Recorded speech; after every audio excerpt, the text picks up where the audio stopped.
It's because I am receiving a great friend here in my house, so we had to take a break to not only have dinner, me and my mother, and him, and we, talked a lot, and then I took a break to play Dota with another friend. So yeah, you should just, uh, your friends are the best thing in your life. You should just nurture them.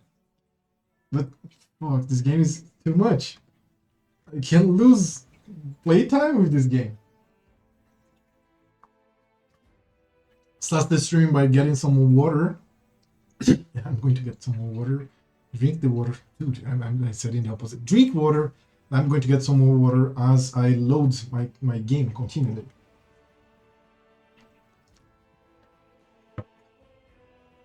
I'm going to click on load, on continue, load game. Voila.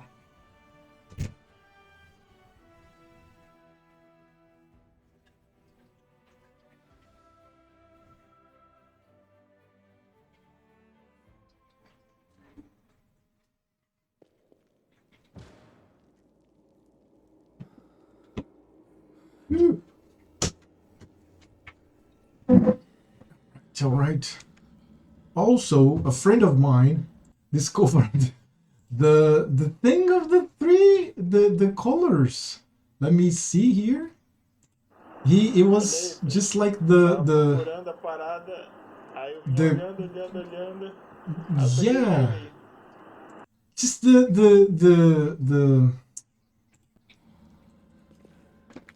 the frames, right? That's no, that's here. Before I continue this quest, I'm going to go there and do this thing with this. I also should heal myself. No, I spent all my resources. What is this? Just press to select all. So according to what I can see from his image, it's green, blue, red, yellow. I tried so many possibilities, and it's this one. But I'm happy.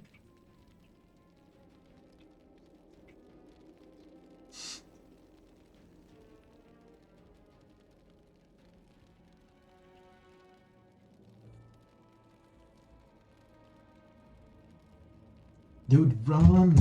That's why I chose not to move as slow as I'm encumbered. Because the game is already a slow game, there's a lot of lore. And I should so green, blue, red, yellow.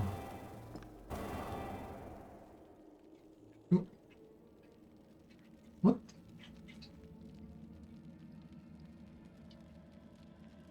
No, wait. I saw some. Yeah, I have to check. I really have to check by myself. These frames. Like, where are the frames? I mean, I have here green, blue, red, and blue again. But it's not these ones. It's which ones are? I try to find the frames here. It's some intersection. Wait, oh, here. It's yellow, blue. What? What? Yellow, blue, red, yellow. Oh, so it's two yellows, of course. Why wouldn't I repeat? Yellow, blue, red, and yellow again, of course. Oh man, I could repeat the thing. Oh god! There's a room!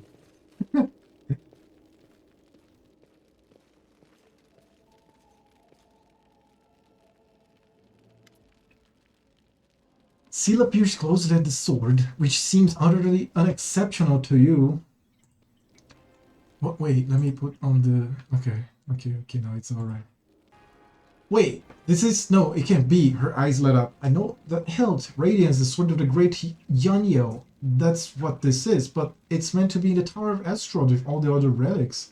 That's what I heard, at least. Well, of course, this rusted piece of metal must be that very same sword. Camilla rolls her eyes. I think you merely wish that this were the illustrious sword of legend.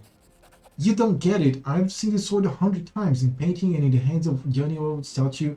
I've even thought of going to the Estrod Museum to see the real thing in person. How did it get here?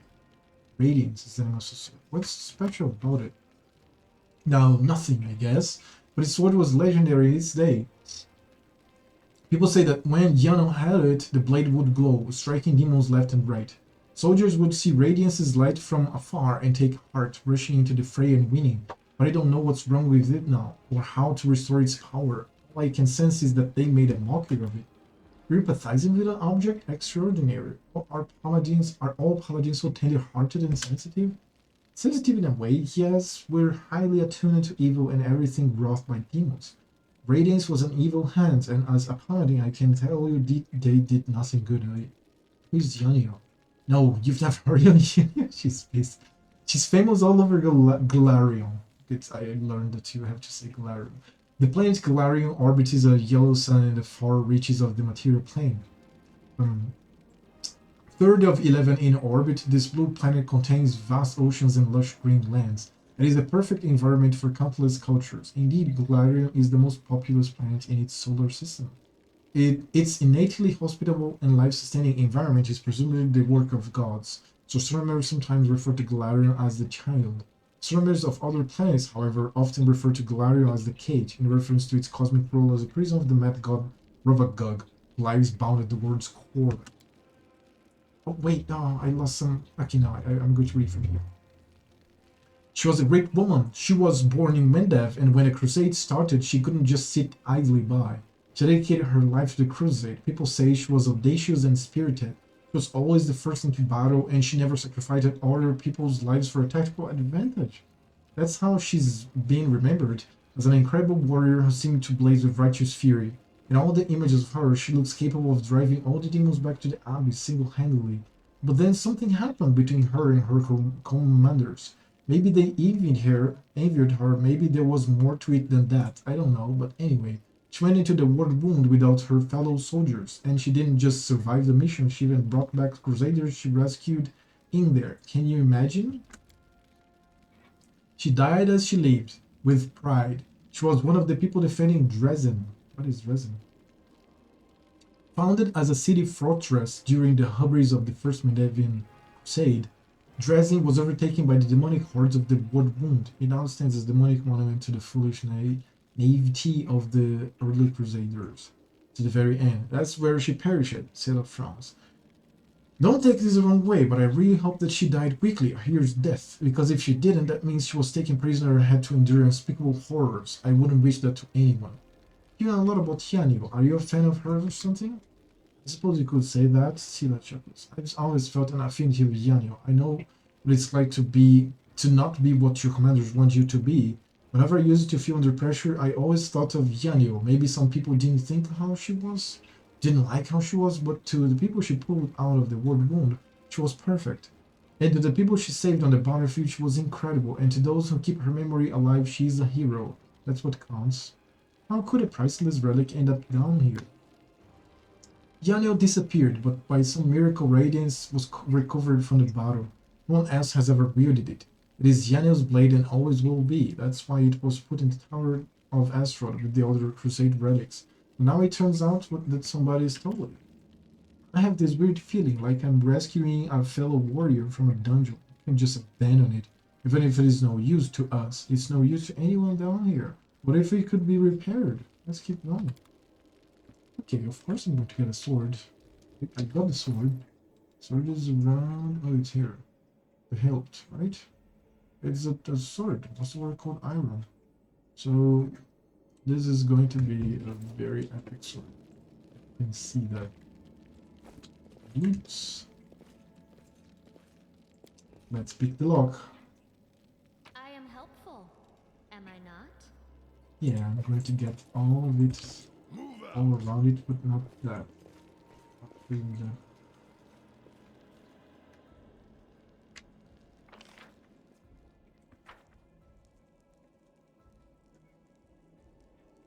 Come on, run, please run.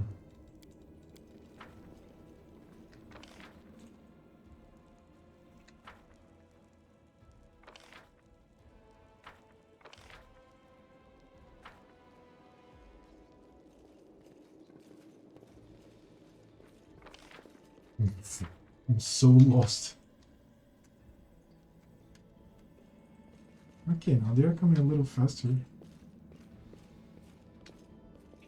Mongrels, mongrels, and mongrels. So I finished the quest here. I finished selling some things for Anivia. There's Harger's Worm, Shipsel, Dear Monger. Last we are getting out of these filthy caves.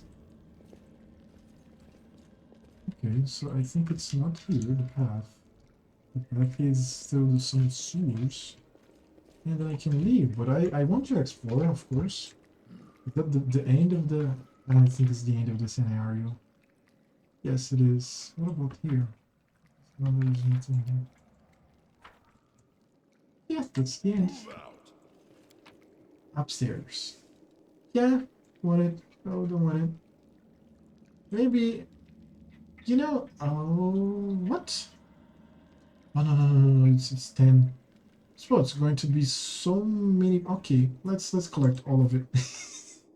I should have sold it. It's time to decide at last what to do about the word wound. While the survivors wander the dungeons, the battle on the surface rages on.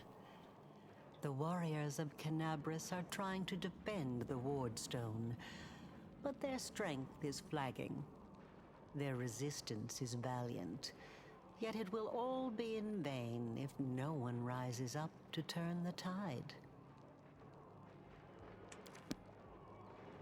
Okay. Is it more dungeon? No, right? What is this? What is some I don't know. Like something. What's this? This deep rift leads to the catacombs under the city where the mongrels live. Can't go back anymore. It's a one-way street. Some more loot, of course. What's this? Long spear. Even the designs are beautiful. Upstairs. There's more. Oh, there's fighting. Of course. Oh god, yes! Yes!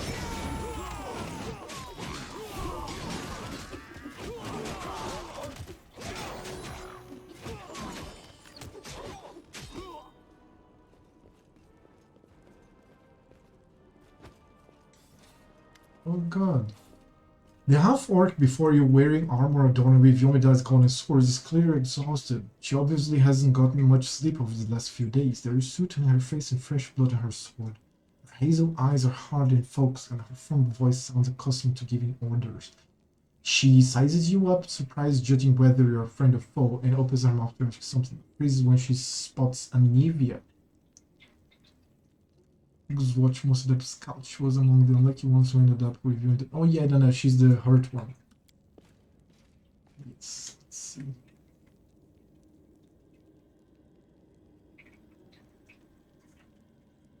Did I cry?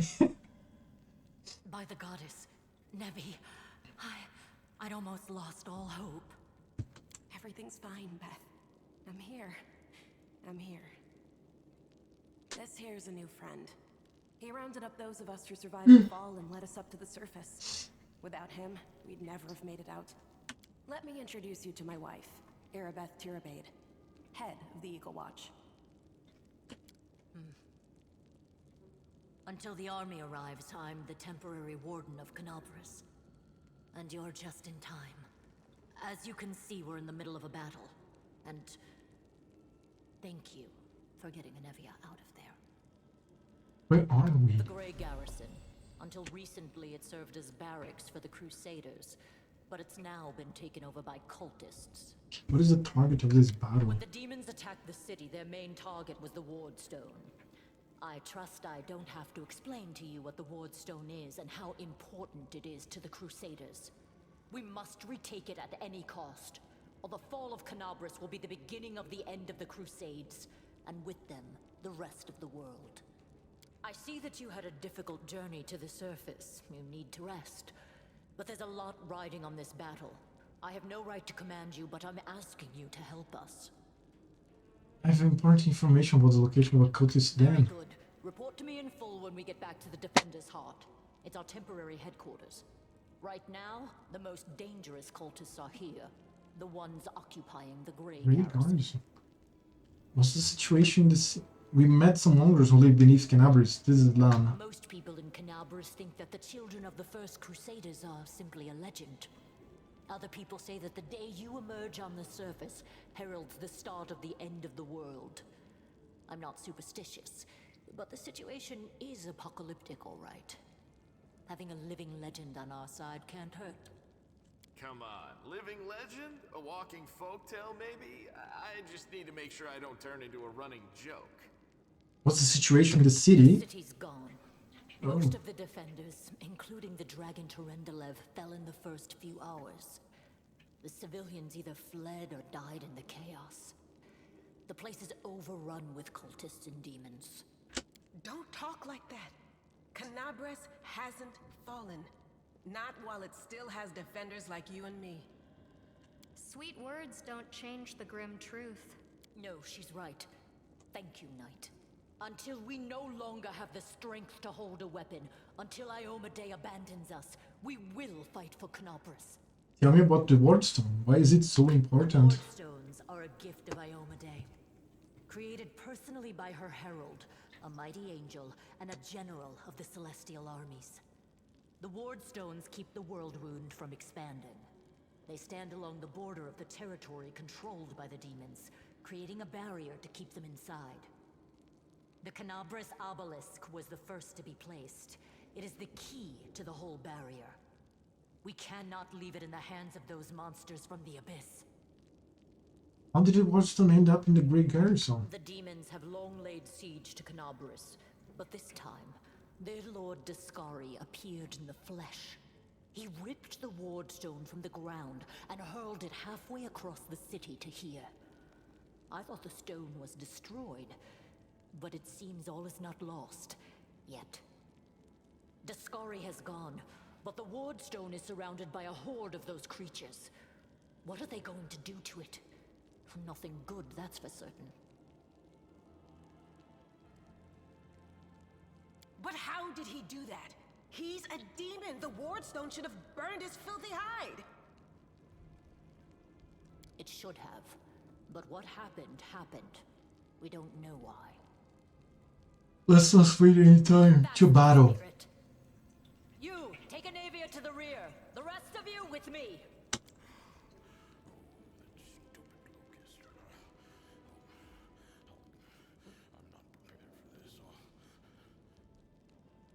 Square is an arrogant noble, and one of your companions the journey to the dungeons be looking Lord at. Horgus Worm, forgive me. I did not realize we had civilians among us. My people will escort you somewhere safe. To the extent that anywhere in Canabris can be said to be safe right now.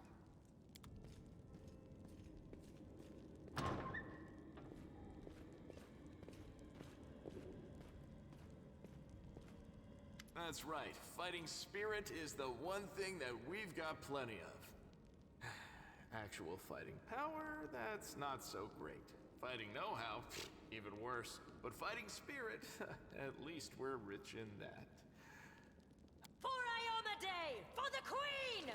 Kill Queen? the beasts! Queen Galfrey is the absolute monarch of the Crusader state of Mendev and leader of the Mendevian Crusades. All today, the name of the Crusader Queen is known throughout the Inner Sea region. It's easy to forget that Galfrey did not start her rule of Mendev as a paladin of Iomedae, but rather of Aroden. When the Wood Wound opened and forever changed Mendev, Galfrey was still an untested young ruler who was forced to deal with the death of her god while simultaneously rallying her nation against the abyssal threat to the west. She rose to the challenge, however, and her leadership was instrumental over the next several years, not only in protecting Mendev from the demonic invasions, but also in holding the border against the Wood Wound. When the Church of Iomedae organized the First Crusade, it joined forces with Mendev to push back the demon armies. During these battles, Galfrey time and time again distinguished herself with a keen grasp of tactics and skill at leadership. But this inspiration went both ways. In the Church of Iomedae, Galfrey found something to replace her lost faith. By the time the First Crusade ended with the apparent defeat of demon armies, Galfrey had converted and become a worshipper of Iomedae and had completely retrained herself as one of the Inheritors' most devout paladins. Eager to retain such a valuable leader at the head of the Crusades, the Church of Yomedei twice purchases and presented to the Queen the rare and expensive Sun Orchid Elixir. Well, some more loot. Oh, Masterwork Bondages. So what's... Oh, there's more. Fighting to occur. Oh, this is locked. Ooh. Look at that. Onwards!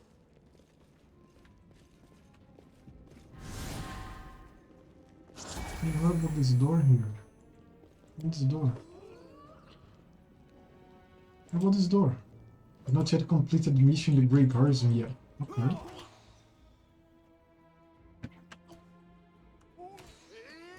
As the enemies show up, the game pauses for me. No, I don't think that's the best options. So let's remove these options. Pause. And hidden objects, combat start, melee combat start. Okay, trap, hidden object, combat start. Alright. And then when an enemy is spotted, was when the last enemy. I think it's this is fine. Okay. What? Can I change the font size?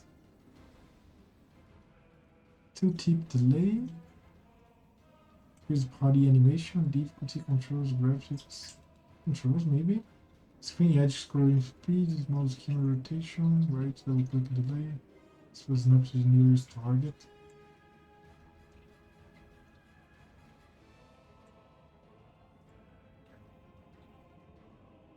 No, I don't want snapping. I was snapping.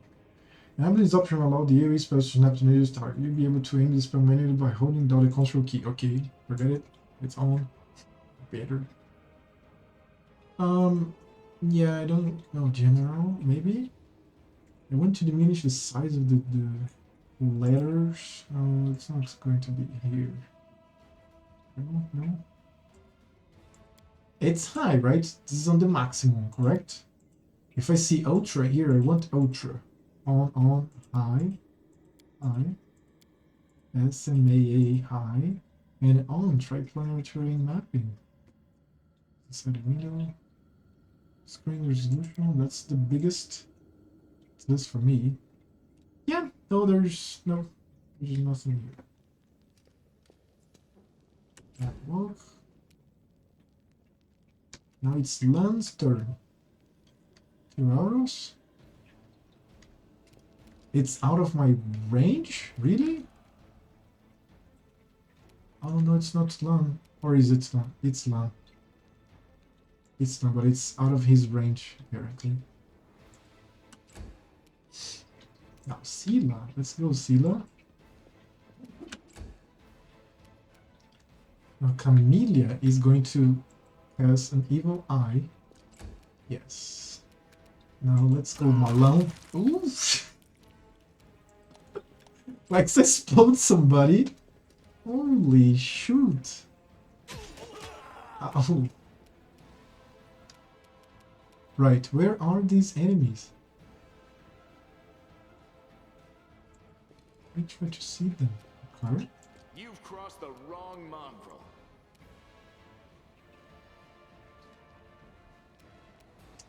Yeah.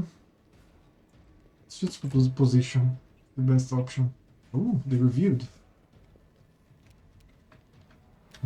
Let's go. Give room.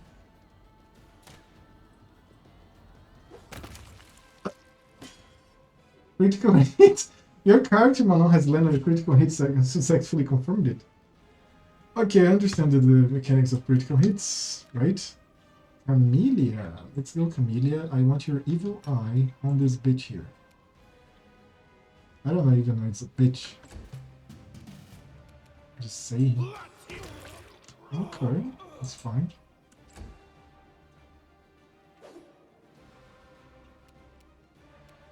I have Lan with 2 R attacks.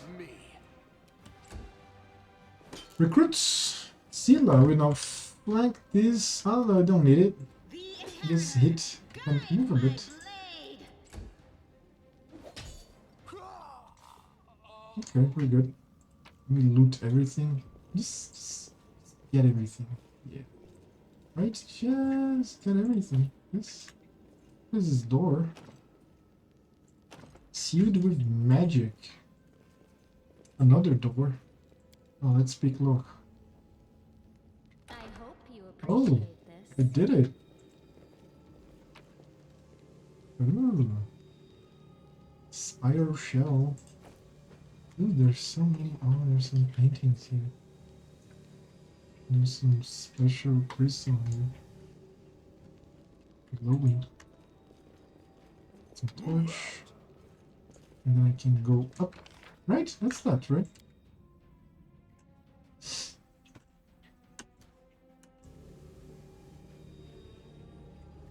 Oh, okay. The camera organizes to the best spot to the combat or to the cutscene. I don't know.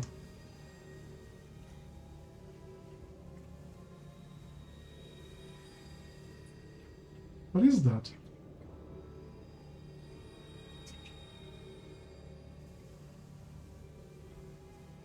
What's going on?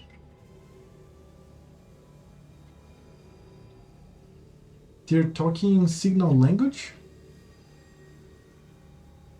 Or are they trying to talk and it's not...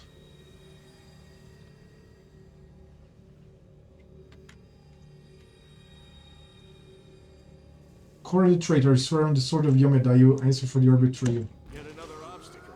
Okay. Dude, holy shit. Okay.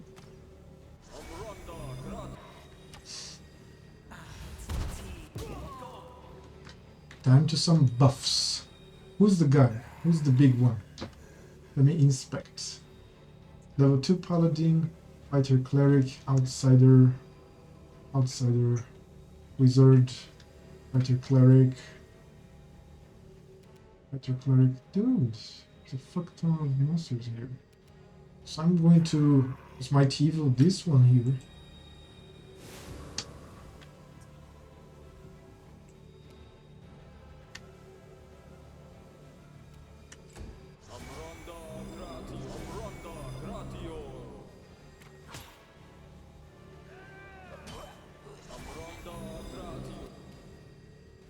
Right, so this guy here will have less armor because he's approaching. And all I want is to curse everybody. That's exactly what I'm going to do. So you need to get exploded. Exactly what happened. Less armor, get exploded. Ear of death.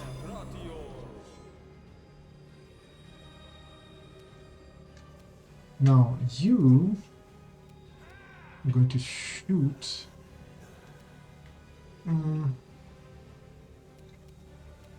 this guy here... This. Endure this. I got one correct. It's fine. No. Oh! The recruit quit! Holy shit. Ow. Okay, now let's move back and flank this guy. Dead. It's going well. Oh, I was stripped? Really? Dude.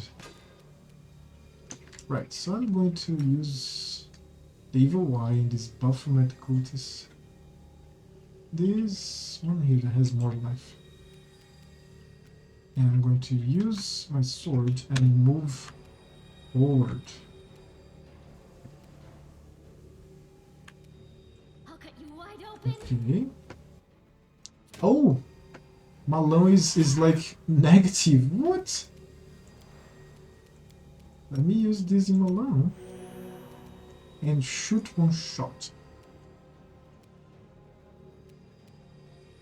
Here. Make every strike count. Evil Eye guy. What's this? Potion of feather staff?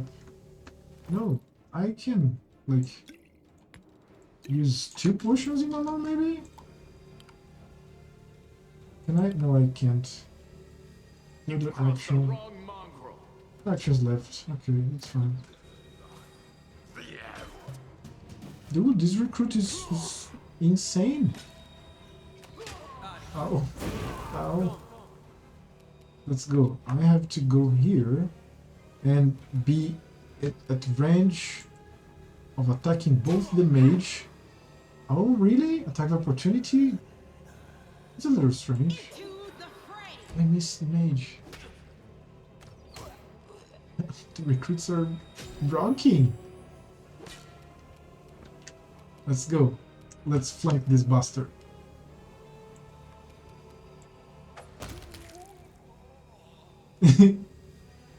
A hit, right? Oh, I took a, like, I got an 18. Ow. Now, you are going to use another potion on Malone. Oh, he got killed, like, almost. And another arrow here. Or here. One of your characters should clearly gain potions to create feeling. You can cure a character with Sila. Yes, I know.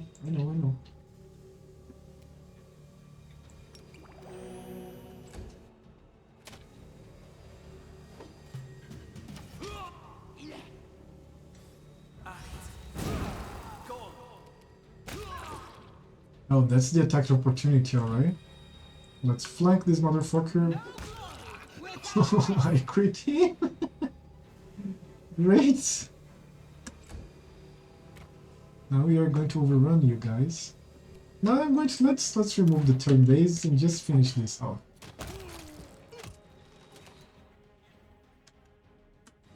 Oh, there's more enemies back here.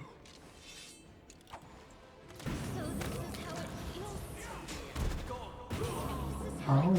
Ooh. How it feels.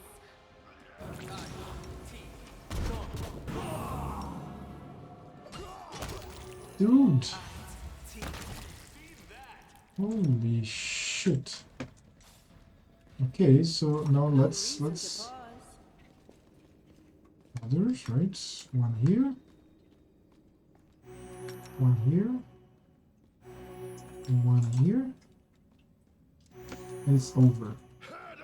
I heed the voice Now, of the spirit. oh, she has some spells, yes. Okay. Yeah.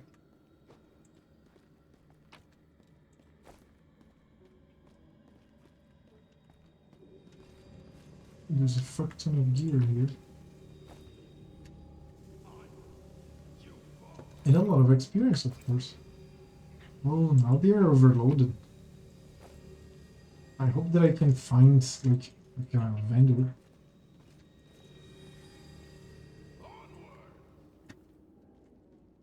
So there's 2 places. Let's go to this place here first. Can I open this door? Dude, look at that. It's locked. And what is this? Oh, it is a piece of some statue. I don't know. Oh, this is the word. This is the stone, right? This is the stone. Holy crap. So unusual magic means there is no lock to be seen. Well, this door here.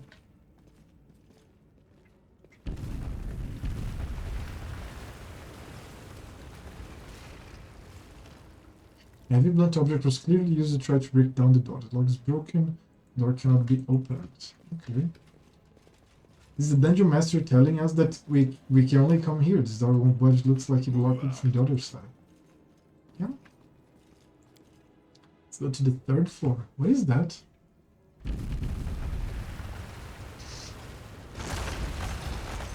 Oh, alright.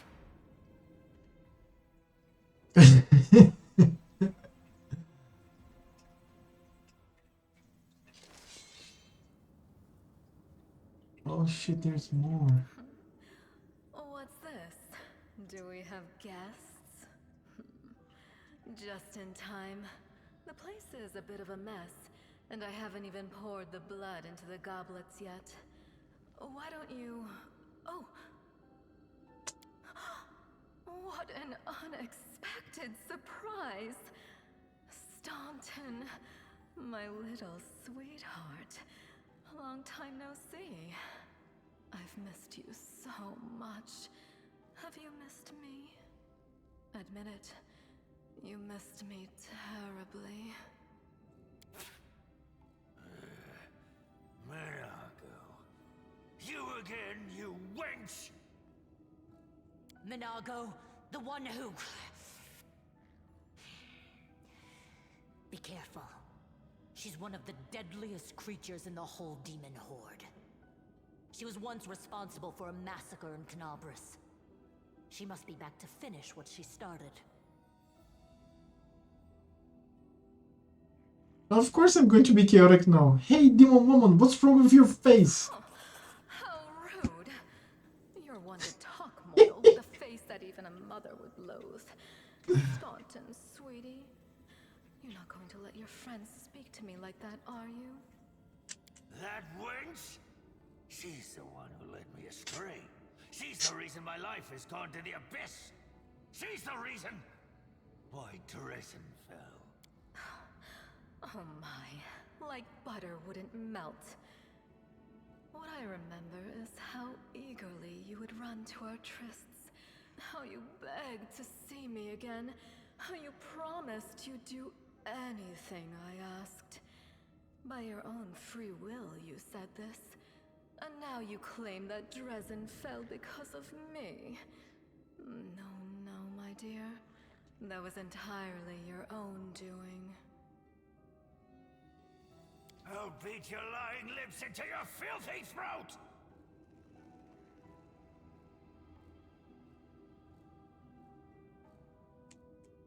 Now, Staunton, don't say things like that. Not about these lips, the ones you kissed so sweetly. Staunton, dearest, don't you love me anymore? Remember how good we were together? I was so hoping that we could patch things up. Alrighty. I'll kill you! Dude, this teleport out is so amazing. Oh, let's take a look at the initiatives. Well, let's continue with it. Let's continue with the non-turn based mod.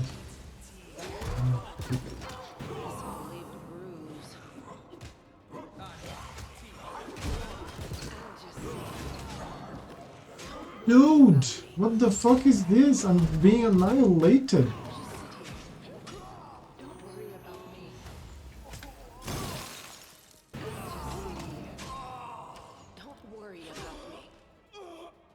You have met the enemy Abricandilo, outsider. This is the damage reduction ability. 2 times the damage physical and energy type weapon damages. Alright. Dude, holy shit.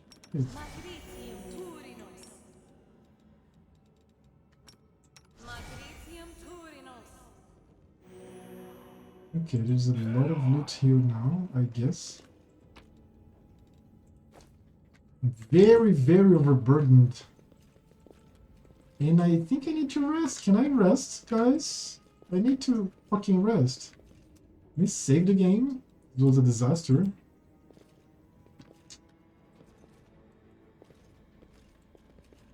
Ability to see 14. The mongrel did it. Yeah, Malone did it.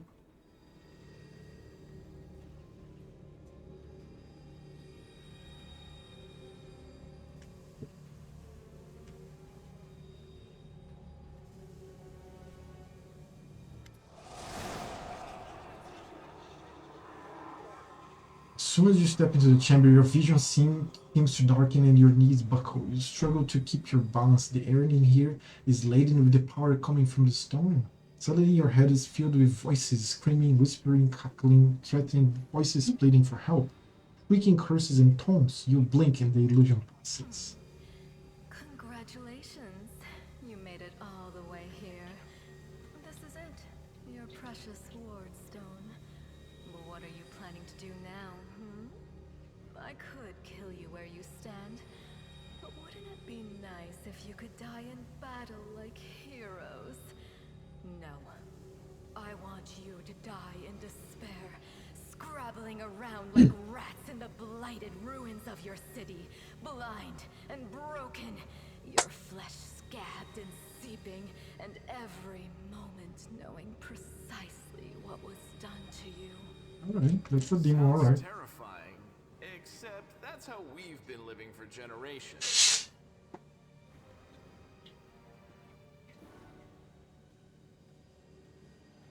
My cat is awoken. She's so cute. She's so beautiful, precious. There isn't a soul that can resist the temptations of the abyss. Even a stone can be turned. I'm not joking. Your precious ward stone, weakened from the injury inflicted by Discari, has almost succumbed to my charms. Soon the whole barrier around the world wound, the gift of your useless goddess, will be a weapon of the abyss. Just a little more and boom.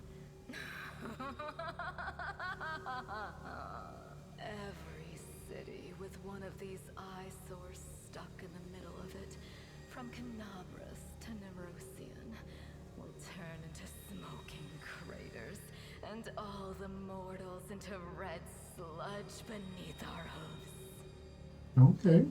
So you have a choice. Especially you, my pet. Kiss me on my dainty hoof. Pledge your loyalty to Baphomet. And when the world falls, its ruins shall be yours. Baphomet, demon lord of beasts, labyrinths, and minotaurs. Baphomet was the first and greatest minotaur, a beast created by Lamashtu to serve as a leader for her latest creations. Seeking even greater favor from the mother of monsters, Baphomet sought to raid hell to steal Asmodeus' ruby rod. Fortunately for him, he was caught. As punishment, the Prince of Darkness inscribed his own symbol on the Minotaur's lord brow with the nail of his index finger and imprisoned him in a maze so cunningly crafted that Asmodeus declared it unsolvable. This act the Lord of Hell overstepped. The cunning Baphomet not only solves the maze after only a decade, he stole the labyrinth itself from Hell, taking it with him when he returned to the Abyss. Baphomet claimed this new realm for himself, and he plots and schemes from his redoubts to return to Hell, this time not to steal from Asmodeus, but to slay him. Shit. You've already forgotten me. You mortals have awfully short memories, even shorter than your little lives. Staunton, sweetums, don't you want to introduce me to your friends properly? No? Well, I'd better do it myself. I am Minago, Lilitu and faithful servant of Baphomet, and leader of his armies. The city is mine now. I'm just starting to settle in, get things just how I like them. But once I'm finished, I promise you, the results will be simply to die for. Lilitus are subversive and hidden horrors, demons who work subtly in their constant quest to destroy and devastate. Lilitus enjoy few things more than leading mortals into all manner of sinful acts, in the hope that when the mortal perishes, their soul will fuel the abyss. The exact nature of seeing that a Lilitu attempts a mortal into committing varies. These demons are adept at reading mortal desires and secrets, quickly discerning which sins a specific target can be convinced to perform. Lilitus possess a hideous ability. They can turn their victims into husks, mobile and desiccated bodies that do not actually die, but preserve their life and consciousness. Lilitu can assume the form of their husks, staining their face and appearance, and treating their poor victims like a living wardrobe. Shit. Also have to clean the litter box. Give me a second.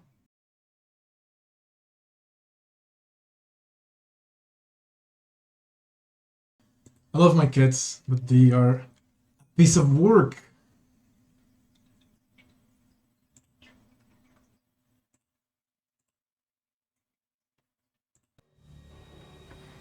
And it was such a charming little place until you sullied it with your presence.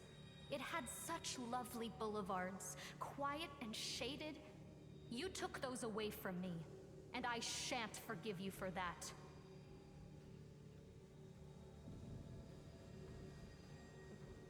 They've done much worse things than spoil the promenades. All the people they've killed. Yes, of course, you're right. I grieve for the common folk as well.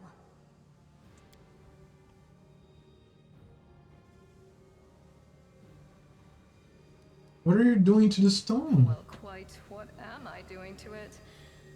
Probably the same thing I did to many of your comrades. Sweetly and tenderly persuading it to abandon the mortals and join our side. Prepare to fight to the death, demon! We won't let that happen. Shut your filthy mouth, scum. Make me. One of the sweetest spoils of war is gloating over your broken and humiliated enemy. You want to deny me that pleasure? Your victory celebrations are a little premature, demon. Let's go now with some epic fucking moment. Mythic, actually. Echoing the holy flame erupting from your hand, the light also gets brighter and brighter until it floods the chamber. You hear the voices again, stronger now. They repeat your words like a choir of angels and perform a good action. No eyes! Didn't you tell us that heaven had turned its back on us and no one would come to our aid?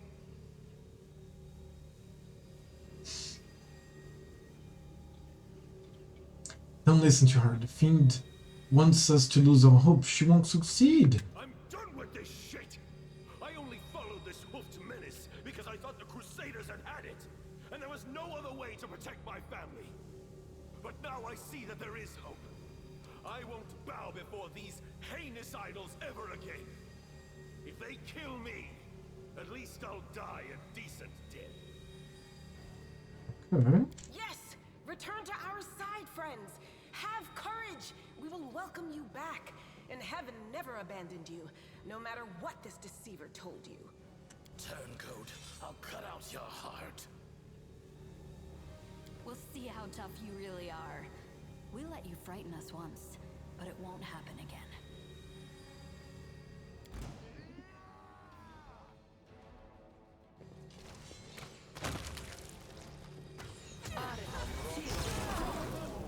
Holy shit. Playing around now.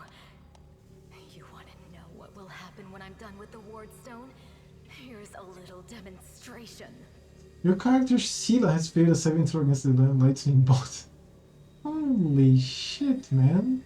It was a fucking lightning bolt. Just missional door single. The demoness whispers a spell and a wave of darkness sweeps through the chamber. Your companions wince in pain, but it is nothing compared to what you feel. Thousands of voices once again burst into your mind, drowning into their moans, screams, and sobs. Pain rocks through your skull. Your evil spells won't stop at a righteous army. Iomade is with us! Yes. Keep telling yourself that. A roar of voices blends into an unbearable wall scream. Your vision goes dark.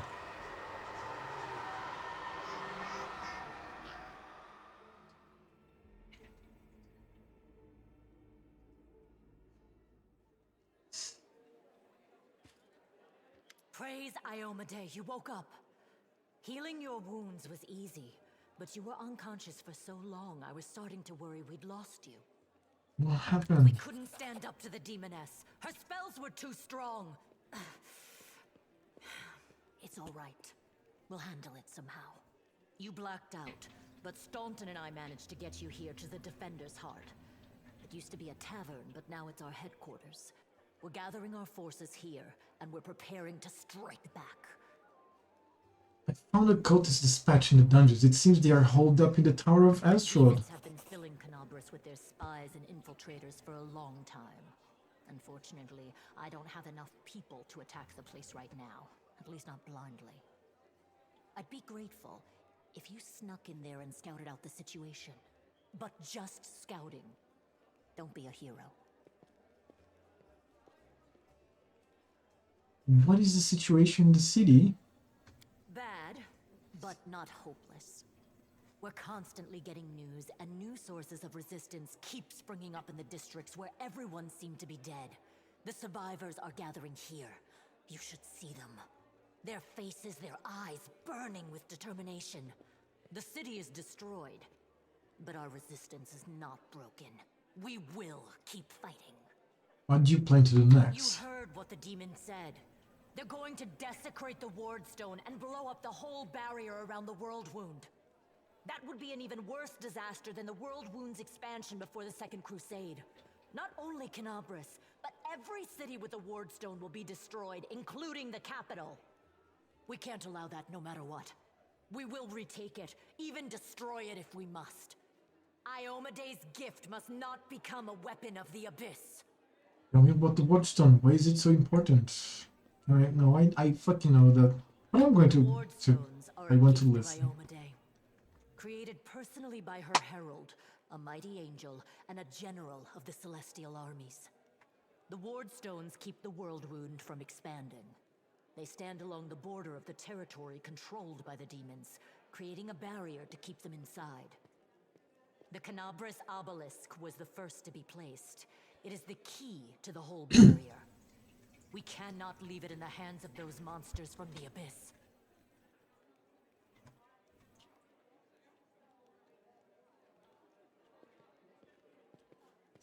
Okay. Am I happy in any way? First of all, we need to decide what to do with the stone once we get it. What I'm about to say is classified. A traveler came to the city recently. A blind elf calling himself the Storyteller. Oh. He insisted he be allowed to examine the Wardstone, and he raised the alarm when his study was finished. Even before the demon attack, he had found some damage or flaw in the stone. Prelate Hulrune dismissed his words as nonsense, borderline blasphemy. But between you and me, the prelate's opinion isn't worth much. I think the Storyteller knew what he was talking about. We could use his advice right now, if only we knew where he was. I remember the Storyteller spent a lot of time talking to Staunton, a dwarf from my unit. You saw him during the demon attack. The elf asked him about the history of the Crusades. Maybe the Storyteller told Staunton something about where we could find him if anything happened. There's another problem. After the attack, the demons began to gather their forces at the Grey Garrison. It'll be even harder to take them with a head-on assault. But I once heard soldiers talking about a secret entrance to the garrison. Trouble is, I have no idea where to look for it. While you explore the city, please keep your eyes open, in case you find something we can use. And one last thing. The Eagle Watch has lost a lot of soldiers recently. Some were killed, but others simply haven't been seen since the attack. In the chaos that is now Canabris, it's next to impossible to confirm anything for sure. One of the missing fighters is Janna Aldori, a new recruit in the Watch. She got along well with Sela, and she often went drinking with her. I honestly thought Sela and Janna had died together. But now Sela's returned with you, and there's no sign of Janna. If you learn anything of her whereabouts when you're out in the city, please report back. May the goddess help you. We're still fighting, which means that Canabris still hasn't fallen. If you come across any groups in the city that can fight, send them here to the Defender's Heart. We'll need every fighter we can muster for the final assault. Yes, one more thing. If you're in the area, check out this address. It's our house. Mine and Anevia's. Well, it was our house. If the building is still standing, open the hidden compartment in the kitchen. It's filled with supplies for a rainy day. You can take whatever you find. You have more need of it. Really?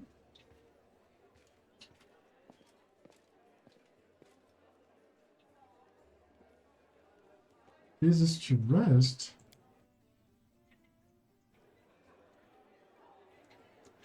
No, I don't want to rest right now.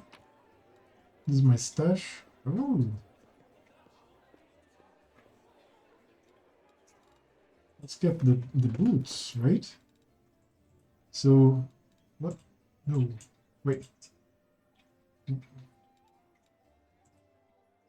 Okay, the boots. Those grant a rare +2 competence bonus on saving throw against movement impairing conditions. These are carries unlike while exploring Grey Garrison. I don't know what is this about. I'm not going to equip this. I have to identify this.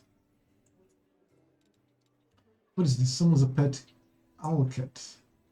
All cats' fair instincts provide plus 2 moral bonus on perception and lore and nature checks. Interesting, interesting. Which one has the best perception? It's him and her. But she has keen senses and wisdom and no rings. And he has no wisdom, class, skill, and competence. So it's going to be her, I guess. Once I get some ranks here. So I'm going to give the pet owl for her. And the amulet, where's the amulet? Oh, is it with him? Oh, she has an amulet. Musical amulet is ship of a snake made from bone. The pen is a snake's skull. The champion uses the amulet allow the wearer to conceal their alignment. Oh, okay. She can't. She can remove this locked. Not even the player can know the alignment. What is this? Alright, this is great. Okay, equipment. And where's the amulet? Just had it.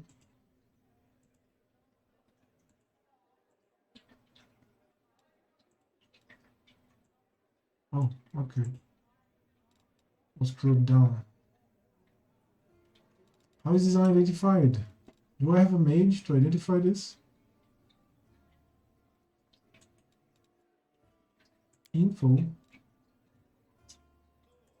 Unidentified, really? How did I identify?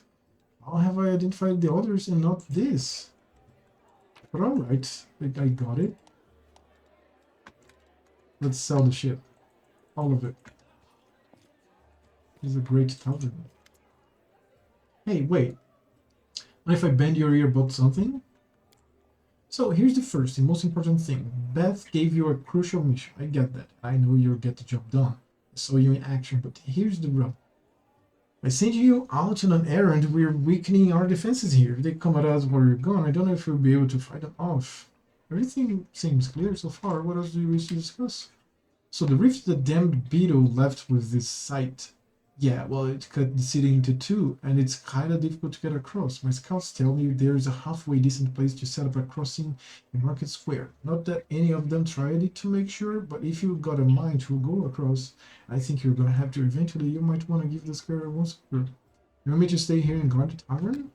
You what? No, your task is far too important. You can't just hold here all cozy like waiting for the demons to knock on the door. We need to take the fight to them. If those freaks try to make a move on this place, Beth will send a runner to get you. If that happens, you leg it back here, right? As if you don't, you'll be coming back to an ash pile, got it? Do you think the demons will attack next? Your guess is as good as mine. It might not be here, they could attack the whole damn city. Those vermin know they've lost the upper hand and that we're going to push back hard. If things kick off here, you should know. After the attack, some things could be changed beyond recognition. So if you've got any business that needs taking care of, you'd better do it soon. Thank you for the warning. See you later. Hey, watch yourself over there. Can I sell all the shit that I have? Please? Oh, there's the guy that owes me, of course. 1,000 gold coins for you. Just as promised. You helped me get back to the surface, and I duly paid for you for escorting me. Always when always keeping his word. Now, speaking of a future cooperation, I have a job that will be perfect for someone like you. Naturally, I'll pay generously for your services. What do you mean a job for someone like me? You're an adventurer ready to sell their soul for booze and then lie down drunk in the gutter. Or do you think you're somehow different? Traveling knight, perhaps noble of heart, but without a coin to your name? You seem a reliable enough ally to me, and you did get me all of those mongrel caves, so why should I care about what you do with money once you've got it? So I succeeded at a perception check. August seems like one of those people who thinks the entire world owes them something. However, you hear notes of hysteria beneath his smug arrogance. It's as though he's really quite nervous but taking great pains to conceal it. Noble birth doesn't give you the right to behave badly. I would ask that you refrain from such statements in the future. Oh really, how impudent. No one dares tell Hargus Gwem how to address the rabble. What does his job involve? You shall be my bodyguard. See, I have good reason to return to my mansion here in Abris. I still have. Well, doesn't matter. It's none of your business. My mansion is a breathtaking building with a large garden in the wealthy part of the city. Even before the demons attacked, every thief and fraudster in the city had tried to get inside, one way or another. I shudder to imagine the state it's in now. I have little hope that my guards were able to hold the mansion during the attack, and I expect that the servants fled when they saw the demons. Only Amadar knows what's happened there since. Therefore, I would ask that you meet me at my mansion and guard me there until I complete my business. Okay. The god of cities, law, merchants, and wealth, also called the god of walls and ditches in the Eastern Dragon Empires, is known to be a patient deity, maintaining a strong neutral stance in his actions. He strives to expand civilization and order among the peoples of Golarion. I already asked the local paladins for help, but they have no desire to set foot outside this town. Damn cowards and traitors, that's what they are. Also, please, do take Carmela with you. I trust the girl more than the rest of your gang. She's of noble birth, after all. What kind of reward are we talking about? 1,000 gold coins. Double the reward I think of. Dude. I have minus... Oh no, she has... My paladin has +6, so let's go for 17 or more. Failed. Yeah, right. For that kind of money, I could hire Queen Gal for herself to guard me. This is my final offer. Deal. Marvelous. Most excellent. I'll proceed to my mansion at once and wait for you there. Meanwhile, you needn't worry. I know the city like the back of my hand, but do hurry unless you want me to lower your reward. Alright? Now, Crusader Camellia. Tell me, it looks you over handsomely, donning the snake-shaped bone armor that dangles from her pale neck. Noticing your glance, she flashes you a cold, barely dares my greetings. She seems like a traitor.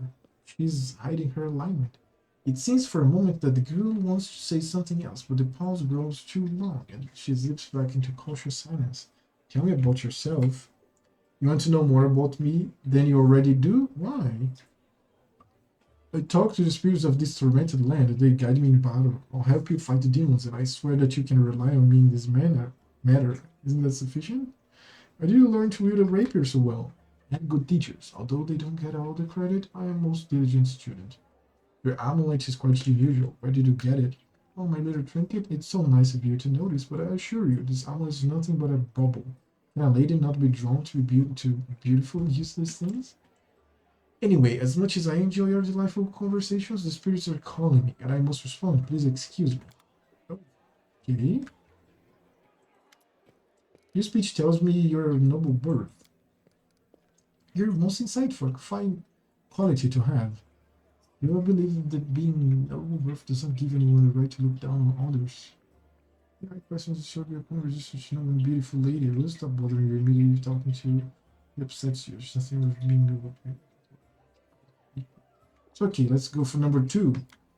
Not at all. Our conversation is an exquisite delight. You don't belong in my party. I have to go. We'll talk later. Okay, Crusader. A strange figure towers over the bar. A huge, ungainly man with skin so milky white his blue veins are visible even from distance. His bald head is equal parts lumpy and pitted, and blood-filled eyes stare impassively out at you from beneath his pale brows. The eyes in the albino's large, clumsy hands look dangerously delicate, as if one twitch of those calloused fingers would be enough to crack. A gold medallion engraved with a 10 card gleams around his neck. What would it be? Lore religion check pass. The medallion you're wearing, that's a sacred symbol, isn't it? Are you a cleric of Kaeden? My experience. I'm a tavern keeper, best in the city, the best there's ever been, and I pray to the best god there is. Let's. I want to sell shit first of all. Let's sell some shit. Yeah, Master Scimitar, Composites Longbow, Sword, Master Word Longbow, those. Oh, these numbers, out of these numbers. So far, there's a lot of money here. Here, Punching Dagger. Sometimes not so much.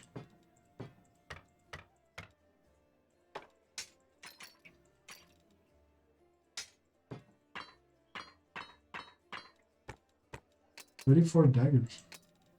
Barely any money. I can't sell that. Okay.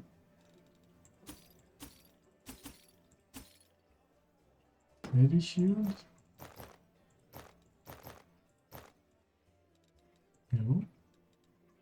No, don't think so. Is there like ingredients? Don't think so either. There's a fuck ton of things here. Jesus. Important things. Now all the rest. Collector.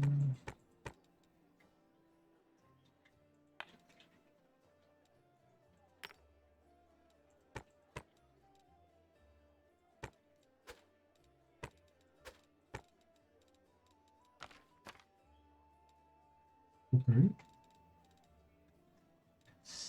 Okay, deal.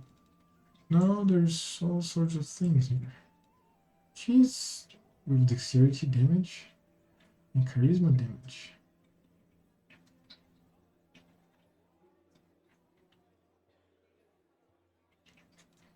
Okay, she will get it back because of the new outfit. Where this goes cast a cantrip or first level spell this manage point of damage per die rolled. Interesting. Dark View. I have 8k. Once per day, may use this item to grant your priority total consumer against range attacks for 1 minute. Like Omen. If the wearer of this ring has the ability to cast spells spontaneously, grants them the ability to cast the following spells. To cast a spell, the wearer still needs to have a spell slot of the required level.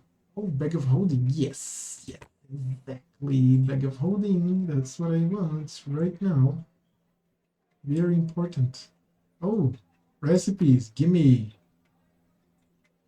Gimme recipes. Holy water. Oh, damage. Undead creatures or evil outsiders. Some lockpick. Oh, this is expensive, dude. So he has a composite longbow. If I can find a masterwork composite longbow, that would be great. But I don't think I'll find. The rest is what I sold them. So let me see. The weapons here. Armors. Accessories. Ingredients. Potions, notables, and then the rest. Okay, deal. Alright, now I'm light. Ah, I can save the game now. I feel relieved. And now I have a bag of holding, of course. And some money. New recipes. You have found a new recipe, spicy paste. You have found a new recipe to learn where to flip in your inventory and choose a new one. Dishes. Granting bonuses. So, here. Copy recipe.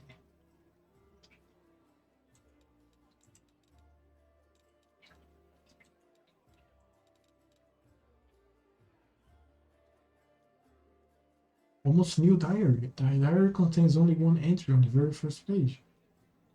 Life is shit. All my brethren, although what kind of brothers are they really, are having a great time on the surface. I'm struck down here, Hosila, the nightmare and the mongrels come. To top it all off, pipes sprung a leak and elemental is mashing up the kitchen. Hosila is sending it to slaughter everyone it meets in the mazes passageways. All I can do is hide around corners under beds and in cupboards. I don't want to die. It's how I picture it. Serving Baphomet, this isn't how I picture it at all. Hosila's orders and Hosila's orders. Me too, for some reason. Visible. Yeah. I have a magic blade here. I might use this. I need to fill these 2 slots here. I don't know. Alright. Crusader, Malone, Camilla, Crusader, Simeon Hawks. Let's keep talking. Who are you? Emil Hawks, vampire. Oh, are you really a vampire? Nope. How did you end up in the Crusader City? How did anyone end up here? How did you or them? The world is big, but still there is a place for everyone. People who no longer have a life anywhere else, they end up here. So shall you raise a toast to Kaiden? Maybe he show us wisdom at the bottom of every turn card. So drink, what was stopping? Just remember it's not on the house. Any news in the city? There are demons everywhere, and you showed up. Are there any places in the city worth visiting? You mean places that normal people usually stay well away from when they're playing, like the Pitaxian wine cellar. Oh. Pitaxi's origin lie with brigands from their neighbors to the north, therefore who sought sanctuary amid the first of the Radiant Kingdoms. Banded vicious thieves made a hideout in a riverside hamlet known as Pitax. They visited there year after year. Their ill-gotten gold slowly transformed Pitax into something considerably larger than a simple sleepy fishing village. Eventually, the bandits settled in Pitax permanently, building walls around the village, hiring spell swords to help defend against their enemies, and crowning themselves kings of a newfound realm. With this, Pitax became a permanent fixture of the River Kingdoms, able to survive and thrive for nearly 4 centuries, while others around it withered and decayed. Most belonged to a Pitaxian trading house. The king Irovechi came to power in Pitax, and property started changing hands. Soon after, the seller's shop Essences was found in the ditch, not all of him, one distance ahead. Marian gangsters, all this is from Octavia, right? Once the rising power poised to unite its neighbors under its banner, the mayor's leadership has fallen to decay. Here, savagery and science exists side by side, amid the wreckage of a crashed starship from a distant world. Oh, okay. Amid the wreckage of a crashed starship from a distant world, technomancers from across Golarion flock to research and exploit the technological wonders found within the otherworldly ruins. Meanwhile, tribes of primitive barbarians cling to age-old tradition and eschew technology in favor of their own raw skill and martial prowess. This is a nation where, under the auspices of technological advancement and the betterment of civilization, a select few rulers subjugated a nation as despots and tyrants, placing their own power and continuing reign above the well-being of their citizens. Okay. They wanted to sell something stronger than wine on the street, and they ended up on the gallows. The King Arveri's number was up, so now the store stands empty and unclaimed. People said that a headless ghost wanders the place at night, moaning ghosts. Ooh, Texan wine cellar has been revealed. I see you're not one for talking. I have to be. Keeper sees you off with subtle twitch of his pale eyebrows. Okay. So I came from here, right? I was sleeping. Then I came here. There's Crusader. Dude, there's a fuck ton of people. I love this. Peasant survivor. These goes within. There's some loot here. Oh, okay. Normal survivor. Normal survivor. They're alive. I want to know. Citizen survivor. So there's upstairs Eagle Watch Crusader. If Canabrus is in the only city or room, what is this? How it all ends? What loot? So there's upstairs and downstairs. Journal. Who is Journal? A young man in well-worn traveling clothes and a simple wooden symbol of Eris. Oh. Of Eristy on his chest. Eristy. Eristy, also known as Old Deadeye and the Stag God, is one of the oldest human gods still worshipped in the Inner Sea region and is concerned with family, farming, hunting, and trade. During the Age of Creation, Eristy was among the gods who battled Rovagug when he sought to destroy Golarion, and who were eventually able to contain the Dead Vault at the planet's core. His religion dates back to before the Age of Darkness, when small farming communities and hunter-gatherers prayed to him for bountiful harvests and successful hunts. Legend claimed that it was Old Deadeye himself who crafted the first bow and gifted to humans to overcome the challenges of the world. Even as the accomplishments of civilization mount, Eristy continues to embrace and represent the simpler pleasures life has to offer. Young man, Eristy's chest is efficiently cutting a linen robe into strips to use as bandages. Despite his visible exhaustion, he works with zeal, singing some tune about red braids and ripe sheaves of wheat under his breath. He raises warm chestnut-colored eyes to you. Are you one of the Crusaders? Thank you for defending those of us whose talents lie off the battlefield. I'm Jernov, servant of Eristy. Pleased to meet you. What are you doing? I only took my holy orders recently. Dude, I need water. I need to speak forever here. I only took my holy orders recently, so my God has only bestowed a little of his power upon me as yet. Sorry to say the number of wounded fighters in this tavern is far beyond my power to heal. But there is a reason people say, have faith in the gods, but look to yourself first. I may not be able to help the wounded with magic. I can at least cut up bandages. Are you from around here? No, I was just passing through Canabrus. I was sailing down that old man of ours, the great Selen River. to a village by the name of Chili Creek. I happened to land in the city on the eve of the festival, and I'm ashamed to say I decided to stay for a day to enjoy myself. But I ended up staying in the city longer than I'd been bargaining for. Chili Creek? Where is that? A small fishing village. It's not even marked on some maps, but people do live there. What they don't have is a priest. They have no one to heal their wounds, no one to offer prayers for a good catch, no one to give the dead a dignified burial, and the word wounds a stone's throw away. So I'll be setting sail for Chile Creek to serve my god and my people. Once we've held Canabris, I'll be going there. If by the grace of the good gods we all survive this, you should come and visit me sometime. You'll find the village here on the bank of the river. He marks the Chili Creek. Aren't you a young and experienced cleric afraid to go to the border of Wound?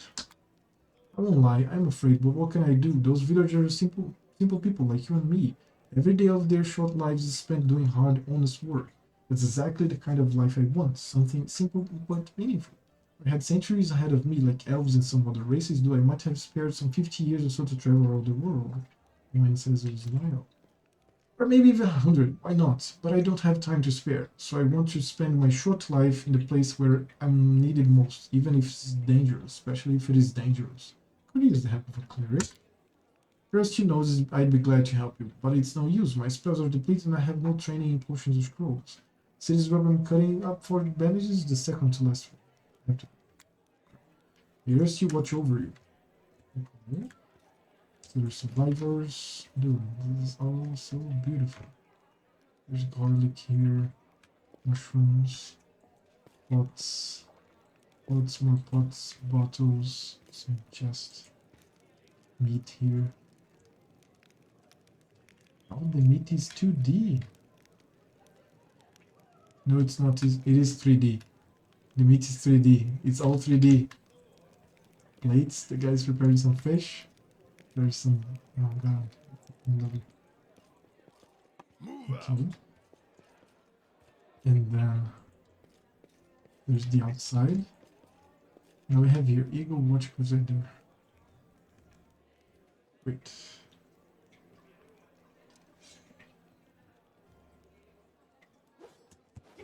Eagle Watch Crusader. Now we have here Anivia. Please help patch me out. Now I can run, jump, or dance a jig if I feel like it. There's a suspicious place in the city that I should pay attention to? Oh, wait, I am right.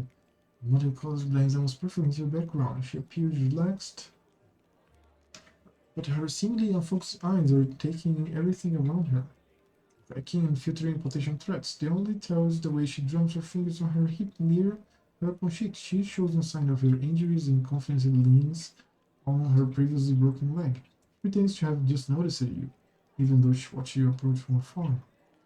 Hey, see how the patch... Okay. There were a couple spots I wanted to check out, but I didn't have time. If there really is a den of cultists there, it would be good if you could swoop in there and bust some heads. You don't even need a search warrant. First one is the Silk and Thread. It's a funny little tailor shop that doesn't take any orders and never buys any fabric, but they always seem so busy. They're busy with something, they're alright, but sewing any. Second one is the alchemy shop, Topaz Solutions, and they trade in everything, not just healing potions. Judging by the ingredients they've been buying on the black markets, there's something fishy about the alchemical rituals going down in the place. Okay, tell me about yourself. I'm happy too, but there's kind of nothing to tell. What's interesting about you? Where are you from? Nowhere. I was blown in the wind and found... Wait. I have to clear...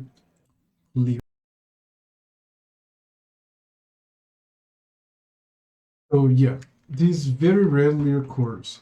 It's one of my cats. She decided to fit like across the side edge of the litter box, so I had to remove it, separate the earth, the litter. No, the earth. You know, the sand. Take the litter box to the little area, wash it, clean it. And yeah, dude. So, just a lot of work. I don't know how long I've been here. Just, I'm so sorry for anyone that was watching. Let's continue. And Water. Drink your water.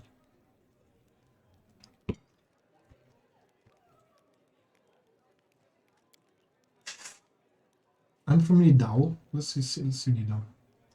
As one of the oldest surviving countries in Avista, having been founded during the uncounted years of the Age of Darkness, even though it is now beholden to neighboring infernal realm of Heliax.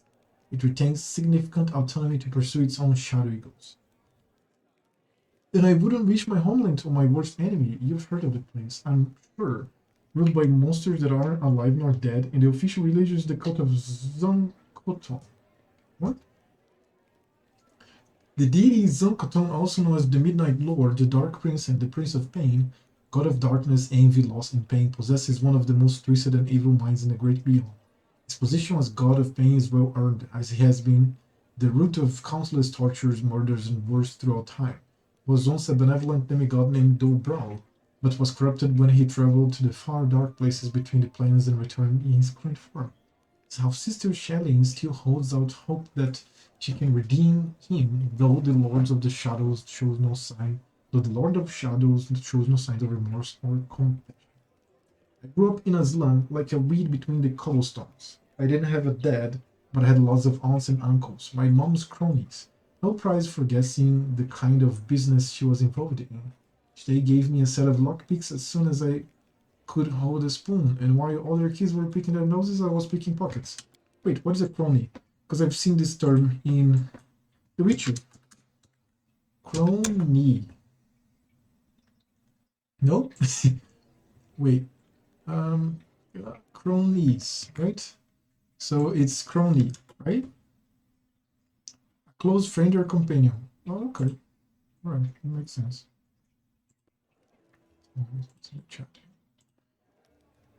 When I was 12, the monks of Silent Shroud came for us. Creepy... Did I miss any conversation? Nope. Creepy guys with their mouths sewn shut. They're the guards in Nisrock. Mom gave me to her friends and we hid in a secret temple of Desna. I never saw my mom again. Desna. Desna, also known as the Great Dreamer, Lady Luck, and Mother Moon, goddess of dreams, luck, stars, and travelers, is among the most ancient of deities. While her peers burdened themselves with the task of creating Golarion, she spent her time building the heavens. She knew that there would be plenty of time for her and her followers to explore the many wonders of the world later. She has changed little since those earlier days, and she and her followers delight in exploring the world.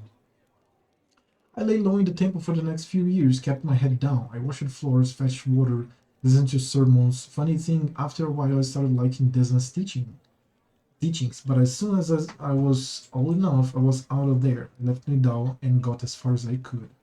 Quite a ragtag group you've got here, from nobles to street thieves. You got that right. Only the best for you. What do you do if the knights and nobles fail to save the world? The lowlifes are our only hope. How did you meet Airbeth? I was bumming around Timon a while back doing this and that. Desmond Temple sometimes gave me odd jobs, sometimes they needed people with skills like mine. On the surface, it was fine, I guess. After Nidal, the freedom of River Kingdoms, of course, yeah, I've been there, right? Should have seemed like heaven, my chance to sit back and enjoy life, but it wasn't happy. There just wasn't any joy in my new life. I was all alone, no one cared about me, and I didn't care about anybody either. I struggled to find a reason to drag myself out of bed every morning, tying a stone around my neck and jumping into the nearest river started to look pretty appealing. One day I was hired to follow some fellas who the local authorities suspected were Razmiran spies. The realm known as Razmiran was once just another turbulent, violent river kingdom, the Archduchy of Melkat, where leadership changed as often as the years. This ended in 4661 when the land was conquered by Razmir, a tyrant claiming to have ascended to godhood. I was stupid, I made a rookie mistake, and they caught me. It's like my body had already decided to do what my mind had been fighting to finally put me out of my misery. Got someone else to kill me, since I didn't have the guts to do it myself. They grabbed me, I thought that got me on the spot, but instead they hog-tied me and dragged me off. Just like an animal going to the slaughter, my only thought was, let's get this over with. They brought me to their stinking cave, threw me on their altar, and I realized who it was. Zonkazon. The deity Zonkoton, also known as the Midnight Lord, the Dark Prince, and the Prince of Pain, god of darkness, envy, loss, and pain, possesses one of the most twisted and evil minds the great beyond. His position as god of pain is well earned, as he has been the root of countless tortures, murders, and wars throughout time. Was once a benevolent demigod named Du Brawl, who was corrupted when he traveled to the far dark places between the planes and returned his current form. Half sister Shelling still holds out hope that she can redeem him, though the Lord of Shadows children said in I just read that. I just read that. Me down. They tracked me down, so it's cut tights. They tracked me down after all those years, but I didn't care anymore. Wouldn't even have cared if they'd eaten me or whatever. We all gotta go sometime, right? So I was lying there staring at those knives pointed at me when fate rolled the dice and I hit the jackpot. Irebeth. There she was, storming into the cave. Picture it. I'm lying on an altar with all these knife-wielding maniacs around me, and suddenly Irebeth storms in. I thought it was Imode herself, fiercing her shining armor with her gleaming sword raised. She made quick work of those comebacks, chopped them up just like that. I didn't even have time to blink. She untied me, and then the girl face lights up. She looked through the papers they had on the table, and she started swearing like a sailor. So much for Yomida. How did you and Irebeth end up in Canabras? After almost becoming a human sacrifice, I knew I never wanted to leave Irebeth's side. The sense knows I fell for her instantly, and I fell hard. My misery was gone, and when Irebeth showed me what was in those papers, proof that the cultists had a nest in her home city, well, I offered to help without a second thought. She must have figured I couldn't wait to get my revenge on the cultists, but I didn't give a damn about them. It was her. I'd go anywhere with her, even on a crusade or into the jaws of a dragon. But I took to life in Canabras like a duck to water. I used to be an outcast wherever I went, but half of the Crusaders are the same. After all, was volunteer to tangle with demons on the edge of the abyss. You gotta be either a goody two shoes with too much honor and free time, or a misfit with no life out in the normal world with normal people. People come here to run away from their debts, their past, from themselves, so I fit right in. What is it like living with Arba? It's like living without her. I wouldn't be. Seriously, if I were alone, I'd definitely be gone by now. Sure, sometimes we argue, can't deny that. Sometimes we bang our fists on the table and yell so loud that the walls shake, but that's all about order business. But at home, well, I'll give you an example. I've kind of always wanted to move out that broom closet we call a house and into somewhere cozier. It ain't like they take a vow of poverty at the Eagle Watch, but every month, somehow most of our spare money is spent on Crusader business. I get mad about it, but that's part of why I love her so much. You know, Irbet has that thing that matters most of for a person, like purpose in life. She's always got a reason for whatever she's doing. Her whole life's a crusade, and I just drift around like a leaf in the wind. Till Desmond brought us together. Now she's the meaning of my life, so it really makes no difference if we live in a mansion or in a bush. Thank you for your answers. Thanks for asking. Telling you always kind of made me feel better. What are your responsibilities in the Eagle Watch? Nothing official. I'm not even a knight, you know. Just hang around. You sure want to know the details? Catching traitors and spies and cults is no walk in the park. It's a delicate job. You can't always do it all within the letter of the law. What if a surprise and suspicious blight with an official search? Everyone will know about it before long, starting with their cronies. Then again, sneaking into people's houses at night ain't exactly legal. Crusaders can be doing stuff like that, can't they? Well, I'm not exactly a knight. But yeah. Alright, you watch your stuff. So she stops. So there are more people. Some Crusaders. Here's one this way. Diamond Root Troop. Survivor. Peasant Survivor. Citizen Survivor. Vesali Ratinus. Oh. A stout old man with a fuzzy gray beard mumbles a prayer. He looks as tired as everyone else in the tavern, but determination is stamped upon his haggard face. What can I do for you?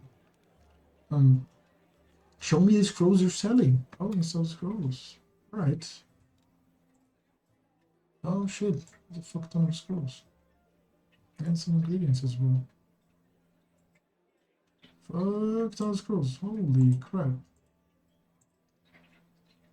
Oh, good. Races of Roses is basically the bonus plus 2, so they were never in armor. Plus, they contest bonus of knowledge or counter checks. Interesting. AC Protector. Resistance 10. Oh. Guardian of Life. As long as the wearer of this amulet is an effect of the Death Ward spell, they get a +2 more bonus to see against attacks of undead creatures. Using a single target cube wounds the spell on a target whose current number of HP is 10, unless the target is hit for an additional number of HP equals to their number of hit dice. Yeah, not bad. Very good idiot. Alchemist Kit. Potions of 1 level spells. Oh? Oh, we can craft? Really? Oh my god, this is fucking amazing. Alright, this is some good news. Oh, alright. Lots of material components here. God damn it. And some less extent magic rod. Holy crap, I can craft. Maybe later on or in this game or in another, there's crafting magic items, but at least we can craft potions and scriber kits, the scrolls. That is amazing. Right. Who are you? Visali Ratimus, rector of the local temple of Abadar. The temple is gone though, and if we snooze here for much longer, the city will be lost as well. Who's that boy with you? Oh, there's a boy here. There's 2 boys and many boys. There's one Kiado the Shepherd, my apprentice. He's a smart boy and his faith is strong. He serves the virtue. Though, but there's still something he can learn from an old servant of Adar. He'll be a great cleric when he gets a little older. What kind of help can I expect from him? First, I sell scrolls. I have a lot of them, something for every emergency. Second, while you're here in the tavern, I can read one for you. Guaranteed no surprises, but you better not go into the city without a cleric. I won't be going there myself. I'm too old and my powers are needed here. I have to go. Abadar 80. Dude. Where's Kiado? Oh, Kiado is here. Survivor. Children here. Laws, survivors. If you never have Lan. Let's talk with Lan. Here for chat. I've been waiting for you to come and see what strange beasts you've taken to your party. I'd like to know more about you. Let me guess. First question, can you wear a hat with 1 horn? Am I You speak common much better than the rest of your tribe. Funny enough, common isn't all that common underground. Your observation is correct. I used to live on the surface with my parents for a while. I had a chance to learn a couple of things.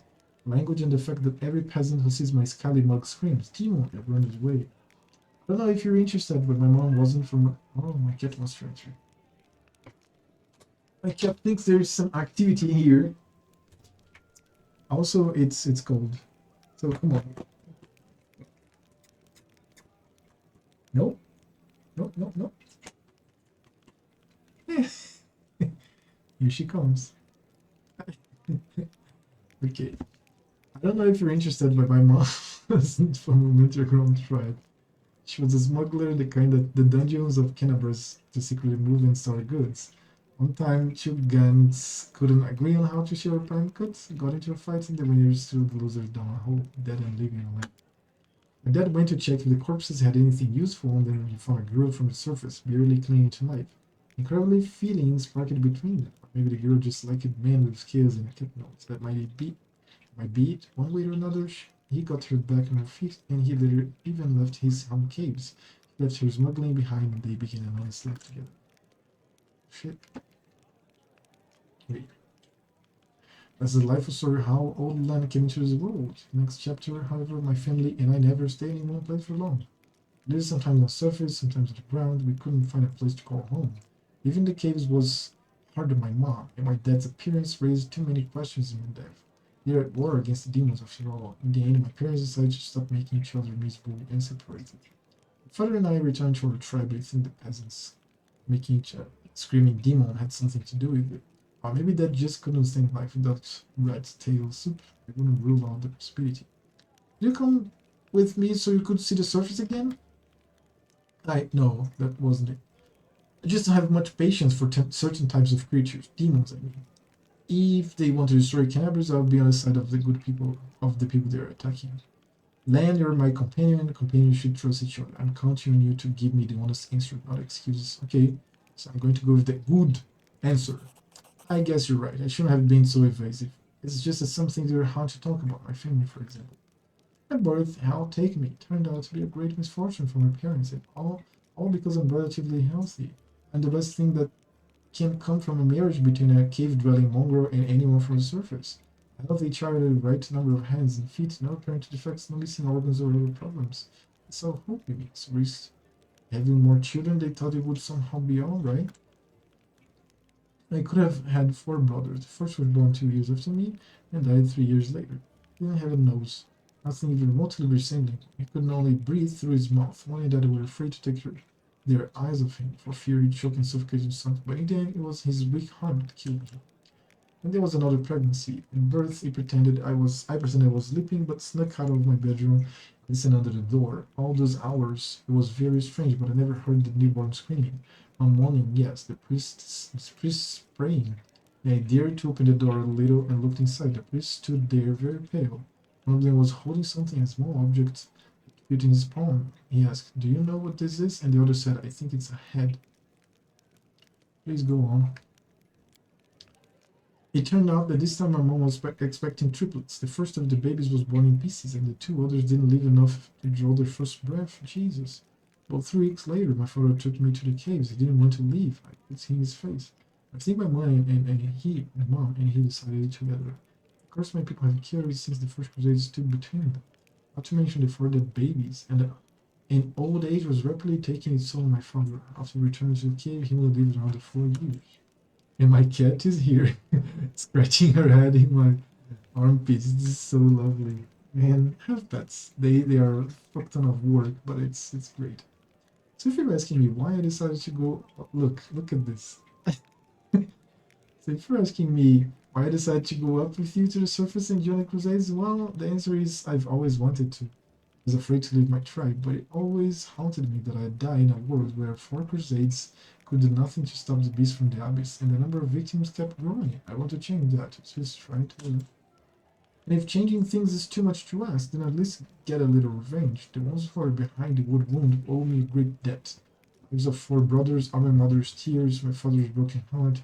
It's a lot. It's so much that killing a couple of demons won't do it for me. I want to do something real, and I'm ready if you pay any price. Call it my personal crusade, if you like.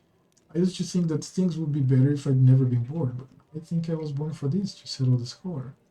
Didn't you go up and join the Crusaders before? I couldn't just abandon my tribe. I'm their best hunter. They'll have it much harder without me. But now that the demons have nearly destroyed Cannabis and the caves almost collapsed on our heads, sitting and waiting in it out just wasn't an option anymore. Anyway, I'm more useful up here than I am down there. Plus, the chief let me go, which means my debt to the tribe has been paid. Would you like to find your mother? No. What flies from Ben's mouth faster than an arrow? Then after a pause continues. I don't want to meet her, not because I feel any resentment, it's just that she's a half-elf. She barely got her first gray hair, and I'll be a ramshackle old man. She's bearded enough children, there's no need to make her witness the death of another one. I hope you understand. I'm very sorry, truly. Well then, I'm very lucky I met someone who not only helped me choose the bright path, but is happy to listen to my whining. Your parents. Love didn't survive hardship, but that doesn't mean the same thing will happen to you. What if you find true love, someone who won't leave you no matter what? And break my beloved's heart when I die in her arms 5 years later? That's a fine thing to do to the person you love. Then again, there was a chance of inspiring some tragic part to write a tearful ballad. They leave it to 35, right? That's look at that part. Thanks for sharing, man. Thanks for listening. Tell me your story again. Oh no. From the surface, and my dad was one of the 10 chiefs cut. After the night, they had to leave and move. His wife was especially hard on my mom, and dad was often mistake for demons, probably leave both ground. After all, my dad is another constant strategy and reached from the blue wound. It was a constant beach from home, mostly because of my mother's death. Nature itself was against her union, or not nature, but rather the curse that blood carries out of all their children was the only one born. Actually, healthy, the triplets died at birth, and my younger brother lived only 23 years. Friends of a generation. Yeah, it's inbreeding. Mongrels have short lifespans, but you don't look like you're getting older dying. How old are you? I'm as old as I look, no surprise there. But remember Soul? He's 10 years older than me. I remember him back when he was a fierce warrior. Day by day I watch him turn into an old man, him my father. Happens very quickly. First you miss a shot because you don't see the target as clear as you should to. as you used to. As you used to. You think it's because your eyes are tired. You tell yourself it'll get better tomorrow. Then you notice you're having trouble breathing. That climbing is harder than before. Clenches and unclenches his face. Your fingers stop bending. You have to tie your sword to your hand. You can even put your revs without help. You're washing your face in the stream. Sometimes you catch sight of a gray-haired, wrinkled old man you don't recognize.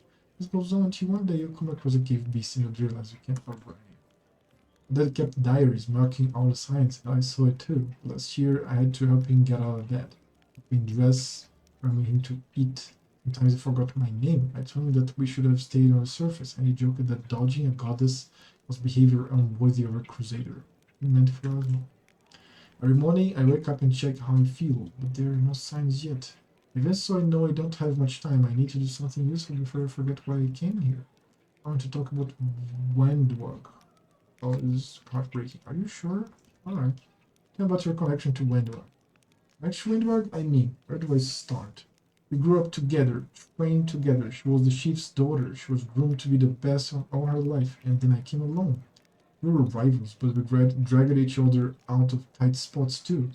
I've always been drawn to grand heroic gestures, sometimes idiotic ones, whereas Wendu liked to roam unexplored passages, finding new caves and making maps. She wanted to be a great huntress, the one who'd make it through the shield maze, but instead she'd be better if she died. Death of a friend is painful, but watching a friend become a shadow of it from herself is unbearable. Doesn't think she's a shadow of her from herself? No, she doesn't think she's a shadow from herself. Of course. She thinks she did everything right, because the second she starts to doubt herself, she'll have to face the truth. To admit that she's just a cannibal that demons uses. They wish she wants to get stronger and stronger, but for what? I'll never understand what drives her.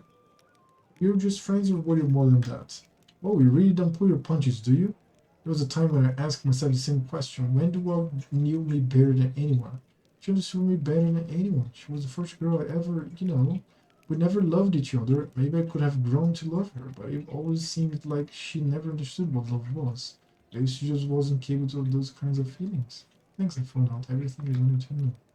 So, can you wear a hat with your one? Oh, here I can, but just eyes don't suit me too well. Found everything I wanted to know. Thank you. Sure thing. Tell me about your people. Of course, what do you like to know? What's it like living in your caves? Oh, it gives you about smiles, my strange.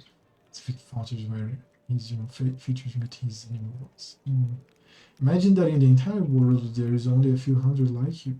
There's not an inch of fertile ground anywhere, nowhere to grow grain for bread, or cotton and lining for cloth. Neighbors are beasts who want to eat you, or parasites who want to infect you with their larvae and then eat you. I'm petting my cat, so. And it's not that bad because you can try to eat most of the things that are trying to eat you, sometimes at the risk of getting poisoned, sometimes there's almost no risk at all. In the worst years, there's not a single living thing anywhere to be found, predator or prey. That's when you eat mushroom soup, I'd say 3 times a day, but there was barely enough for once every 3 days. Life underground has its upsides, pun intended. There's no risk of losing the roof over your head, there's no bad weather, no counting the earthquakes, of course, not counting the earthquakes. Are you the descendants of the first graders? We're like demons, Paul, are we? Sad but true, without the demons there would be no mongrels. It's the magic of the world wound that affected our ancestors and made their children the way we are, like most in our tribe. Chief Soul fancies himself a descendant of the underground crusaders, the ones our heroic ancestors left to guard the caves. I don't know if it is true or not, the angel came to our caves for a reason. Maybe he remembers us? Those were evil and dangerous times after the First Crusade. Hundreds of crusaders began having children, and the babies were born with fangs, and horns and warts that covered half their face. People didn't like the new look, Inquisitors sure didn't. So our ancestors fled persecution and made a hope for themselves down there, underground. They probably intended to find a cure for their children and hoped to return in time. It never happened. Instead, the world wound's terrible legacy was passed down from generation to generation. Mongrel parents can only guess what their child will look like. Each of us is born with a new mutation. Many mutations are fatal. Down in the caves, we usually don't congratulate the family for the birth of a child until they turn at least 3. Most don't even get a name before that. There's no point. It hasn't been that long since the First Crusade. Why do you know so little about your ancestors? Our lives are much shorter than most Outlanders. Up here, only a few generations passed, and many still live and remember old Sarkoris as its It's still untouched by the demons. The lost Khalid realm of Sarkoris was a savage land of fiercely painted warriors, shamans, and druids established in 3672. A few years before the prophesied return of Arden, prophesied. Stirrings of demonic cults began there. Sarkori's strange mystics made grim predictions of the nation's fall. However, people were mostly confident that Arden's return would directly lead to a final end of these cults. Fortunately, the mystics were proven correct. The death of Arden in 4606 saw the appearance of the Wood Wound, gaping gateway.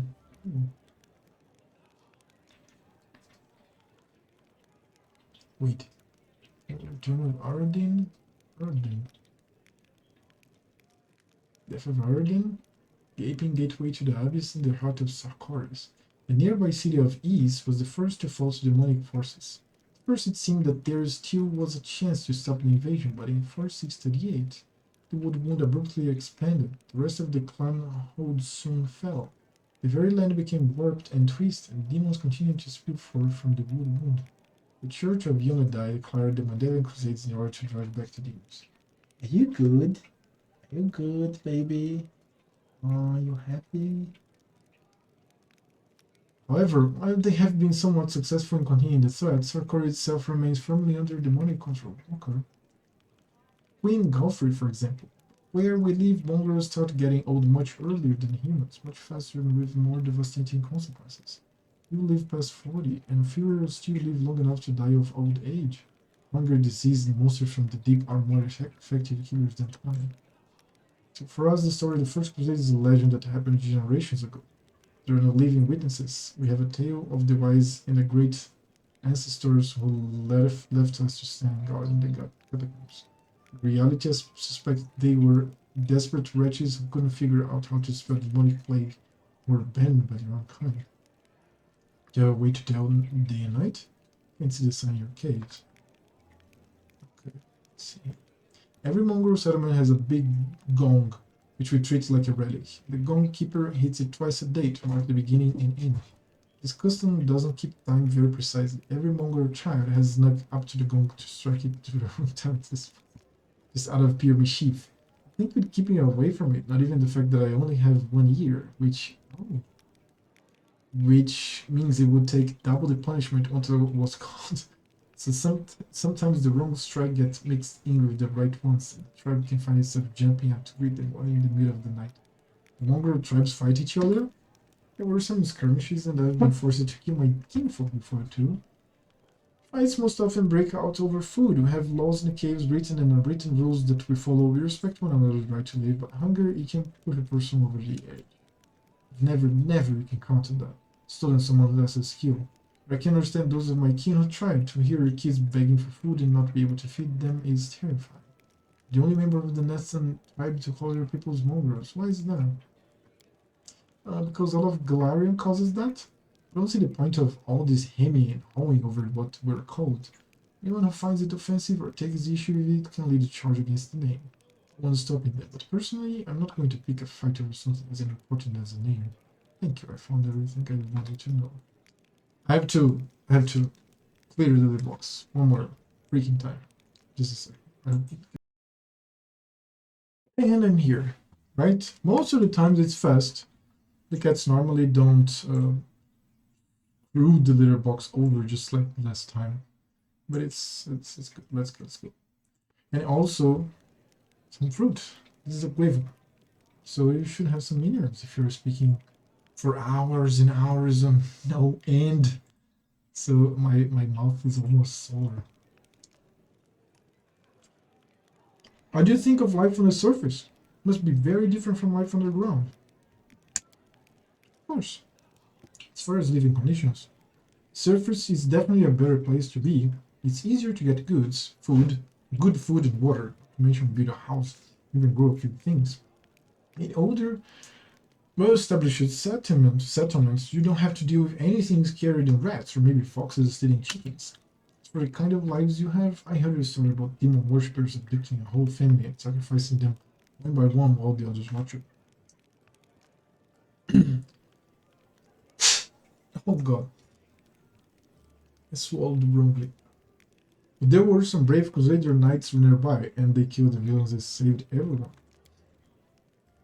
And I heard another story. A young blacksmith lost his arm in a fire, couldn't work to feed his wife and baby. They tried their best and lived from hand to mouth, but they were still destitute. In the end, desperate blacksmith robbed a traveler one night on the road, but there were some brave Crusader knights nearby, and they caught the robber and threw him in prison. Not long after, his wife smothered their baby and hanged herself. Yeah. Up here, the same person can proudly say he's protecting the innocent from demons and then look the other way while the same innocent starves just because they were born into a poor family. Queen Godfrey prolongs her life with some orchid elixir that cost enough to feed an entire city. Holy shit. Back in our caves, everyone is equally poor, and if one person starves, the whole tribe starves. Don't abandon our own in times of trouble. That's the point of a tribe. The laws of the surface are made so that some get everything and others get nothing. I might just be a naive fool from the caves, but I don't understand how it's possible to have so much more and share so much less. Anyway, look who I'm talking to. Must know life for the surface much better than I do. So, good, lawful, chaotic. I'm going to go with chaotic. Oh yes, I also have a few questions for the feckless aristocracy. Dude. You know when you eat something, anything, and you just swallow wrongly? That's what I just did. But I guess they'll have to wait until we drive the demons back into the abyss and close the world. At the end of the day, the world is full of injustice, but it's also full of mad beasts ready to tear us to pieces. You said you were prepared to risk your life to do something meaningful. What exactly did you mean? Did you invent a new salad and have it named after me? Truth be told, I don't know. It would be much easier if all I really wanted was to kill demons. Then a few more demons. Then more demons after that. Good honest rage and no needless...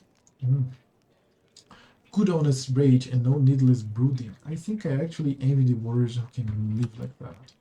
But I can't. If life's taught me anything, is that there are no easy choices. Dying a glorious death isn't enough. Some heroes of the Crusades did that and also saved entire settlements. Erected the ward stones, their actions kept the lands of Medivh safe for decades. That's what I want. My dumb short life has meant something. You think I have an exaggerated opinion of myself? Some scaly freak crawls out of the caves and wants to take control of the watchstones and float Yomediah's banner? Any fool can charge me at the front lines of the demonic armies and die there. But what good would that do? I want something meaningful, you know?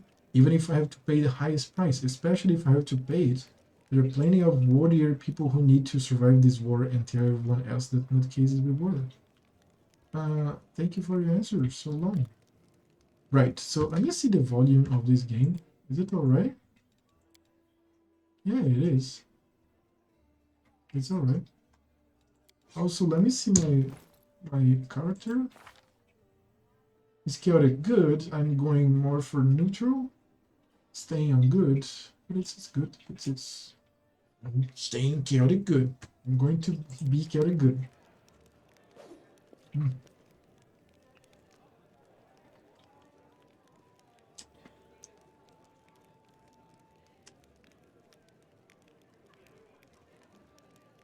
Dara. An imposing young Oread is surrounded by a crowd of crusaders who are hanging on to her every word. I hope this example clearly illustrates the difference between Gistka legionnaires from the last war and the crusaders. Let's go Gistka. The Giskan Imperium was the first human kingdom. Let me swallow. To establish itself in the inner sea region after the centuries of darkness and devastation caused by Earthfall. Its citizens spoke a nearly forgotten language called Gistka, whose alphabet became the basis of the alphabets of the modern language of Skald, Varisian, and Taldane. At its height, it dominated all of the northwestern Garand and also parts of southwestern Avistan. Raids of desert nomads and attacks by powerful outsiders from negative 2300 onward. And the lack of a strong eastern trade route led to the slow decline of Gistka. All Sirion, then a burgeoning kingdom under control of the powerful father of the Forgotten Plagues, pushed westward to overthrow the already weakened Jigsaw, and the Imperium was plunged into numerous succession wars around minus 2764, from which it was never again able to recover its former political, military, and economic power. Because of this military and economic defeat, the important cultural, magical, and technological advances of the Jigsaw Imperium were largely lost and forgotten. The perfection of form and spirits they were imbued with during creation turned them into parts of a well-balanced war machine. Not a ragtag bunch of individuals, but a united whole. Now tell me again, why I'm supposed to be impressed by your reckless assaults? Why where everyone is fighting for their ego and for the right to beat their peers through a swift but pointless heroic sacrifice? Some of the Crusaders grumble unhappily, but it is clear that they are captivated by the woman's words. The only exception is a scraggly and this heavily halfling monk whose puffy black eye gives him away as a brawler and a troublemaker. He enthusiastically pushes forward and tries to engage, but one of his friends swiftly jabs him in the back with an elbow, making the poor fellow pause to catch his breath. Quietly listen to the discussion. Let's listen to the shit. One of the Crusaders angrily curls his fists tightly and returns with a burst of passion. If those gist of yours, or whatever, had come for us, we'd have their guts for garters. You think we've never fought a mighty adversary before? The soldier's stern facade cannot fully conceal his relish. Clearly plans to enjoy this confrontation. Crusaders around him look upon their exotic opponent with a mixture of irritation and piqued interest. The woman clutches, chuckles before cutting off her interlocutor. I would love to see you storm a 6-foot tall walking castle shaped like a gigantic elephant that carries siege fortification on its back. And all I'll have you know, this fortifications were defended by a Gist-Khan priest craftsman armed with demon-bound war machines. They use the enemies you cannot defeat as mindless weapons. The woman gives the people around her a triumphant look and adjusts her hair with pointed nonchalance. The voice takes on a lecturer's tone. You should not argue with someone who happens to be the most authoritative researcher on the history of warfare 3,000 years before the foundation of Absalom. What is Absalom? For more than 4,000 years, Absalom has been the city at the center of the world, a metropolis-sized showcase of the greatest treasures on all Golarion. The city not only holds a key strategic position for both commercial and military endeavors in the region, but it encompasses the site of the ascension of 4 deities and claims to have been founded by none other than the last Aslanti, the god Arden.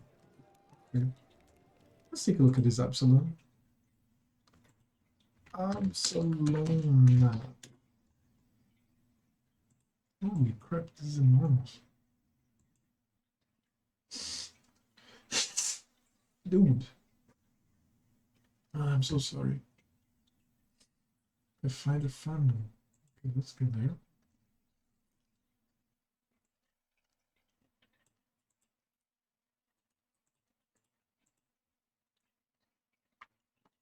It's great.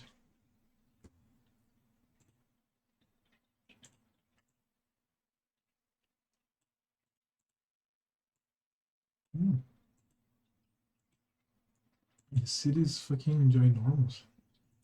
Okay. Absolutely.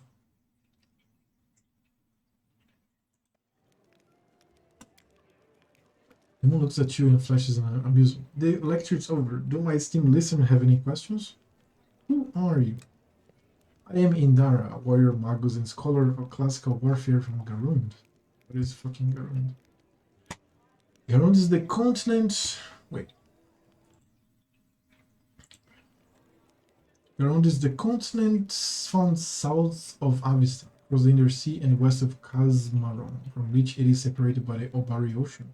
During the late age of anguish and age of destiny, Central Garund was the heart of civilization in the hemisphere, and this legacy of arcane discovery remains even today in the nations of Osirion, Nex, Nantambu, and Holomon. Beyond these bastions of civilizations, Garund is overrun by dangerous wilds, from expansive deserts to impenetrable jungles.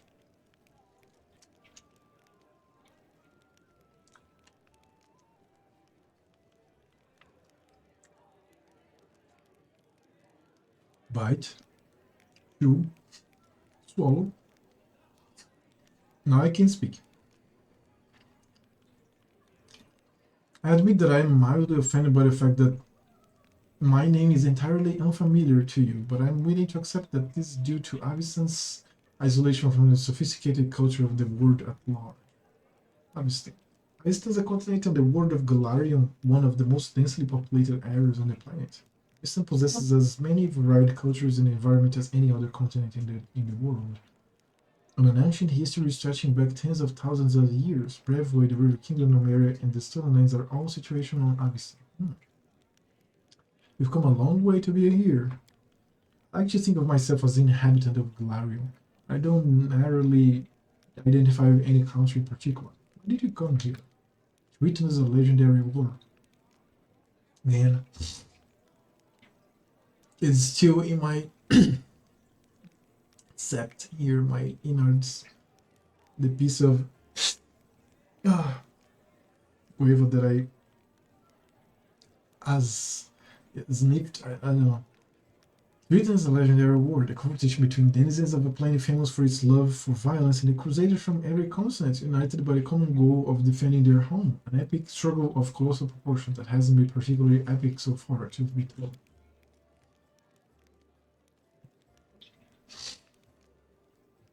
Ugh.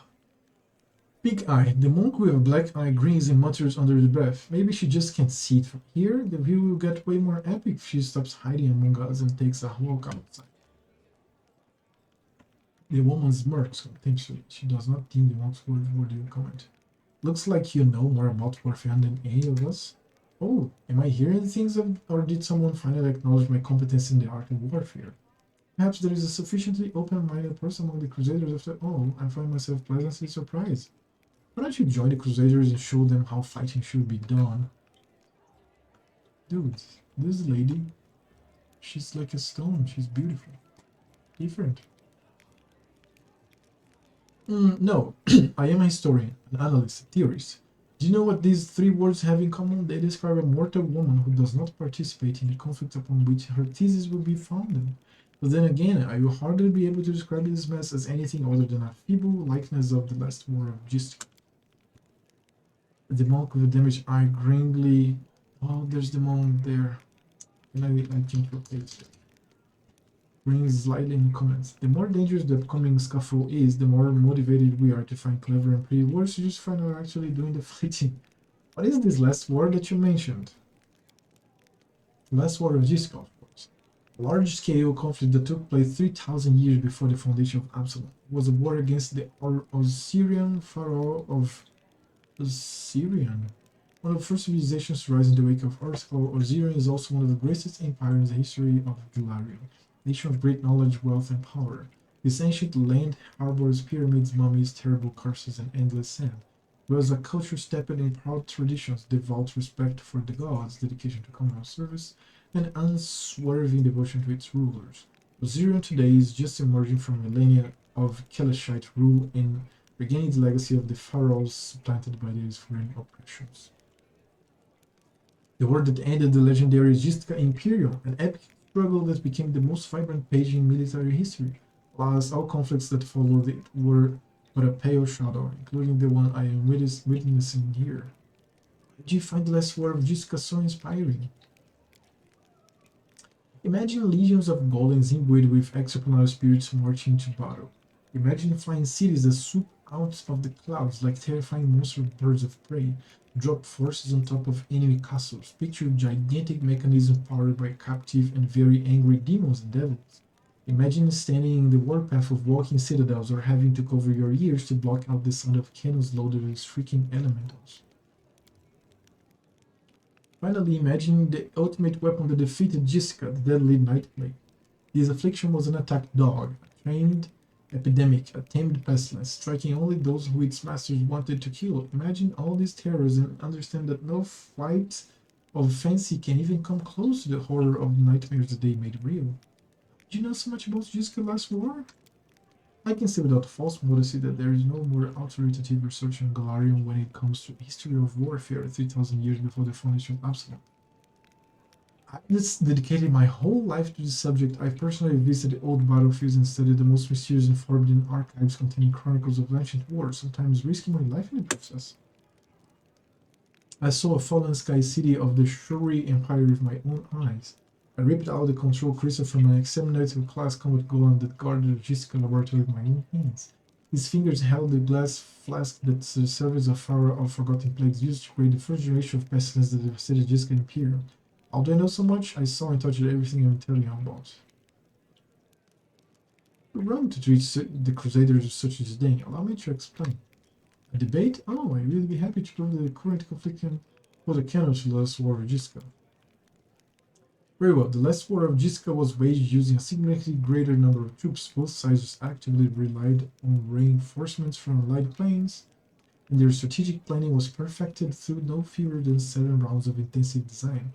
None of the above applies to this war of yours. Compared to the Jessica, we're but some club-wielding clothes. I would like to conclude my thesis with a few words of wise counsel from Dagon, an advisor of the Pharaoh of Forgotten Plagues. I doubt you will comprehend the true genius of his statement, but here is nevertheless. A Gaffley sees the ox pays no heed to the Gaffley, but Crimson Fever takes them both. Gadfly. Gadfly, no. Gadfly. What is a gadfly?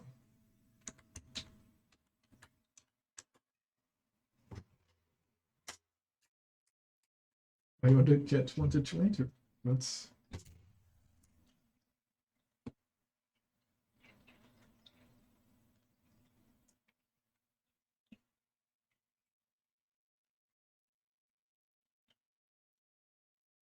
I wish I could show her. She doesn't like to be grabbed, but I'm going to grab her anyway.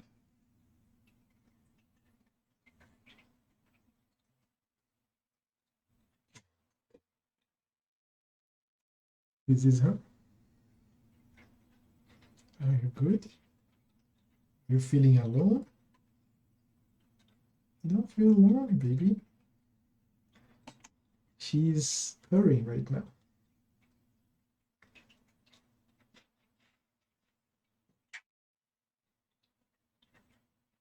She wants to go, but I'm going to hold her a little bit longer. She's so cute. Oh, we are here. Love you so much. Beautiful baby. Okay.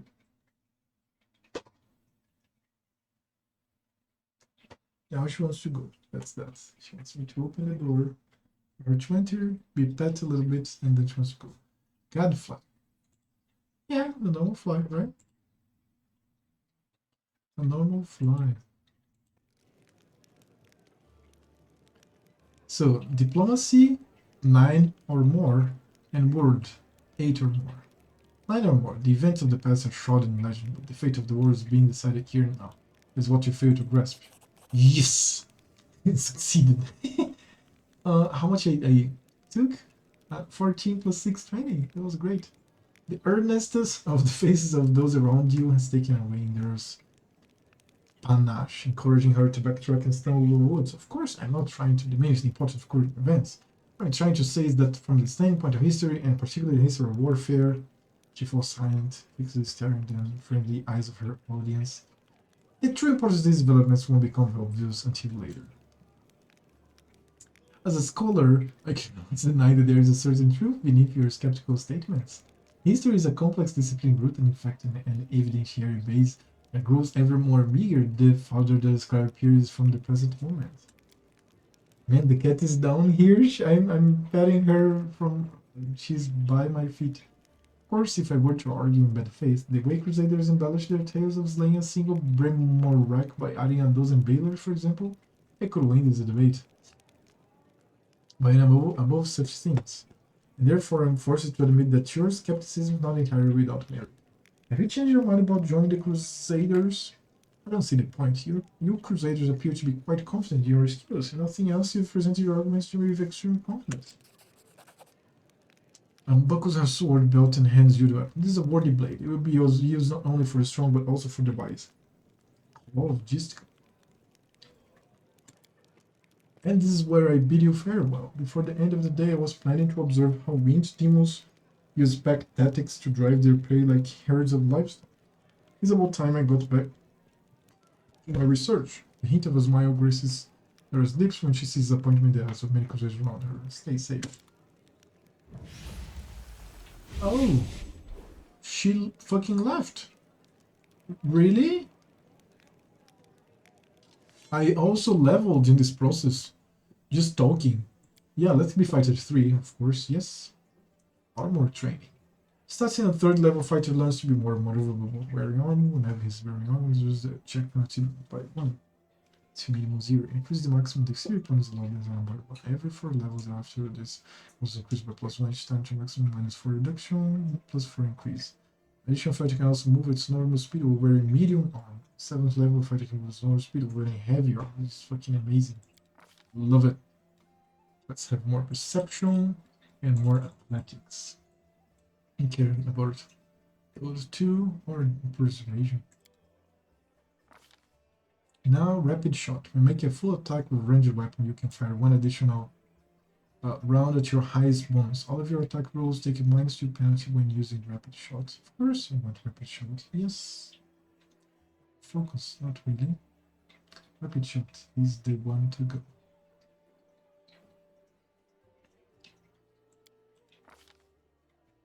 Okay.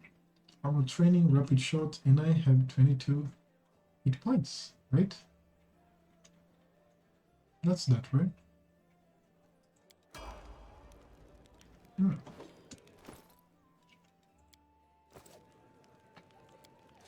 Zen Archer.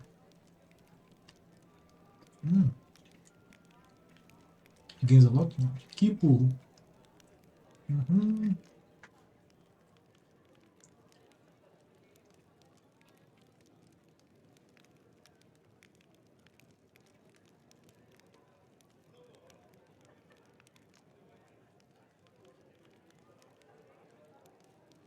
This movement.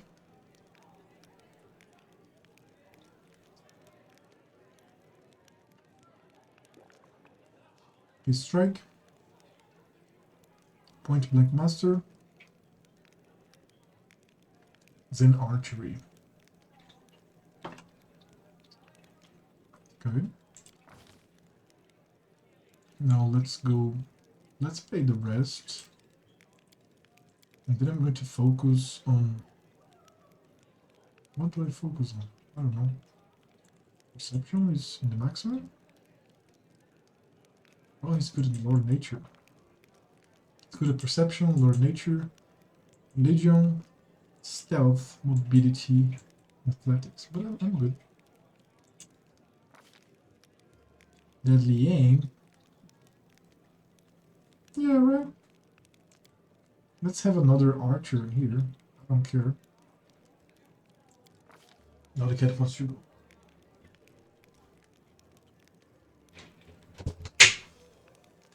Point blank master. Choose one type of ranged weapon. You do not provoke attacks of opportunity when firing the select weapon while threatened. Interesting. So the long bow, right? I have the long bow focus here. Point blank shot. Perfect strike. Precise shot. Point blank master. Flurry of blows. Combat reflexes. And deadly aim. Long bow, right? Long bow. Key power, extra attack. Complete, right? Now, the Shaman Spirit Hunter. Oh, she has this weapon finesse that I really don't like. I don't want her fighting, I want her being useful. Okay. Just a talent here. Let's pay on some more. Oh, okay. More skills that she might be useful.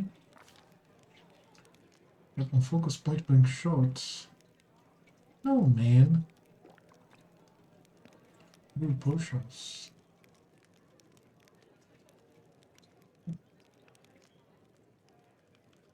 Combat casting, combat reflexes.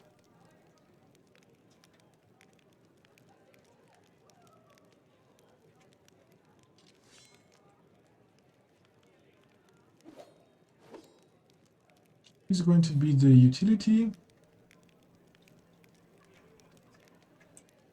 think I'm going to go with toughness. Right? Or not? Her skills, oh, trickery plus 12. That is pretty good. Let's go with trickery with her. Trickery, right? Trickery. Skill, focus, search. QV. Deceitful. Persuasion and trickery checks. Have 10 more ranks. Plus 4. Deft hands. Plus 2 bonus trickery. Use magic device. 10 more ranks. Plus 4. So let's have trickery.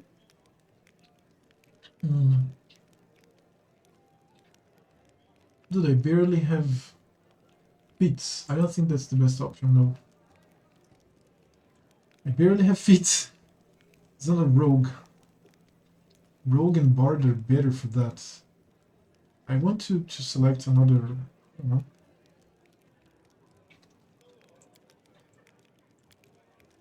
Damage, believe, ranged magic, mounted combat, defense, saving throws, critical strike, skills, mathematics, teamwork, class specific, call style. Dude, this is fucking amazing. And show this to friends.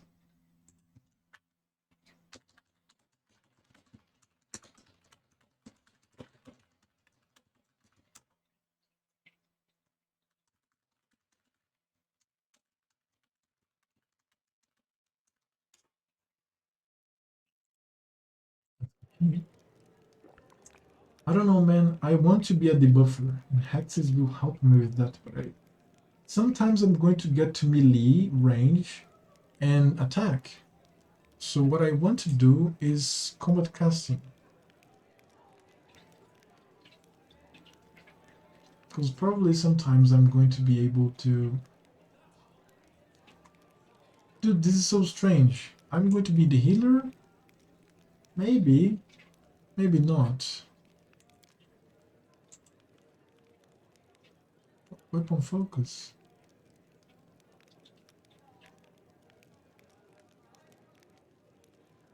I don't know.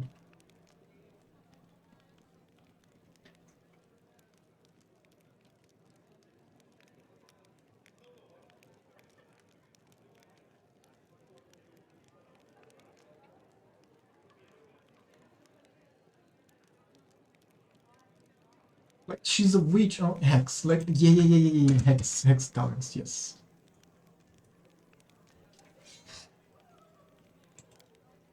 No. There's no talents for hex? Why? He's a hex.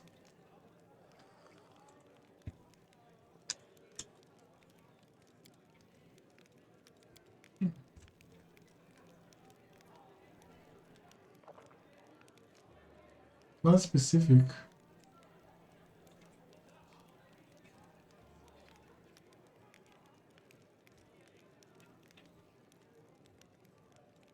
Strange.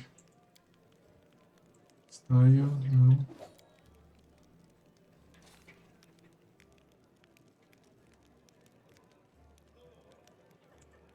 Defense.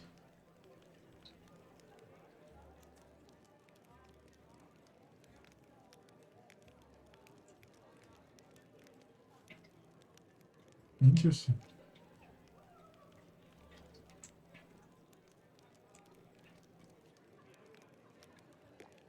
I don't know, man. Magic. She casts spells, right?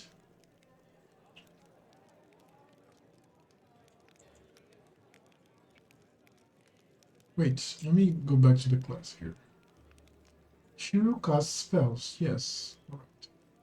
She will cast spells, so it's going to be combat casting, man. I want combat casting. This foreign concentrate checks me to cast a spell or use a spell-like ability. Yes. That's going to be the best one. She's going to be very versatile, this woman. Combat casting. Use spells, aid, bark skins, bowstring, delay, false life. Ooh. Fuck ton of spells.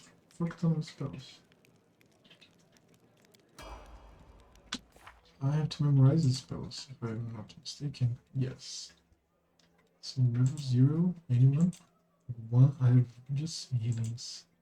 Level 2, I can only put here Bull Strength. Rotation. Now, Restoration Lesser, I guess. Cure Moderate Wounds, right? I don't know.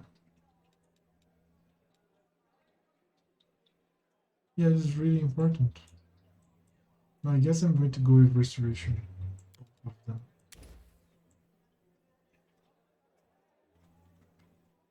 Maybe the middle of the combat, right? I don't think I can go vert. And the Paladin. She's going to be a Paladin. I have here an Aura of Courage. Immune to fear, and plus it's an aura. It's plus 4 to Mercy. Oh, Mercy is really strong. And Divine Health. Immune to diseases. Magical is great. Right, so I was paying another rule for her. Let me see. I'm going to pay the class skills. Right? Class skills. Yep. Later on, I'm going to pay the other skills. Weapon focus. Yeah. No, it's yes. This here, she has dodge. Pickpocket. Oh, background. She has dodge. Shield focus. Silent shield, greater shield focus, mounted shield. Shield focus, mythic. Wait. No? Show me all.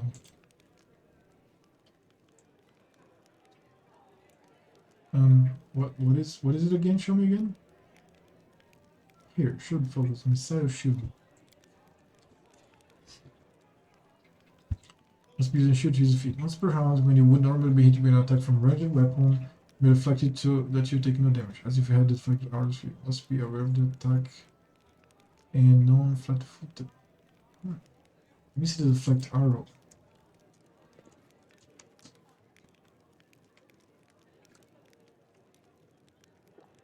Deflect arrows. You must have at least one hand free, holding nothing to use his feet. Once per round, when you would normally be hit with an attack from a ranged weapon, you may deflect it so that you take no damage from it. You must be aware of the attack and not flat-footed. Aim to deflect a ranged attack doesn't count as an action.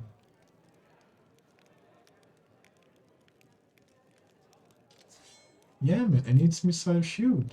Missile shield is the shit. You would normally be hit with an attack from a ranged weapon, or then close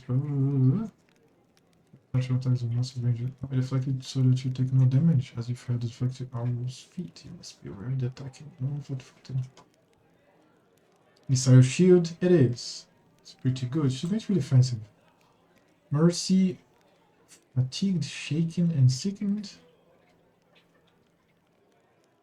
Fatigued, maybe? Sickened. That can really happen in a fucking game. Okay. Do I have paladin spells? Yes. No, oh, no, I don't. So I leveled all of them. Dude, look at the life of them. Let me save the game. Dude, I'm playing for 5 hours. But I'm just reading lore. I'm basically just reading lore. That's what I'm doing. I'm reading lore forever and ever.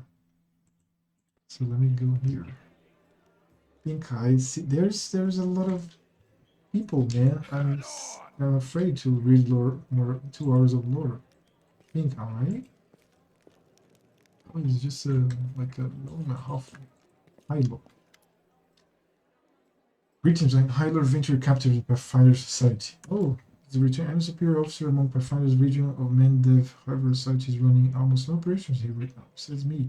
There are almost no Pathfinders here. Actually, I'm only stuck here because of an old feud with a demon worshipper known as the Spinner of Nightmares. I had to work alone without the support of the society, but I've made a lot of acquaintances along the local mercenaries and daring fighters. If you need any good fighters from another school, talk to me. How about your confrontation? So more about you. I need brave, experienced fighters, not companions. I need good training. So this guy will retrain me, I guess. It all began with a task of the Pathfinder Society. What is that? It's a globe-spanning organization based in Absalom. The membership consists primarily of Pathfinders adventurers who travel through Golarion, usually inconspicuously, and explore, delve, and otherwise experience the lesser-seen part of the world. They send journals documenting their travels back to their adventure captains, who also assign them new missions and suggest new places to explore. The most exciting and illuminating of these journals are compiled in the Pathfinder Chronicles, an ongoing series of books that collect the history and mystery of Golarion for its membership and the general public. Arrived in Nerosian, the capital of the Crusader states of Mendev. Nerosian is designed first and foremost as a defensive fortification to hold back the endless demonic hordes of the World Wound. Nerosian is also a holy city of Yomedai.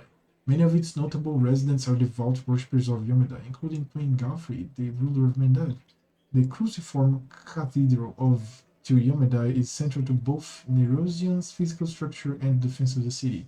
The cathedral also draws faithful pilgrims from afar to worship at this renowned holy site. Oh. I arrived in Nerosian with my team to investigate the sudden death of a famous crusader, Baron Fauron. He soon focused in on a small hospital for the wealthy there where Fauron was being treated shortly before his death. It turned out that a gang of Baphomet's cultists calling themselves the Labyrinth of Mind had gotten a foothold at the hospital. They were obsessed with twisting the minds of their victims and targeted fragile people too weak to resist. The hospital was filled with perfect victims isolated for weeks from the outside world, completely helpless. And when they returned, they were different, almost normal, but the moment they heard a certain phrase, something dark awoke in their mind, transformed into servants of Baphomet, ready to lie, betray, and even kill. The Labyrinth of Mind was preparing to infiltrate all the elite circles in Mendev, but Baron Fauron stopped it. He was too loyal to his oath and too resistant to their spells. He fought for his freedom till the strain broke his heart. We opened and cleared the city of Baphomet's pit of vipers. Their den was a cradle of sin and filth. They cast spells on each other, and their loathsome fantasies stepped real from their minds into the world. They dreamt of horrible and forbidden things. They fought like mad. We burned the place to the ground and slaughtered everyone we could. But the leaders of the cult were able to flee, and they were set upon revenge. They abducted my daughter Lori, who served under my command in the Pathfinder Society. They left me a note full of tart insults, mockery, and sneers. From that note, I learned the name of my enemy, the Spinner of Nightmares. A few months later, I confirmed that she was the leader of the Labyrinth of Mind. And had begun. I would get Lori back at any cost. I want to know more about you. It's very interested. I am a common Pathfinder. There are many others like me. Fate and my orders brought me to this land. How did you adapt here? I was working on assignments for the Pathfinder Society, and then a demon worshipper named the Spinner of Nightmares abducted my daughter Lori. For the past 3 years, I've been trying to save her. During this time, I've become a specialist in scouting demon territory. I've even planted agents among the cultists. Truth be told, in pursuing the Spinner of Nightmares, I've been acting more on behalf of the Queen Galfrey than the Pathfinder Society. It's a long story, maybe I'll tell you the rest of it sometime. This Spinner of Nightmares is a true spawn of the Abyss. I've fought her many times, but I've never been able to seize her by the throat.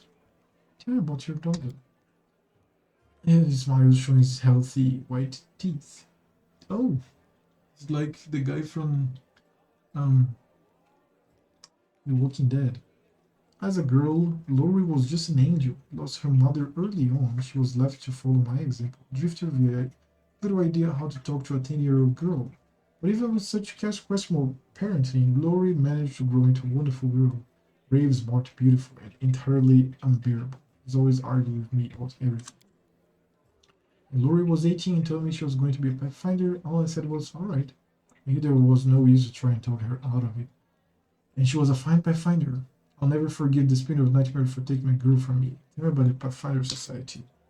The global organization unites opportunities and adventures of all kinds to explore the world and uncovers its secrets, travel, and sometimes face down threats. In times of trouble, the latter becomes our primary focus. We're driven by curiosity, the desire to make the world a better place, and of course, seek profit of or hunger for glory. But in any case, it's hard work. They might send you anywhere on a mission. Weaklings have little place in the society. It's more for seasoned fighters. Their society lodges in many cities. The closest one is in Nerosia. They're each led by venture captains, lads like me. The Grand Lodge is in Absalom, the center of the world. The Decemvirate sits there, the anonymous council of our leaders. Any more questions? If you have any questions, come to me. I need brave and experienced fighters. My companions and I need good training. Okay.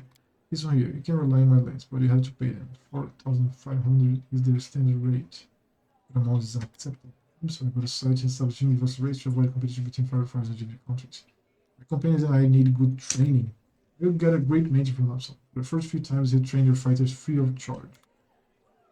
Okay, I can retrain them, and that is great. But not right now. I might change this fighter because I have Lan as an archer. I might train him.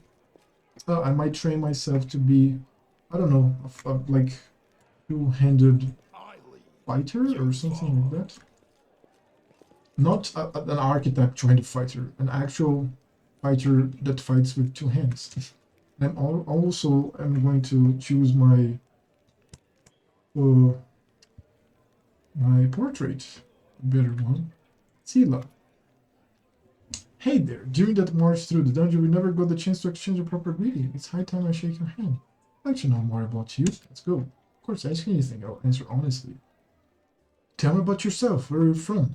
I'm a little bit from Geb, a little bit from Katapesh, but mostly from the Knights of Yomeda. I was accepted and began my training at 14. I belong to the ranks more than I belong to any other place. You've come to Mendev by a long road, haven't you? Very long one. Traveler is expected to have amusing stories. Unfortunately, I have only 3 tales of any interest. I'd like to save them for our next feast. Otherwise, I won't have anything to show for myself when it's time to start bragging. That's just won't do. Especially since I'll win the night with my cautionary tale of a battle with chupacabras. Can't you tempt me the story about fighting chupacabras and then not follow through? What are chupacabras, by the way?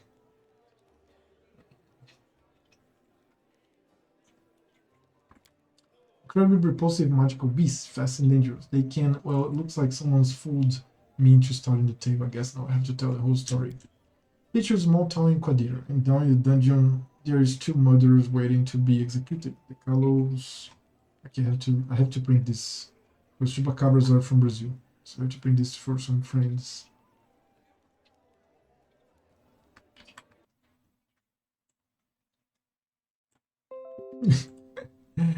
Seriously, chupacabras.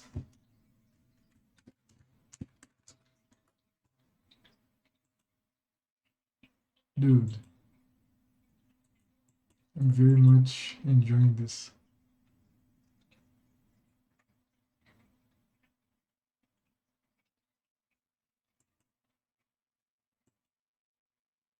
Let's go. In the dungeon, there's 2 murderers waiting to be executed. The gallows are already built for them, the ropes being bought, but sometimes life takes a surprising turn. Suddenly, a paladin of Yomedai appears in the doorway and offers the murder a deal. They go with her to fight some monsters, they leave, they survive, that is. There's a big difference between imminent death and probable death with a glimmer of hope, wouldn't you say? So here we are traveling through the desert, me and my friend, the priestess of Serenrai, known to her faithful as the Dawnflower, the healing light, and the Everlight. Serenrai is a goddess. Dude, I'm reading for 3 hours non-stop. I haven't played 10 minutes. Compassion and peace. Serenrai is a goddess who teaches temperance and patience in all things. Compassion and peace are her greatest virtues. And if enemies of the faith can be redeemed, they should be worship of this goddess of healing, honest. Oh, I have to remove this up from here to worship of this goddess of healing, honesty, redemption, and the sun began far to the east of the inner sea, the vast Padishah Empire of Kelish. But our worshippers can now be found throughout the world.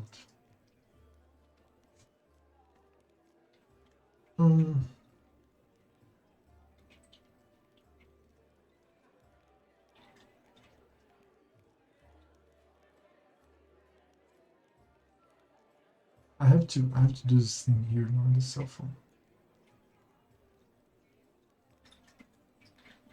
Dude, now? Really?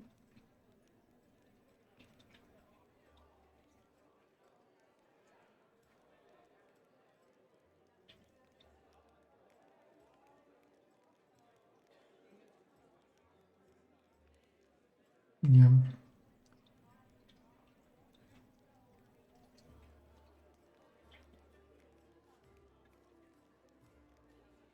Okay.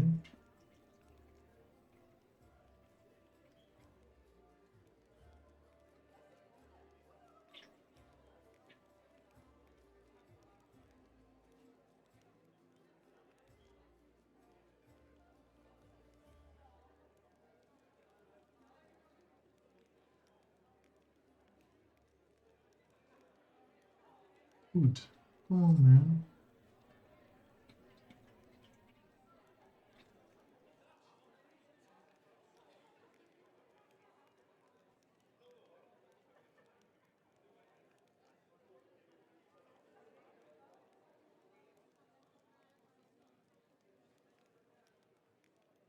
Holy shit, brother.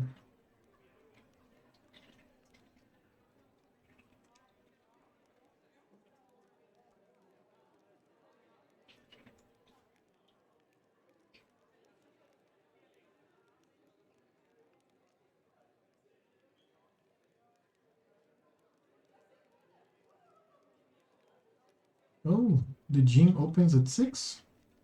I might go to the gym at 6 and then come back and continue. So the gym goes from 6 to 23. This is good. I'm going to let in this screen here, because I maybe go back here. Me and my friend, the priestess of Serenray, along with the little ratfolk fellow who'd asked for help, and the 2 cutthroats.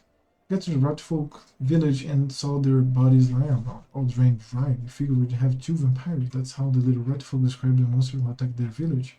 That's why we went in all brazen like the sun was hiding, the vampires couldn't attack until dusk. But we never got a chance to look around. Black shadows, quick as the wind, attacked us from all sides, not vampires, but chupacabras. One of the lads we pulled from the gallows got killed right away. The second one ran for his life. That left me, the red folk, and Kira, was the name of the priestess, and we all steeled ourselves for a fight of our lives. And just when we thought the end had come, with the chupacabras surrounding me like a pack of dogs around a bear, and our red folk friend wounded and down, and the teeth of the quickest of those blasted monsters was clenching on Kira's shoulder. Right then, all hope was lost. The other lad from the gallows suddenly comes running back, kills the beast attacking Kira. I'm sure you know what a turning point in a fight looks like. Well, this was it. Months before we were lost, and moments later we had it back under control. The chupacabras dropped dead, one by one. The little red folk is reunited with the family who were hiding in the basement. Priestess and I closed the eyes of that boy from the gallows who saved us. It was a shame he didn't survive the fight. May the gods keep his soul in his journey through the afterlife. That's a good story. He could have died in disgrace in the gallows, but instead he died a hero. And I'd fancy the stunt earned him some points as his final judgment. It's smart to remember a journey doesn't end in death. Had it not been for that Mercy Milos, that was his name, would be hanging from a nose, and me, Kira, and all that red folk would be dead in that village. Someone told me that a kind deed done by an unkind person is 100 times more precious. By the same token, an evil done by a noble soul is 100 times more horrifying. That's what I really wanted to say. Chupacabras were just a good starting point. What made you become a paladin of Yomedai? That's a serious question and a good one. You should ask it of your companions, but it's a long story. To start with, 12 years ago was nothing like the person I am now. I roamed the streets of Soko, the other homeless orphans. I stole, I fought, I was hired sword for a bit. Not a proper origin for a paladin, is it? Back then, Soko was a city of orphans, widows, and widowers. Gnolls decimated the city regularly. My parents were among their victims. People there heard about new deaths before the definitive mourning their previous losses. One day a group of knights of Yamedai brought a glimmer of hope to the city, but while others saw them as saviors and protectors, I was busy pricing their noble horses and their gleaming metal armor. Wondered just how much one of their pretty swords would fetch. Thief lives one day at a time, that's what they say. I was a type that never thought past the next job. Anyhow, I was able to sneak into the Knight's camp and steal one of their mithril helms. And I was right there when Agnon attacked the helm's owner. Asim was her name, and dealt a blow to her unprotected head. Now, like all the others, she'd fearless driven from the gates of Soko. That one blow was fatal, but who really was to blame for her death? The Gnaw attacker or the young thief named Sila? Not that it takes to survive sometimes. Chaotic. Life is growing full of chaos. Sometimes it all just comes down to luck. But that's how you see it. I can accept your point of view. If the story of my youth taught me anything, it's that we are all accountable for our actions. It's too easy to wave off responsibility if you use the cruelty of life as an excuse. You were asking what brought me into the ranks of Yomada's warriors. We all choose the paladin's path for our own reasons. Some are guided by the ability of the spirit, some by a desire to fight injustice. I became who I am through penance and a debt unpaid. The day Asemi died protecting my city, I wanted to kill myself for the terrible guilt I felt. Then I realized it wouldn't make the world any better, and I decided instead I'd try to take her place, become who she had been, and protect the innocence that she would no longer be able to protect. What are the principles that paladins of Yomada I follow? I'll tell you. I like to recite our code. It feels like I've said it 1,000 times, but it never gets old. There is a strength in these words. After Paul she begins, her voice slows and meditative. I will learn the weight of my sword with all my heart to guide it. It is worthless. My strength is not in my sword, but in my heart. If I lose my sword, I have lost a tool. If I betray my heart, I have died. I will have faith in the inheritor. I will channel the strength through my body. I will shine in her legion, and I will not tarnish her glory through base actions. I am the thirsty to battle and the last to leave it. I will not be taken prisoner by my free will. I will not surrender those under my command. I will never abandon a companion, though I will honor sacrifice freely given. I guard the honor of my fellows, both thought and deed, and I will have faith in them. In doubt, I may force my enemies to surrender, but I am responsible for their lives. I will never refuse a challenge from an equal. I will give honor to worthy enemies and contempt to the rest. I will suffer death before dishonor. I will be temperate in my actions and moderate in my behavior. I will strive to emulate Yomada's perfection. Thank you, I've learned everything I know. I couldn't bore you. Ask me something if you like. Earbeth said your friend Jana Aldor is missing. Who do you know? Do you know where we should look for her? Earbeth is worried about her fighters. I understand that. I want to look for Jana myself, so I didn't distract you, but since you're in this too, I could use some help. Jen and I met in Cannabis a few days ago and just hit it off. Went drinking together, went to that unforgettable celebration together too. But we got separated in the crowd, so we should start looking from the main square. That's where I last saw her. See no frowns. Jen is a good fighter, even if she's green. Couldn't have become an Outdoor otherwise. I hope that means she's alright. What do you think of what's going on at Cannabis? Cannot request. It's complete chaos. It's lucky we're here to handle it, right? Does the way I talk bother you? I know I can seem blasé. Many good people in our protector, Terran Delev, died here in Calabria. A paladin of Yomada is expected to be properly respectful and solemn. But I prefer to face my troubles with a smile and a bit of common sense. Grief is a weapon they'll use against you. It can undermine a warrior's spirit. It can undermine a warrior's spirits. It's better we hold off on grief until we've driven the last demon and cultists from the city. We want to win, we can't be mourning on deceased day and night. Blood's joy heals the soul. It's nice when you and your commander think alike. Is fighting demons all you want, or are you looking for something more? How about covering myself in glory and becoming the hero of 100 ballads? At least a dozen if they're lively ones. Anyway, to be more serious, the area around the Wood Wound is the best place for a paladin who wishes to defend the weak and serve good. Being part of the crusade is reward enough for me, but there's something that worries me. I don't want to sound like I'm criticizing my brothers in arms, but the Eagle Watch and the others are focused on just one aim, the war against the Wood Wound. That's why they can sometimes overlook the smaller things, ordinary misfortunes, you know? I always liked being a wandering knight because any moment I could get up and go help poor red folk whose family had been kidnapped, or an old woman whose favorite dog had gone missing. So here's my answer. I don't have some big important goal, but I'll be happy to help those who need it, a little bit here and there. I think we should go our separate ways. You better look for them. Thank you for speaking with me. Until next time. See you. Alright. So, dude, I'm almost finishing with this floor. I have Irabeth here. And a success, how's the city? What is our main objective? You heard what the demon said. They're going to desecrate the Wardstone and blow up the whole barrier around the Wood Wound.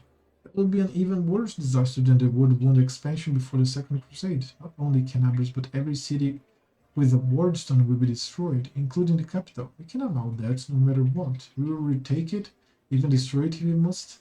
Elmedai's gift must not become a weapon of the Abyss. These Wardstones, what are they? Dude, I've asked like 3-4 times. I know it is a Wardstone. Allow me to ask a few personal questions. Yeah, please, but I must warn you, there are some things I don't have the right to discuss. Where are you from? I was born in Canabris. I grew up on a farm just outside it. My way back home lay at the end of a long and winding road. It took me years of traveling through foreign lands before I came to be where I've always belonged. How did you become a paladin? I don't much like to remember it. Believe it or not, the story of how I became a paladin is also the story of how I failed to become a knight.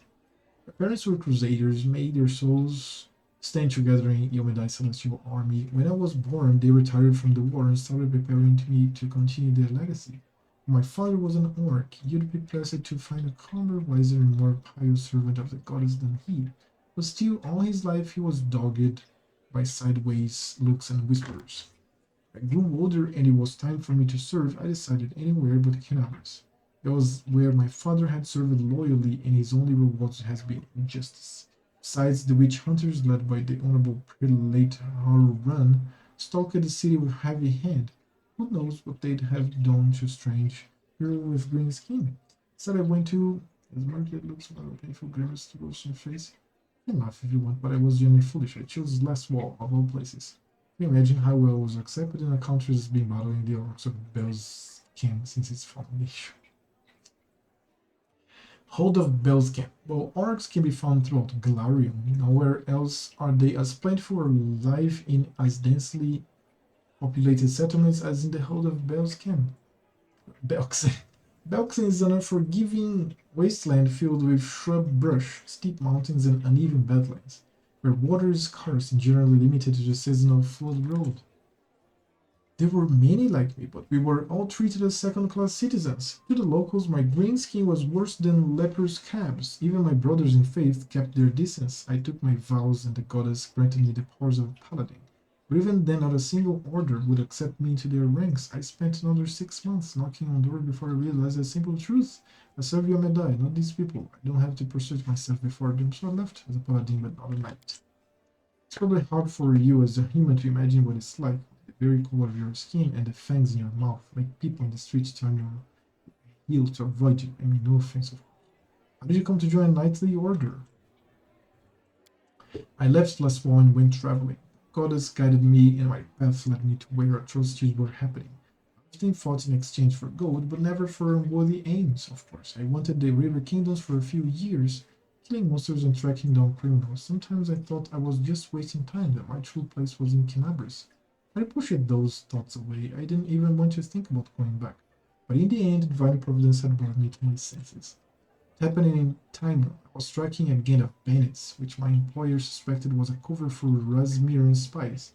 I managed to find their lair, but inside I found something far more dangerous than spies, an unholy temple of Zon-Katan. Broken there, the cultists were about to sacrifice someone, the person who was assassin to become my wife and Eve, but that's another story. I cut down the cultists, examined their papers, and couldn't believe my eyes. A network of evil cults had spread out through all of Avista, including Mendev. Worse, the documents clearly showed that their allies, the Templars of the Ivory Labyrinth, pledging their lives to Baphomet, these cultists scheming to subvert the good works of their crusaders.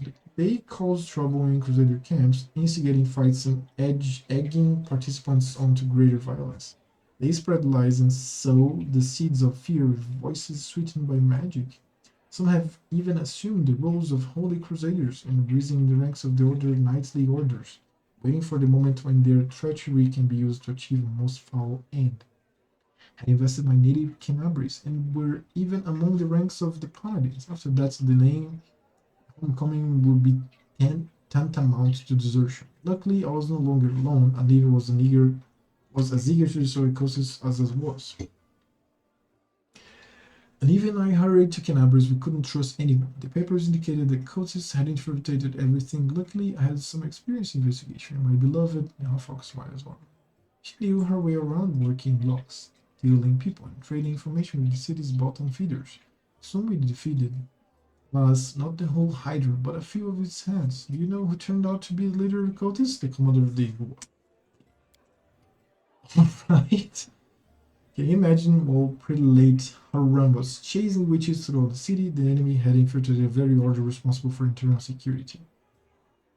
The scandal reached the ears of the queen.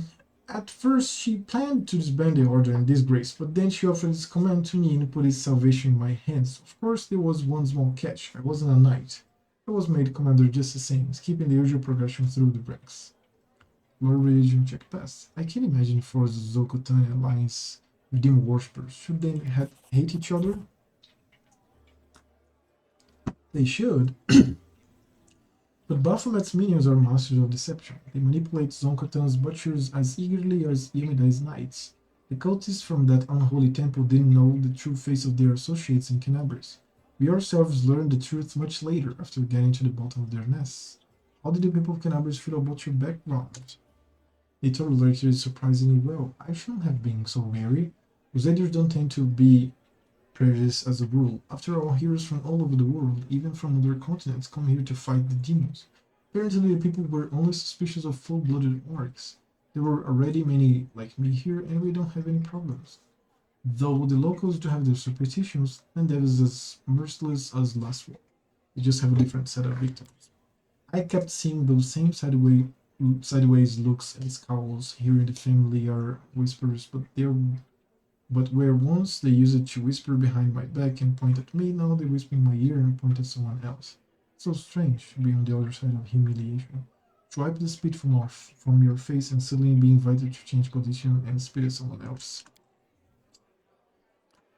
You must have figured out by now that I'm talking about Thieflings. It's true there are many of them among the cultists and few among our crusaders, and our fighters do all they can to drive away those who would be our allies.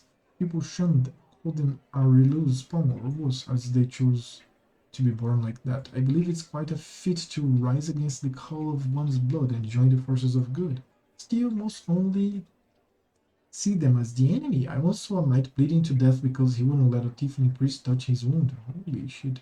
Alas, I haven't been able to change this in all my time in Canabrus. Now about Anivia. Met in Timon as I was wandering aimlessly from one ordeal to another. We returned to Canabrus together to expose the Templars of the Ivory Labyrinth. The day the Queen knighted me was the second happiest day of my life. First was the day of her wedding. Anivia isn't just my beloved, she's my staunchest ally. We share every victory and defeat. The best of me is alive thanks to her. Thank you for saving her back then. The day Canabrus fell. Before her return, anything giving me the strength to protect the defender's house was the hope that I was here again. You're in our depth. Thank you for your answers. Now about the Eagle Watch. It was a small order created to fight not only demons but also the enemy within, to maintain the purity of the paladin ranks, prevent heresy and identify spies, and it failed miserably at that. The Templars of the Ivory Labyrinth infiltrated it and formed their nests within its ranks. After the Queen entrusted me with leading the order, Anivia and I practically built it from scratch. Got rid of the weight, people who weren't committed, we organized ways to transmit messages and orders safely, we chose reliable ciphers. We found tacit allies around the city, from Crusader orders to street beggars. This was my personal crusade, to purge the city of the Templars who had infested it. I thought I was winning, I could feel it. We were so close to driving the cultists out of Canabrus, but it's hard to admit, but those successes didn't count for much once the demons entered the city. Okay.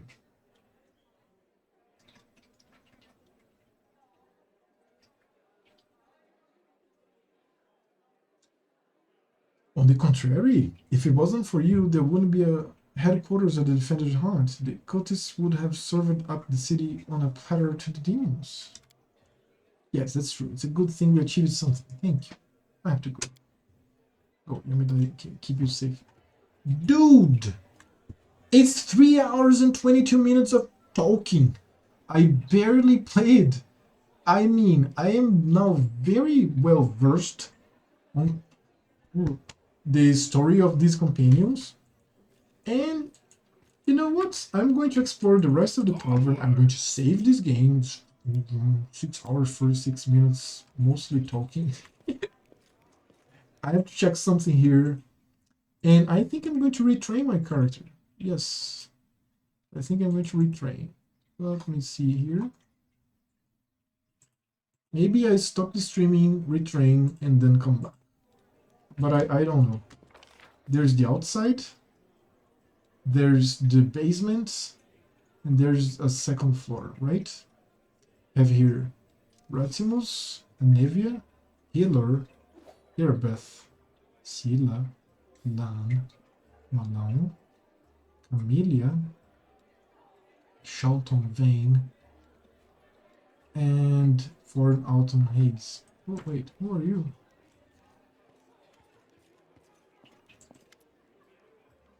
Don't forget, look, Alf sits in front of you. I suppose this pale as a ghost, his armor, opening of bloodstained bandages, bandages body is good, but even such a miserable state, he managed to keep calm. Why, I haven't seen this elf. Raising his eyes to meet yours, he says faintly, I am Thorn Autumn Haze, at your service. His pale lips are reddened by blood, but you see no signs of pain or fear in his grey eyes. Do you need help? Don't trouble yourself on behalf of local Halo Tent. Besides, I come from resilient, hardy people, but we endured both the wounds and the poison delays through them. Who are you? My name is Thorn Autumn Haze. I've come here from Kionin.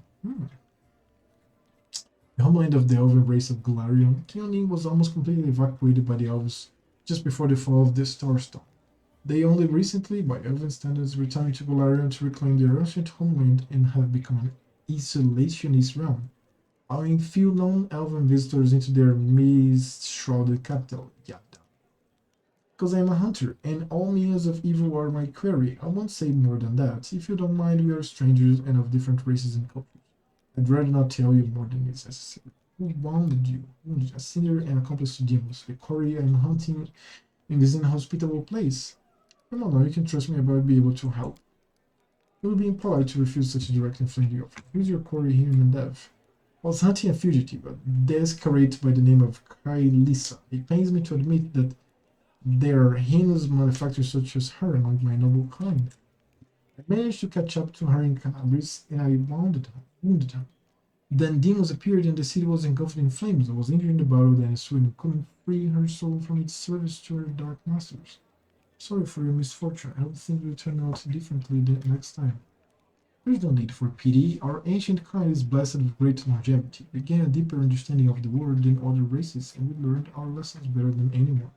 It goes for learning from our mistakes as well. I survived, which means I will be more prepared when next we meet. I wish to aid you in your hunt. I thank you, but this is my mission, and I'm used to facing all manners of terrors on my own. I do appreciate your willingness to help. If you happen to meet Kailisa, take caution. She has returned many innocent souls to the path of evil, and darkness has rewarded her with many gifts. Her appearance alone will tell you that. It is warped. The agate skin, the malicious stare of her blood-red eyes, the bestial teeth, she's more monster than elf at this point. What does Kailisa look like again? So, dude, I'm just 20. Her skin is dark. Her hair...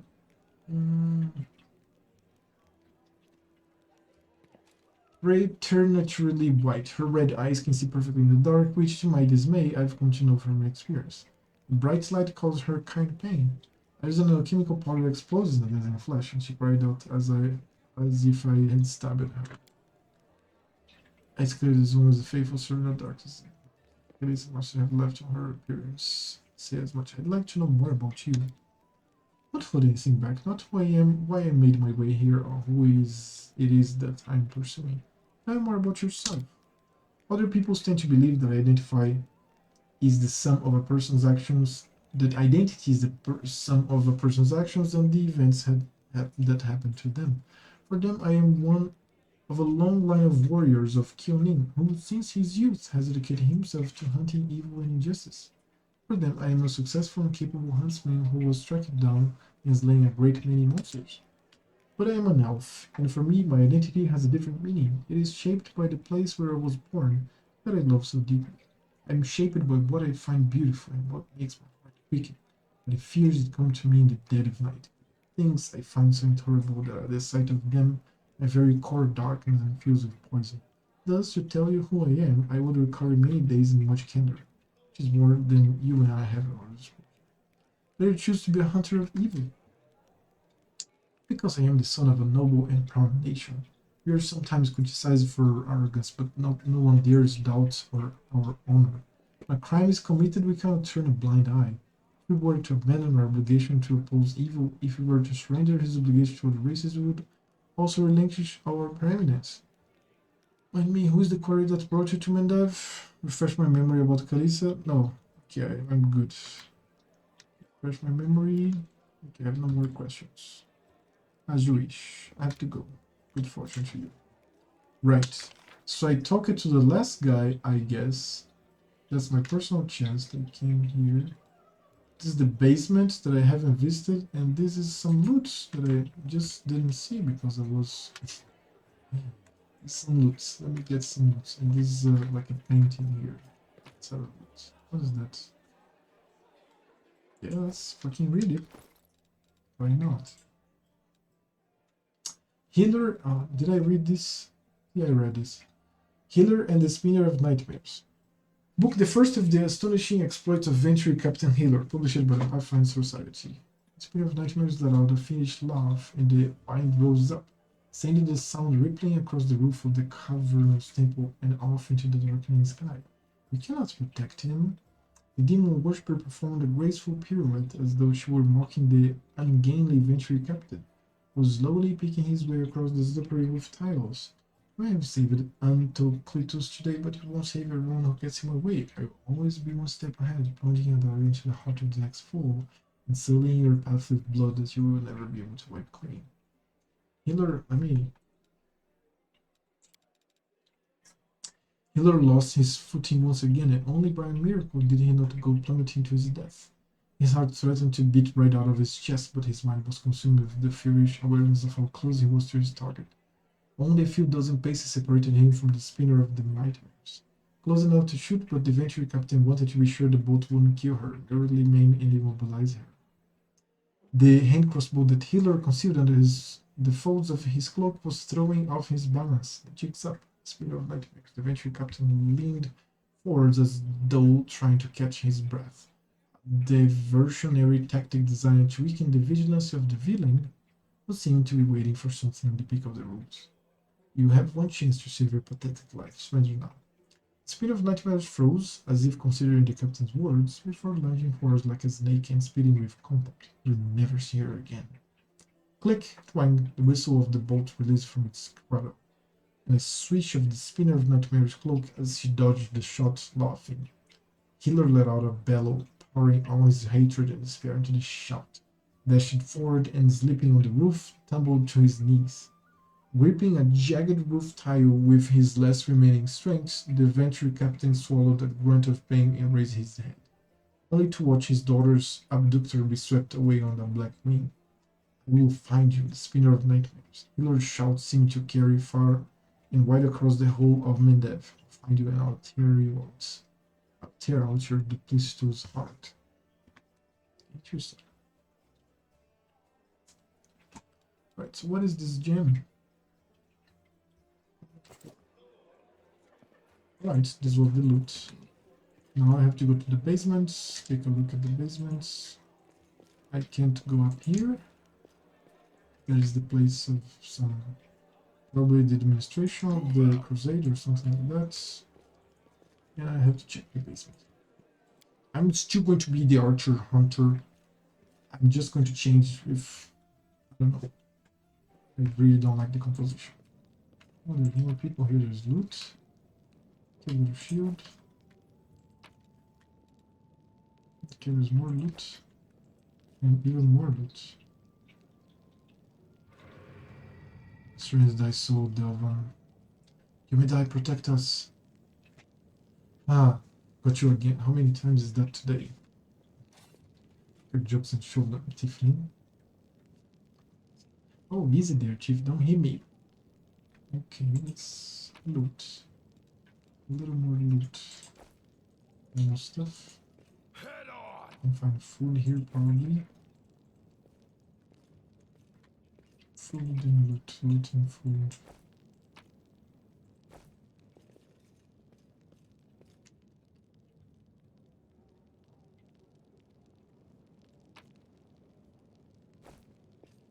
What's this? Okay. Before I master things, let me just talk to the guards, talk to the Tiefling and Delvin. Woljif. Hey, Dreamboat, come over here. I want to talk to you about something. Something really important. Quit bothering the decent people in here, Woljif, or I'll knock your teeth out. What's it to you, Delvin Dum-Dum? You were told to guard me, and I'm not stopping you. But no one told me I had to shut my trap. Woljif. Woljif Jefto. I deal in useful things. I can get you whatever you want. Anything. But there's just one problem. What do you want from I'll lay me? it out for you. Simple job, 30 minutes tops. We go someplace, talk to someone, and in return, whatever you want, I'll get it for you. Some extra rations? No problem. Armor, weapons, scrolls, you name it. It's as good as yours. If you need my help with something, whistle and I'll be there. I'm handy enough with knives too, and even my magic know-how isn't too shabby. What a load of guff. If you were good at magic, you wouldn't be stuck in here now, would you? Don't you listen to him, Chief. He'd find fault with the Queen herself. I'll be useful to have in battle, and I'll sell whatever you want at a reasonable price. It's your lucky day. You won't meet another gem like me in Canabras. Where are you in chains? Does it really matter? Don't get hung up on the past, Chief. Don't look to the future. Live in the here and now. Really? Motherfucker. He was caught thieving. Right? Your shadow, what was that? Get me out of here and I'll tell you. And don't worry, it's not contagious. Help you while you're chained up here. I'm kind of free. That's easy. You know Irabeth? Feisty looking gal, always wears armor. You can't miss her. She's the meanest fighter in the whole city. When you see her, put in a good word for me, will ya? Tell her there's this guy Woljif locked up for no good reason in the Defender's Heart. Well, for the follies of his youth. And he really wants to get out on bail so he can keep up his good behavior and make a contribution to society. You got that? Will you do it? Well, I'm chaotic, so I'm going to help this guy. Alright, I talked to her about what's your situation. I knew I could count on you. Knew it the moment I laid eyes on you. Okay, let's go. Let's see what this is about. The button won't budge. Onwards. What about this here? Now, with the button budge? Oh, there's a passage somewhere? Oh, there's a passage outside. Is to the tavern? Is to the outside? Oh, it's here. It's a secret place. Interesting. Oh, there's a lot of shit here. Good. That's great. Order dates from oldest to newest, right? Hold on. Give me a second. Alluring Charisma +2. It's going to stay there. Restoration Lesser. For Mage Armor. Magic Missile. Shield. Into Essence. Fine Feather. Silver Inkwell. Yellow's Letter. Half a century ago, our parents fled their homeland of Sarkoris, terrified of invading demons. They were certain that the war would soon be over. So they didn't go too far and found their refugee here in Canabras. They used what little savings they had to build a tavern where any crusader could get a bowl of soup and a good night's rest in exchange for some money and news about their recent victories. The city looked completely different back then. It was a triumphant city full of hope, inspiring songs of brave paladin in shining armor. We praised Our Lady Polora openly and hoped that the lands of our ancestors would be ours again in no time. Things have changed since then, though. Our parents have left to the goddess's halls. Dresden is long gone, the world wound grows deeper every day, and the Crusaders seem to take more interest in fighting each other and us town folks than in eradicating demons. Horon has gone mad and now puts all his inquisitive zeal into burning witches. Today Canabras is a city of fear and suspicion. We even had to hide our of the shimmering mating in the basement so they wouldn't accuse us of demon worship. So I opened like a secret compartment in the prison. I want to go outside. Let me just take a look on the outside. Fuck me. Exit. Tavern. Exit.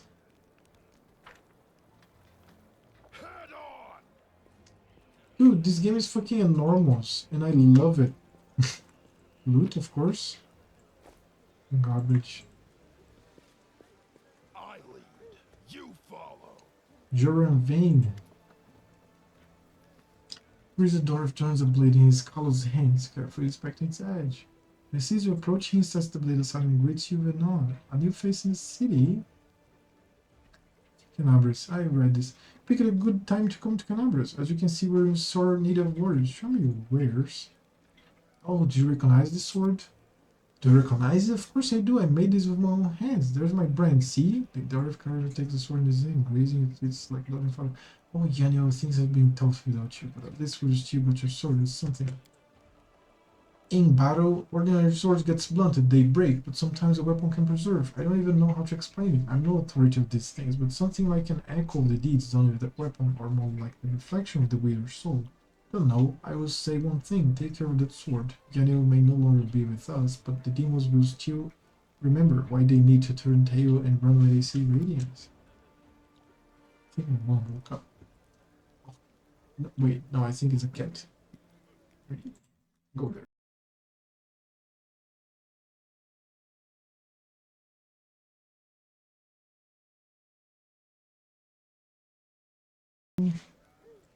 Ox the Scalbord, so worn. We can't be having a fine sword like this being carried around in this steady thing. I'll make you a new one if you like. The city stands strong and we will survive. Come see me again and I'll have it ready. No charge. Show me your wares. Let me see what he has. So, okay, no. Quiver of the cold iron ammunition. Rugged helmet. They're 3/medium, but the wares of -6 perception. Some armor. Okay. Leaving ram.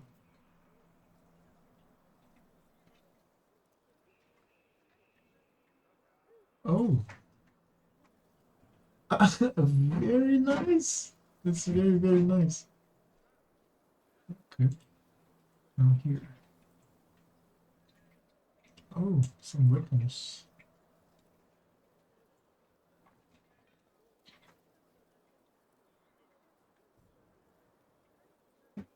Does that work?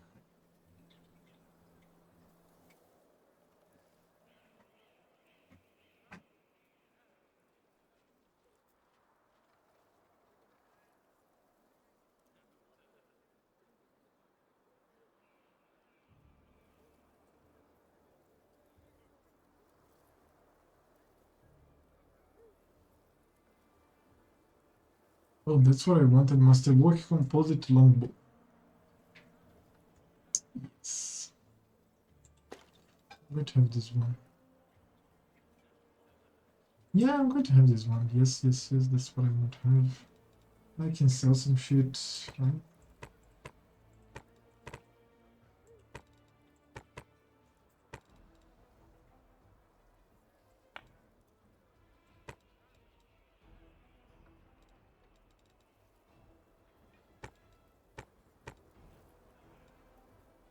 Oh no.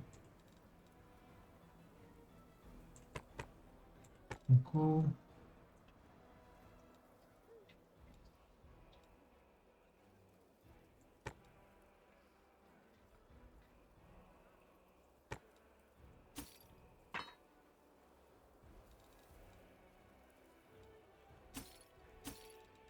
Yeah, I just found those. Oh, Logistica. Oh, she gave me the weapon, right? It's a short sword. Very interesting. The other woman that I was talking to. What's this? Silver-tongued ornaments. Persuasion skill checks. Not very fond of it. And this is radiance as well. So, okay. Yeah, what is book 7? You know everyone can Embers by sight? Well, not everyone, but I'm making a business. To know the people who might need my services. Blacksmith Forge is just a diva, you know? I do have your forge here in the tavern beyond. Wherever I am, that's where my forge is. A true master of any craft will always find the tools they need. I miss the wood forge, of course. It's not just a pile of charged stone and metal. I still got my hands and that means I can work. Have to go. Torek watch over you. Also known as Father of Creations, a stoic and serious dwarven god of the forge, protection, and strategic who values honor, planning, and well-made steel. He's an often distant deity, lending magical power to his clerics, but leaving his followers to make their own way through life, knowing that this will make them strong and determined. If you need something from me, don't be afraid to stop by. Onwards! Crusader. Oh shit, I can go and up the walls. Very good. Very, very nice. Look at this one. It's very cool. It's so cool. Go on the top of the walls.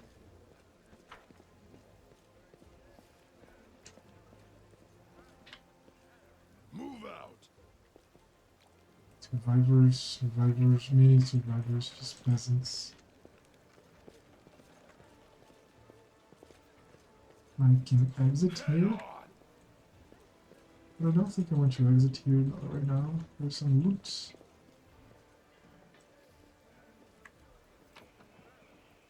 More shit to sell. What's this? This has been sanctified. I can protect the area around it from the corruption of the abyss. Oh, interesting. So, this is the tavern, right? I came from here. Oh, there's another place to go up. Dude, this is so interesting.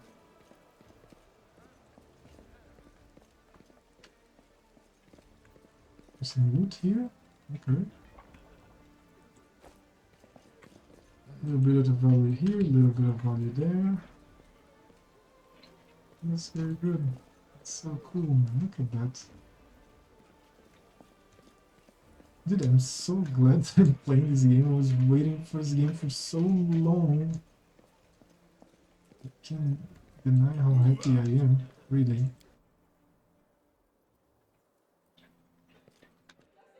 Save the Ender Circle Tower, right? Oh, I should equip the... So, +8 now. And the damage is still there. So this is a normal composite longbow that will go for him.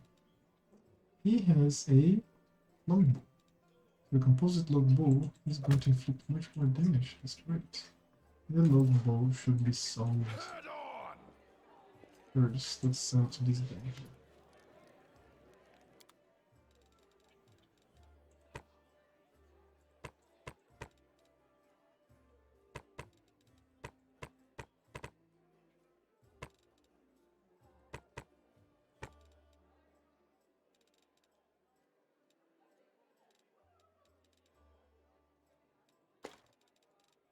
You. I lead. You follow. What am I? So we have the outside and we have the basement. Man, I don't know. I think I'm going to make a pair of archers with him. I have to talk to her about the I want the rogue. I really want the rogue.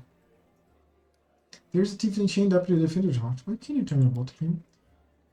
Oh, just a petty thief from a gang of thieflings. Thieflings operating. That's amazing. Oh my fucking god. That's just amazing.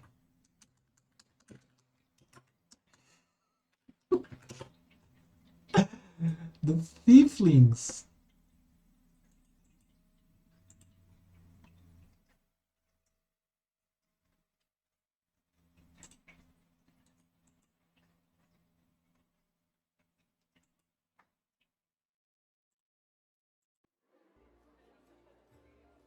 That's what we call them in these parts. They tried to rob a vendor of magical items recently. Unfortunately, we were apparently only one of them. The rest managed to escape. There's nowhere else to keep him apart from the defender's heart, but that's hardly a prison. Woljif knows it too. He's been begging us for days to let me go free or have someone vouch for him. He's already asked you to put in a good word for him, hasn't he? If you want to recruit Woljif and put him to good use, go ahead and take him off our guard's heads. We can ill afford to let a soldier spend their days watching over a middling thief, whose evening proves useful should you decide to take him along. Alright, go. I will take the tiefling. Of course I want a thief. Of fucking course. What are you talking about? That's obvious I want a thief. Oh, who is this?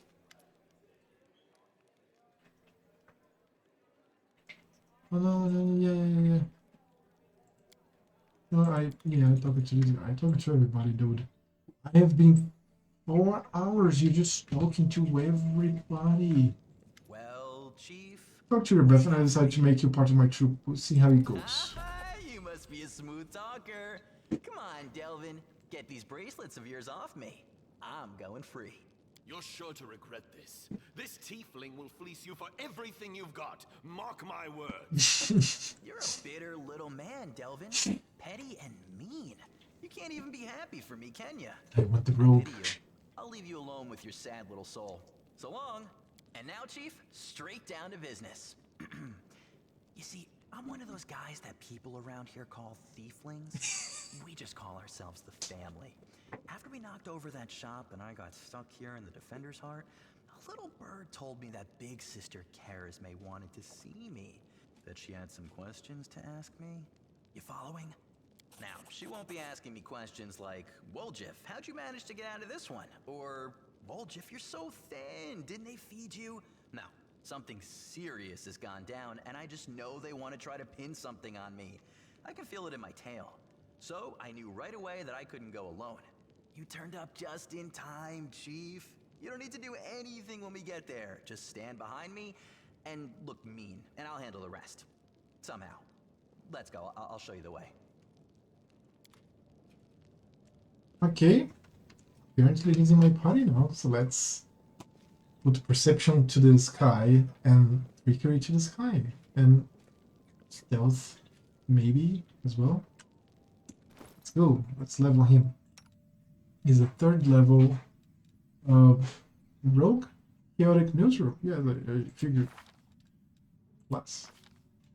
He's a rogue eldritch scoundrel. What the fuck is an eldritch scoundrel? Dangerous sense? Oh. Weakening wound. Oh, that's very good. Evasion. Finish training dagger. Weapon fighting. Oh, he's going to be good. Double slice.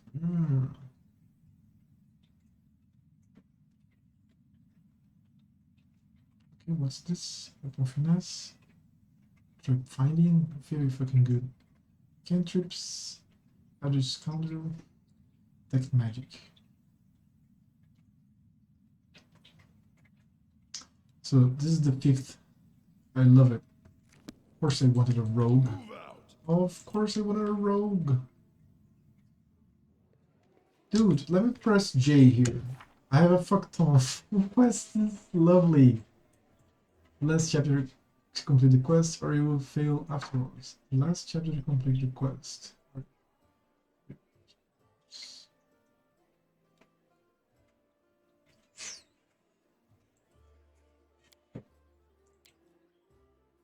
Deal with the city, okay. Simple dispatcher, festival drink, never did this. Devoured by darkness, find other survivors, okay. So, family secrets, water and burning city, there are many Wardstone legacy, companion quests, and errands. Okay. Woljif, the divided sea, what is this? Your way to get across the rifts, okay, stolen moon. What is this last chapter to complete the quest or it will fail afterwards? Oh, that's the chapter to complete the quest. I need to complete the quest now before doing the main quest. Now I get it. Yes. That's the map. This is urban terrain. Okay. Let me save the game once more. I don't think I need to retrain. I think I'm going to kick Len off and be the only archer here. Archer. And I have healer, restoration character. I have my tank, which is also a paladin that removes illnesses. I have my rogue for perception retrieval. I am the archer, the fucking archer. I don't know the other one. I don't know. Let's go outside.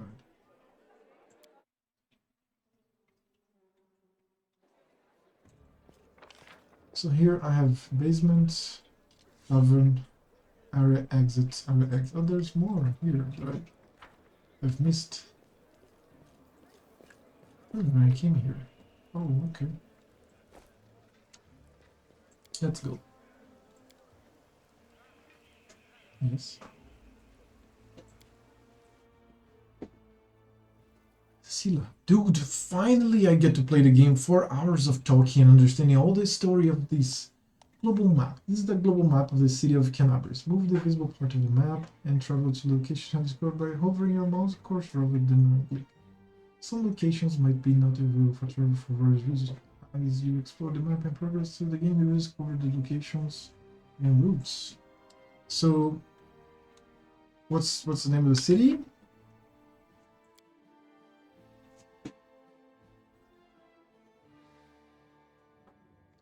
Canadras, right? Oh god, this is so great. What's that? Fuck, look at that. Holy shit. I have the Pitaxian wine cellar. What's this? I don't know. And there's heart. Talk to Staunton. But where am I? Mind Defender's heart? Where the fuck is Staunton? Where is him? I don't know. Great Garrison? Market Square? Second Thread Atelier? Dude, it's so beautiful. Tower of Estrad? Mansion? Tapaz Solution? Higher Bade Residence? So cool. Look at that, some candle here. Holy shit. Dude, this is fucking amazing. This is so good. Alright. You have the hilt of a sword here. Another book. And another candle. Look at fire in the candle, dude. Oh, it's just amazing. This is just amazing. I can't thank them enough for this game. This game is fucking awesome. But let me go back and talk to Staunton. Oh, there's the ways. Okay. Yes, I want to talk to Staunton. What the fuck? Where the fuck is Staunton?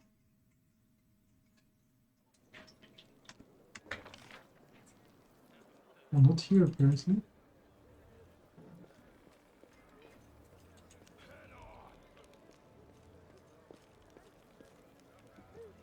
Got a vein here.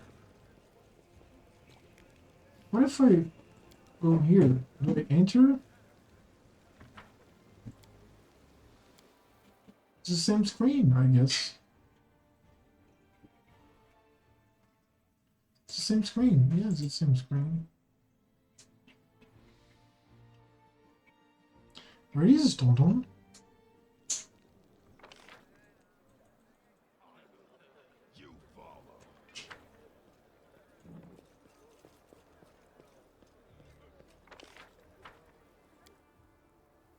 So here's a tavern, and where is Staunton?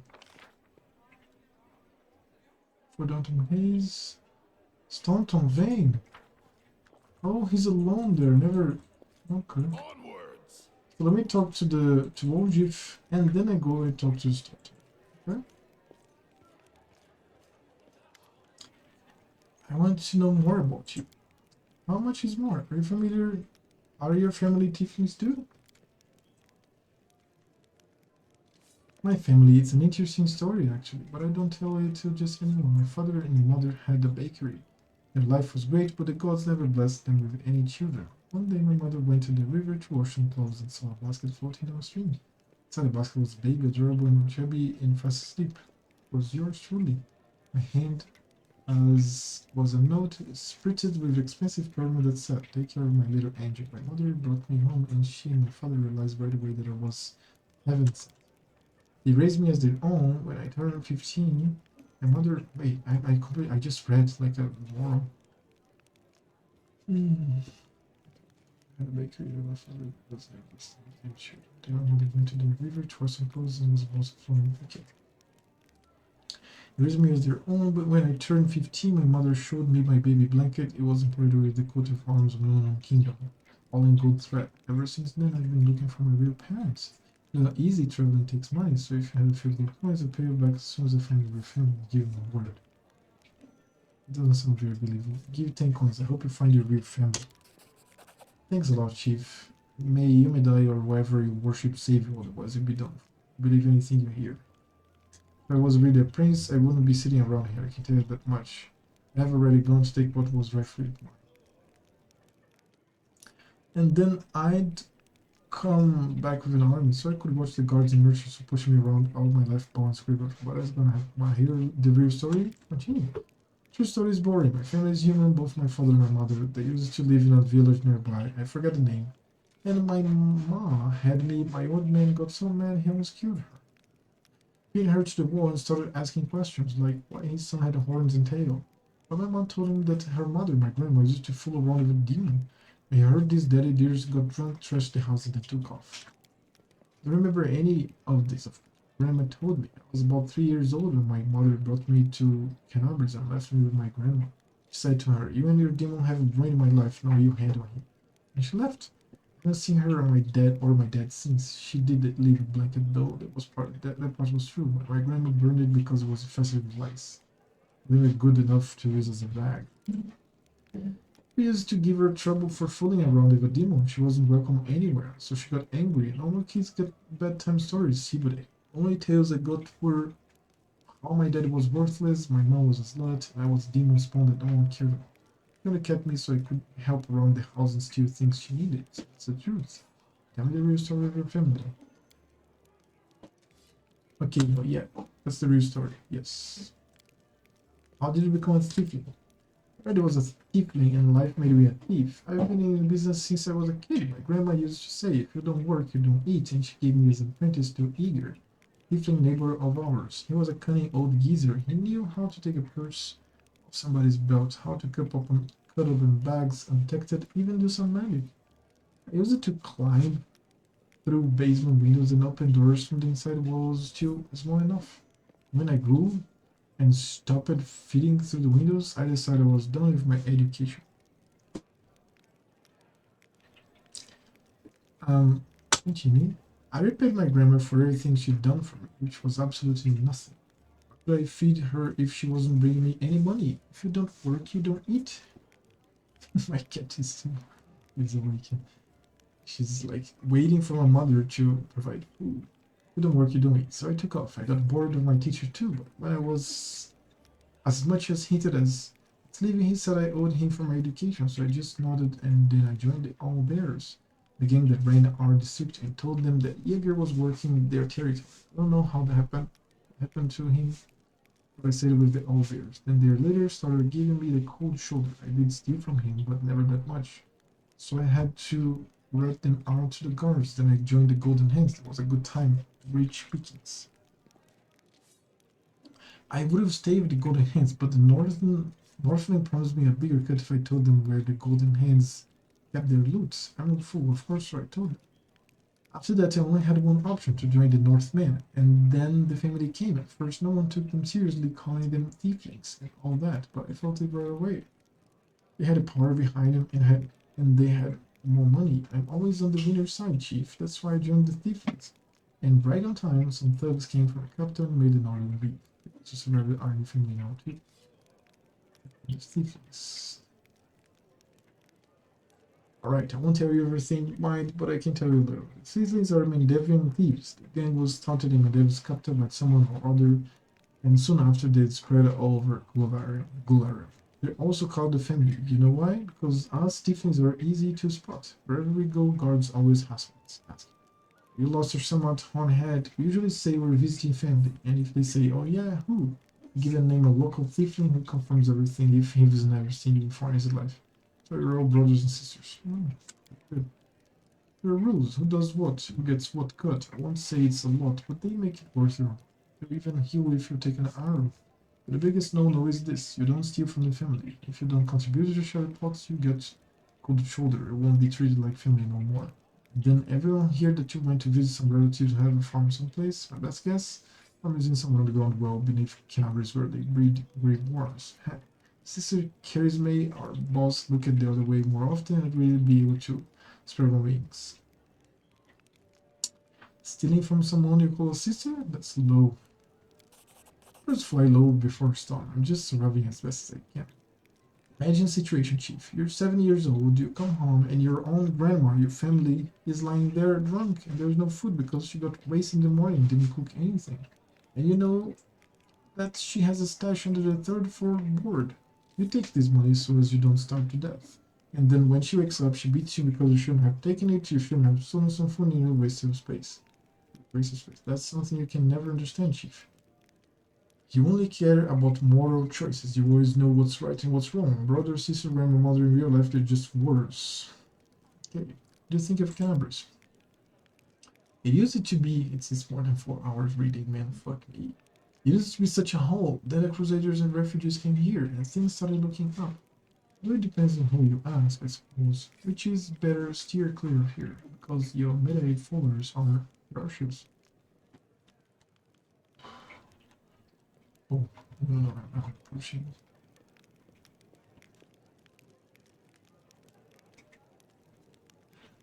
Ferocious, especially Holram Sapok, the local inquisitor, is a tough old goat. I didn't see it myself, but a serving girl at the tavern told me that her second cousin's son, my stud wife, is a paladin.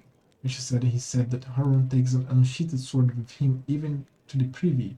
And when he sleeps, he puts it on the pillow next to him. When he's in his cups, he strokes the blade and whispers sweetly to. You're my one true friend, you're the only one I can rely on. Everybody's giving us a hard time too. You as much as look as some nice little bubble, and before you can think of taking it, before your fingers even twitch, it's coming for you. Her nostrils flaring, her fangs glinting, scary woman. But even she's better than Sister Charisma, our boss here in Cambridge. I mean the Thieflings boss. You get caught by your Beth, it's all out in the open. You go to prison or you end up as warm food. But if you step on Charisma's toes, poof, you're gone, just like that. No one ever sees you again. Your hero is he went to the family farm, even though he's never had a family or a farm. What do you want, Blood? Do you feel drawn to the abyss? Why? Are you Inquisitor or something? What is it to you? If I've wronged you somehow, just come out and say it. Don't ask me 3 questions. Your shadow looks strange. What kind of magic is that? Oh, shit. It's very good. Ladies and gentlemen, roll up, no dark magic, no fraud, a trick without any deception. Ah. Doesn't do anything, just looks scary. I remember when I was little. An old beggar showed me and my friends how to make shadow puppets. Put your finger together in front of a light, and it makes the shadow of a deer or a dog or a dove of the wall. I tried so hard I wanted to make the best shadow, and I did. It just happened. Funny enough, that's the last time I had any real friends. Tried to stun me later. I'm a demon. Tiefling is always a demon to these wimps. Even the lowest ranking drunken gnome thinks he's better than me, just because he hasn't got horns or a tail. The first beggar in the filthiest gutter thinks he's better than me. Most people would never show their shadow again after that first time, but I don't care. If stone starts flying again, I'll just run. I'm used to it by now. It's from the wall. I like it.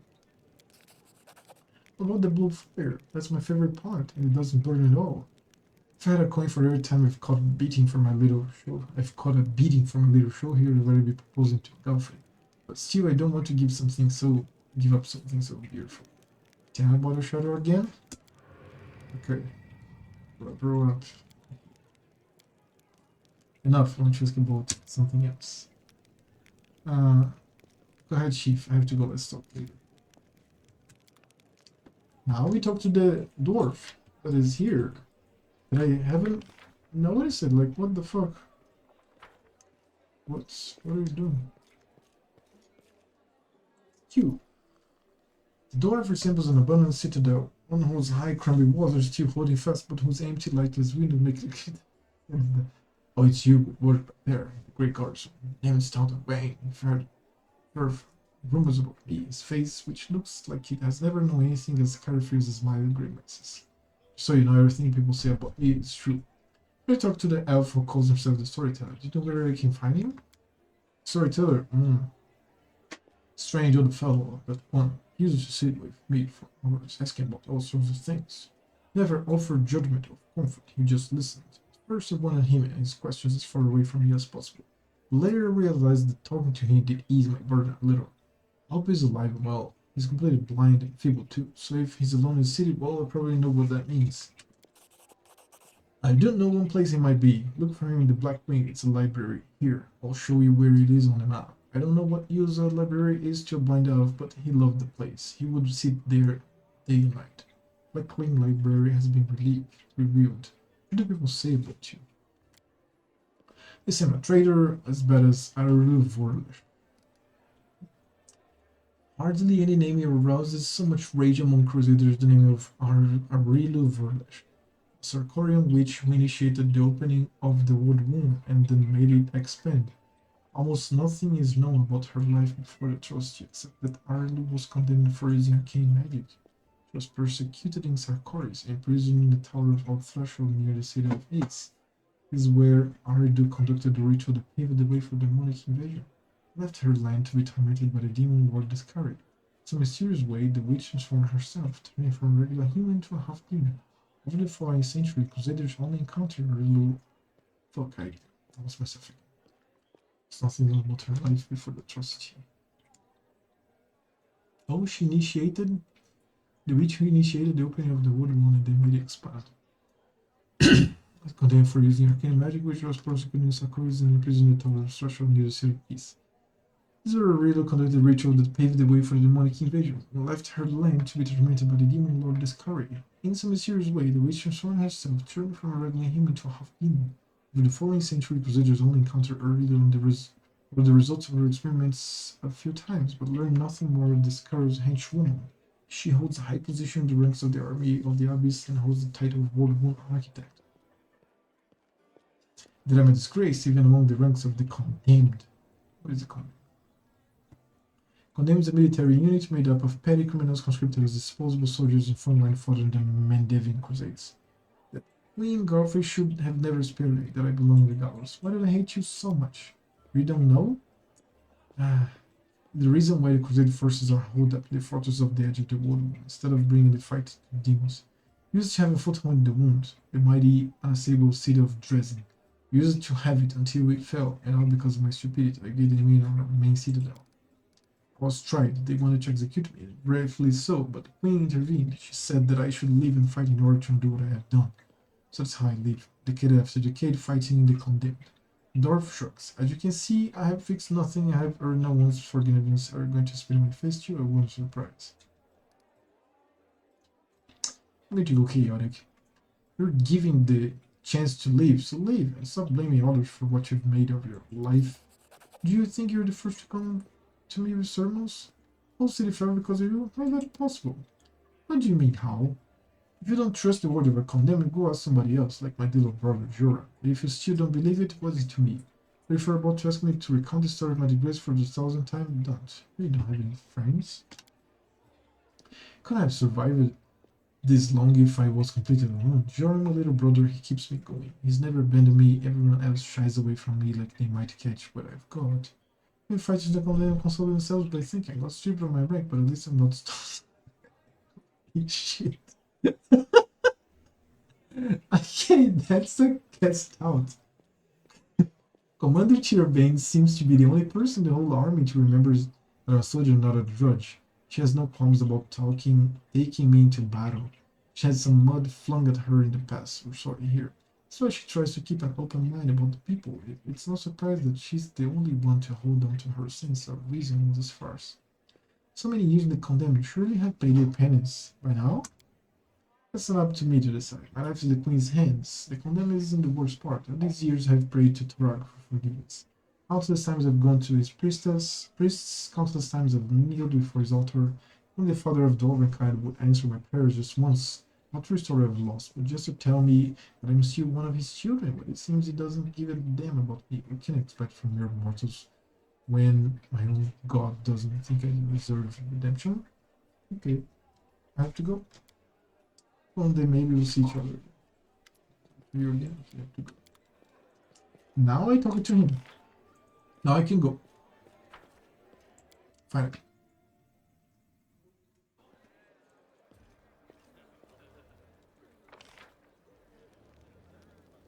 And now I'm going to save because, dude, now it's 4 hours, 18 minutes of just fucking reading. Just reading. Forever reading. Ooh. Finally, I'm going to play the game. But I still am not. Thieflings Hideout, Blackwing Library. I don't know. Where do I go? Treasure Hearts, where I am. Here's one of the days. Let's go to the hideout. Talk to Sister Caresme. A spacious well-furnished seller under the hardware sources the hideout for the Thieflings and Cannabis. The city appointed by Finneann causes the gangs of here working robbers and shenanigans between the gang members. It will take 2 hours. Yes, in the city. Let's go.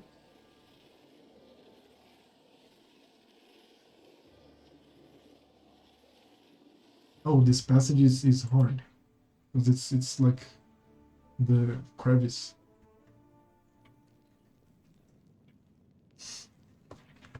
Okay. What's the perception of this little boy?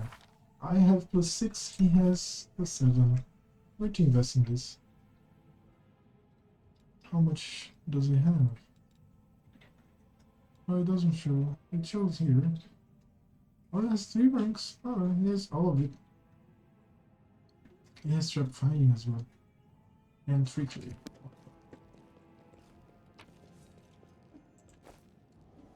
Oh, many Thieflings.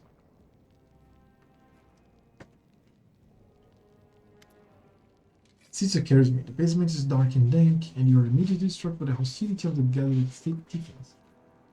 5 of them are kneeling along the wall, separated from the rest. The tall woman who had been clearing their fingernails with the tip of a knife greets you with her eyes, but the Woljif got my message then. Sorry I couldn't swing by sooner, dear Sister Caresme. It was just one thing after another. First I was in shackles, next, well, no, I was in shackles and I was being watched. But the chief got me out, and I came here straight away. You'd be waiting on me. Enough talk here, else we'll be here all night. So, we had a clear plan. We were going to wait for nightfall, slip into the shop, grab the goods, and leave. When the neighbors called the guards, there was time to get away. But what happened? That bitch Erebeth showed up. Right away, she knew we'd be there. Somebody betrayed us, and I have a good idea who it was. What do you have to say to that? Make it quick.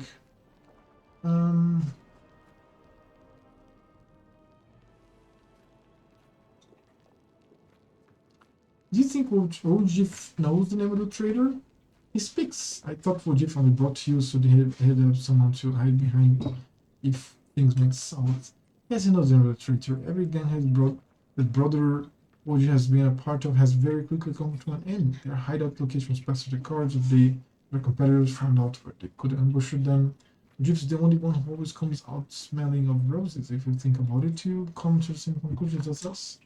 I have said it meant that Woljif was cursed with finding friends among losers and screw-ups, but now that he's with us, that must mean the curse has been broken.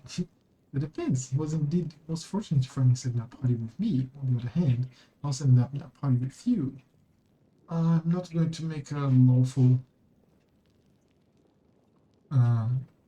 No, Canabria is burning. Why are you squabbling here instead of fleeing the city? I'd be glad to leave, like the rest of my brothers and sisters, but in the family there is nothing worse than betrayal, and it's something we do not forgive. We don't forgive anyone who lets traitors off the hook either. We don't find the rat to my superiors, let's just say. I wish I was burning the Canabrians. I'm going to keep leaving, so I'm going to take a chance until I find out who is the traitor here, who is leaving. Woljif, tell us your side of the story. What happened? What's there to tell? About a week ago, Sister Caresme got 6 of us together in this very basement. Me and 5 other over there. Me and those 5 over there, I mean. Jerks ahead towards 5 Thieflings kneeling by the wall. 1, 2, 3, 4, 5. Probably have to kill the fucking 5 of them. She runs up and she says, "We've got a score. Ancientries and Wonders, the one place nobody's ever been able to hit the place that's guarded by a golem. But now, a powerful scroll that would knock out the golem just happened to come into our possession. And with a tip-off that the shop owner would be gone on a particular night. All six of us know a little bit of magic, and we know that enchanted gem will sell for pretty pennies over in. And the most important thing was that none of us was to be hanging about the shop ahead of the job. No casing out the place, no calling attention to ourselves from either the golem and its master. The job was done. It's all true so far. Go on. We did everything right with the locks and golem. I picked the lock. I remember it's clear as day. Sister Donna was on lookout, but the Miron had the scroll. Duffy, Tavi, and Warnier brought the sacks, covered the windows, and lit their torches. I remember scooping up rings and tossing them in a sack, and one right expensive one rolled away from me. I crawled under the table after it, and next thing I know, Erebeth was there. Everybody scampered. I was still under the table. In my finest moment, I was going to wait it out, but then those blockheads were dragging me out by my tail and put me in shackles. They took all my rings off me and 20,000 worth. And to add insult to injury, I never even found the last one. In the end, I got busted over nothing. So they caught you, poor thing, stripped you of your loot, and you didn't even manage to stash anything? Where is the moon of the abyss, brother Woljif? What is the moon of the abyss? It was an amulet, used to sit on a little cushion in the window of Ancientries and Wonders. Sterling silver sparkled like a star, a fine piece of work. On one side there was a half moon, a crescent, waning moon, and in the middle there was a dark crystal. It was eclipsing moon. Old man Philemon was so proud of that amulet. He used to say, "I'll never sell it. It's a jewel of my collection." I used to go there to see what kinds of treasures there were in the world. There's nothing else to look at it in Canabrus. He used to claim it was a progressive thing, but who's to say? If you ever stood a thing like that, you'd have the guards on you secondly try to fence it. Everybody did that. You were always hanging around the Ancientries and Wonders, drooling over the moon of the abyss. Did you think you could swipe it in all the common ocean and keep it for yourself? Did you hope that we'd all be locked up and you'd get scot-free with a fancy trinket to boot? Don't take me for a mug, Woljif. I see right through you. What did her for us her own informant? Took the words right out of my mouth. It doesn't make any sense. If I was a rat, I'd have kissed her on the head and been long gone by now. You know me, sister, I'm a cautious fella, not an idiot. Why would I go against the family? So the fish in the salon can have a nice Woljif-sized dinner. The moon of the abyss is a pretty bauble, to be sure, but it's just an amulet. It ain't worth dying over. You knew Erebeth people would protect you. You knew you could pin the moon going missing on them, and now you've come here to back it up. You know exactly what I was going to say to you. And the problem is nobody's returned the amulets to Philemon. Are you giving Erebeth a cut? Is that it? Holy shit. Have you seen her? Do you think she'd take a cut anything out for her? She can't be bought. She's like 3 heralds of Yemadai already. Speaks the truth. You find some knights who take bribes. I'm sorry to say, but Erebeth Bathed isn't one of them. Oh, Woljif. That's the whole story. Story. Some family this turned out to be. It's just a name in the end. In real family, people take each other at their word. They don't throw around accusations. I didn't take the moon of the abyss. What are gonna do with it? You can't sell it, no crusaders. Special item. You can wear it, get nicked. Spirit to look at, sure, but it ain't that pretty. If it's that important to you, Sister May, I'll find it, and I'll drag the traitor here by his horns, just so you don't end up at the bottom of the cellar. But you know what you're going to owe me for that? An apology, right here, in front of everyone. I'm going to apologize loud and clear so everybody hears it. You'll say, sorry, Woljif, you're a good guy and I was wrong about you. Fine, you're one of my people, which is why I'm going to give you some time. But if you run, Brother Woljif, the family will get you wherever you go. You'll spend the rest of your life looking over your shoulder, tossing and turning at night, fearing poisoning every cup and every meal. You look into the eyes of every tiefling you meet, wonder if the families come to you. You have no peace, but one day you'll be tired of running. You stop to catch your breath, and that is when we'll get you. Gotcha?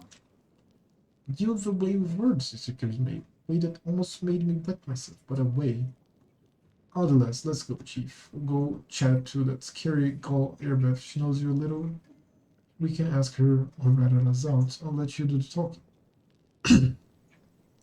We'll find the real traitor. I'll get my apology. I want to your best, Chef. Chief, let's go to clear my name. Root out the traitor, but be quick about it. Time's running out. I don't want to get chewed up by demons. Okay, can I steal some stuff here? Traitor. It's really a hideout. Some food here is maximum I can get from this place. Wine. This alcohol is known for being particularly acerbic. What is acerbic? A distilled liquor made from maize. Corn liquor. Interesting. Move out. From maize. Oh, there's more here. There's a doll here. There's a little shit here. Hello. Pierce Kit 1? What is that? Pierce Kit grants its owner +1 bonus on all trickery skill checks. Of course I'm going to put this on him. Good. Good. Good. Good. Very fucking good. What's that? It's a cookery. Okay, nothing else here. Interesting. Very interesting. I need to find this traitor. Traitor of thieves. Let's go back to Defender's Heart. I might have to go back here anyways. Yeah, let's go. Let's defend the thief. Defending a thief in my game. Yeah.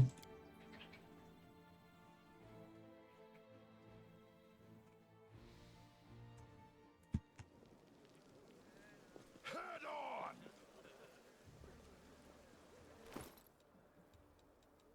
Now his trickery is +1.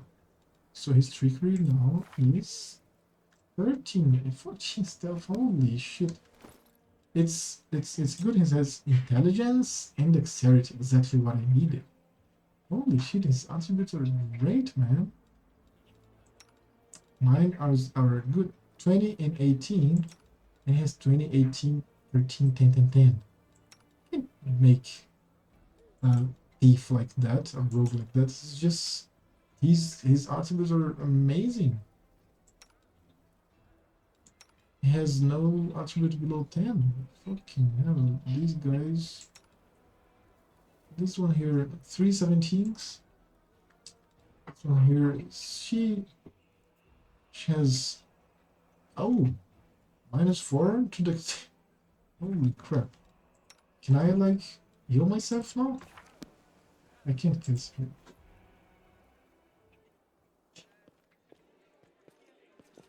Go to I here. lead. You follow.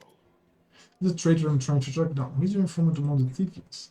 Can I resist threatened by a demon horde? You have enough spare time to help out thieves? I don't like this, but I hope you know what you're doing. I told you everything you know. I don't see my informant's face. He slipped out of a dark alley, handed me the notes, and disappeared.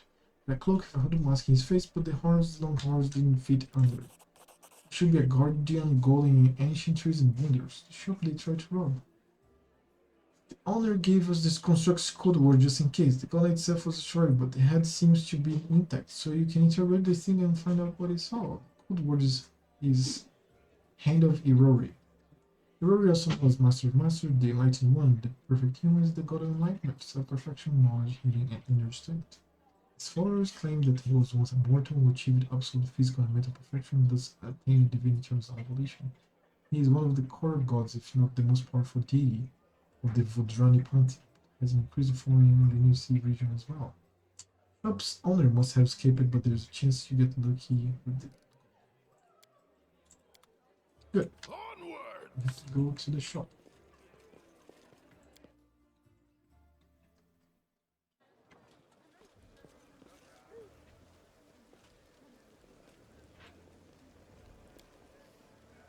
Wait, no, wait, what is this? Oh, okay.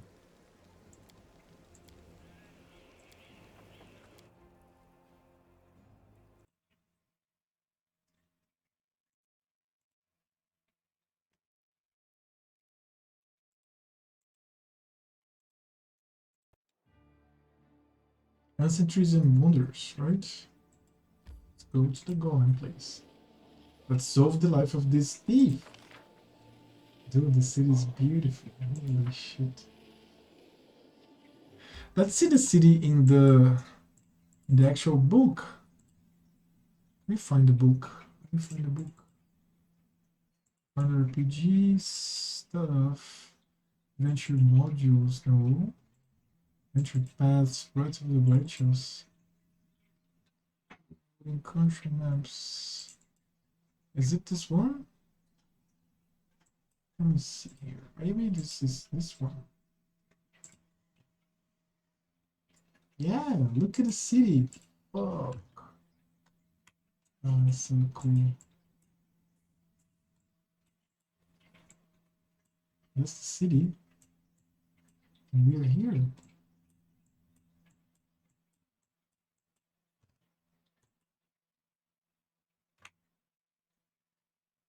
Great Garrison, right? Canabra is underground. Dude, that's very good. And that's the city. We're in the Gate District.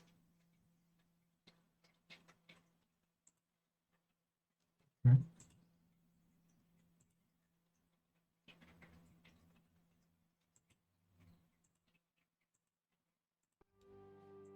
Yes. All demons have resisted some type of energy damage.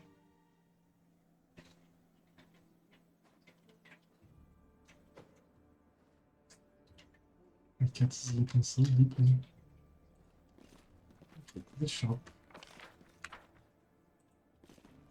Pilar are here. Boots. This weapon. And here are footsteps. Ooh, something in here. Demonic heart? Fuck. Finneann the talking weapon. Oh, phew, free at last. I thought it'd be flattened like a pancake under the rubble. Much obliged. Damn, I'm not even in pain, but my head is still foggy for some reason. What's this? All the hubbub in the city. The name is Finneann. I'm a pathfinder. If there's anything you can do to help, I will. You're a pathfinder? That's right, Finneann Disman, pathfinder and crusader. I roam around the world where my tasks lead me. Scouting mostly, but this last fall I've just been hanging around in Canabris waiting until I'm needed again. I'm bored out of my mind, but at least this shop makes for better lodging than some inn. What I meant was, what are you? What's this supposed to mean? I just told you. Want to know where I hail from? Is that it? Well, I'm from around here, actually. The Cali's of the Stare-Eyed clan fled the Wood Wound troubles big when that Wood Wound rose again. But I couldn't stand by while the demons wreaking havoc, so I came back. Or did you mean to ask about my weapon of choice? My best weapon is every weapon. I'm skilled and capable fellow. If I do say so myself, I can swing a sword and poke with a spear. What I'm best at is communing with the spirits. They call folks like me Phantom Blades.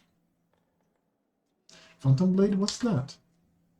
It's like a spiritualist, but with a twist. It means that some spirits took a liking to me at some point and it can turn into whatever weapon I need. Handy, eh? I don't need any whetstones or enchantments, doesn't take up space either, although to be fair, it's not a bearer of loves. Spirits that bestow this kind of power don't come from happy places, and they are not exactly bright-eyed and bushy-tailed. They usually appear after great battles that leave few survivors. Cities are attacked by demons. Wait, what? Last thing I saw was some thieves breaking in here. Then the guards came, everyone was running around, so that is a bit of a blur. Right then, when things got intense, they dropped the cabinet on me. I couldn't even help the owner. I was just lying under the shelves like a dimwit until you came along. There are demons in Canabris. We must do something about it. The city needs every blade it can get. Hey, do you mind taking me with you? I think you can handle this alone, and besides, the more, the merrier. How did you end up in this shop? Yeah, I've been here so long I don't remember anymore. Sitting and waiting for any word for Pathfinders, but it looks like everyone has forgotten about me. Shop owner is an old friend of Pathfinder, so I've taken up residence here. Alright, I'll take you with me. I swear I won't regret it. Can do all sorts of things. Is there anything your party is missing? Sword, a spear, a bow? Just say the word. Finneann the talking weapon. You now have a unique companion. Finneann the talking weapon. You can access him through a special button in your inventory. Click on it to initiate dialogue with him, or change his form to make him take the shape of any weapon before handing him to one of the characters in your party. There are no limitations to changing Finneann's form, and he will become more powerful as his personal story progresses. Whoa. Okay. Oh, here's Finneann. Let me take off this weapon, equip it to the other bowman, and go back here, Finneann. This is going to be a composite longbow. And equip it. So I am equipping Finneann in the main hand of Monon. Start dialogue. Here to adventures, you know, I've never regretted following you. Everyone seems to revolve around you like beavers in a mill wheel. I have a lot to write in my report to the Pathfinder. Although thinking about it, it's been a while since I last send them any reports. I want to talk about you. Sure, go ahead, although I haven't really done anything noteworthy yet. You realize that you're a weapon? What kind of question is that? I mean, sure, the clerics keep going on about every crusader being a weapon while young and die. But I'll speak of myself in fancy words later. I'm just a lad with 2 arms, 2 legs, and more freckles than I'd like. Choose where to go and whom to fight for. I don't want to be someone's weapon. You hear, a Rodin is dead. Now everybody says their own fate. I am a combat thunder. I always wanted to be one. Ever since I was a kid, I remember I'd go out to the edge of the village at sunset and then just keep walking until I got tired of someone dragging me back by my ear. It was like something was drawing me away from home.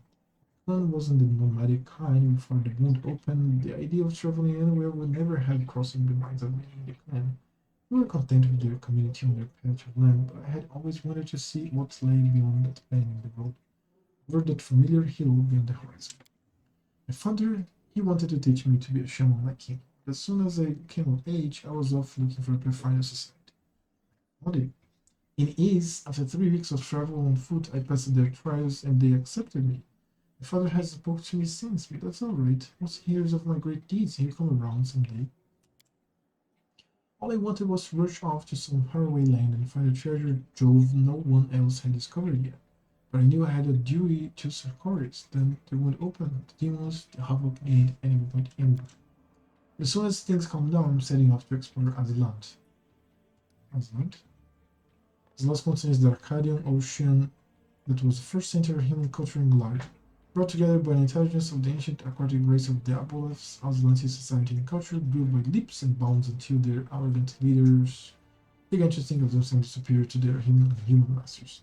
In retribution, the Woljifs called down the meteor shower known as Earthquake, flowing minus 5,293, sinking the entire continent and condemning Galarian to the Age of Darkness.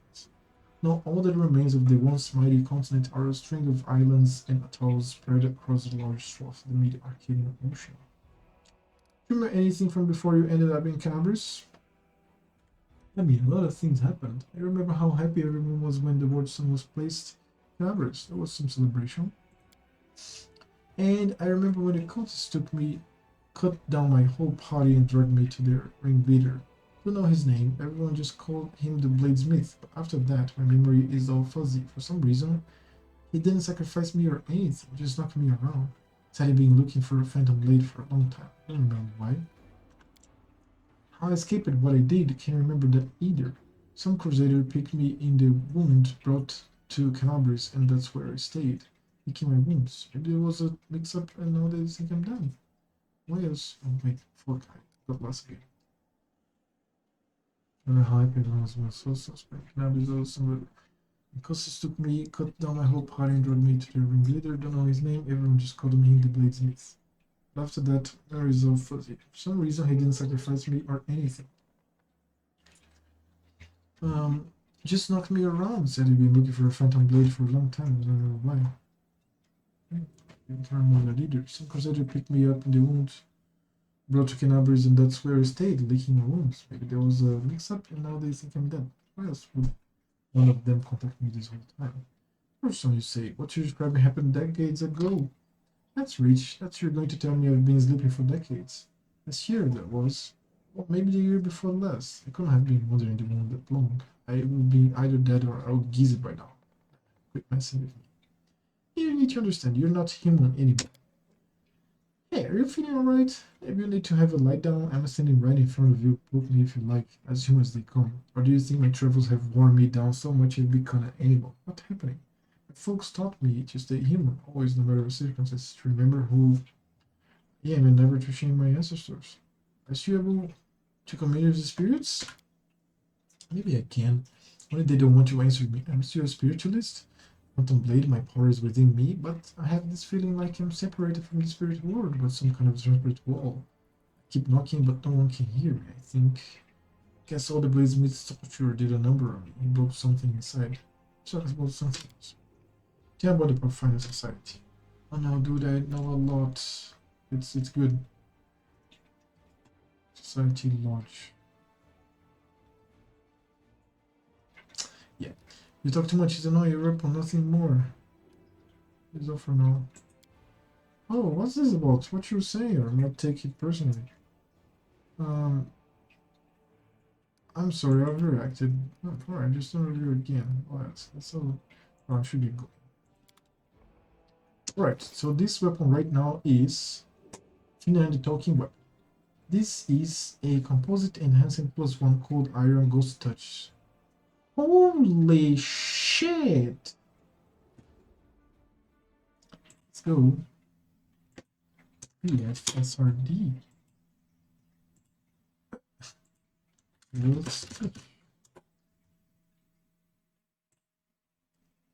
Ghost Touch weapon deals damage normal against incorporeal creatures, regardless of its bonus. An incorporeal creature 50% reduction in damage for incorporeal sources does not apply to attacks made against it with Ghost Touch weapons. The weapon can be picked up and moved by incorporeal creature at any time. Manifesting Ghost can wield the weapon against corporeal foes. Essentially, a Ghost Touch weapon consists both corporeal or incorporeal. Good. Pretty good.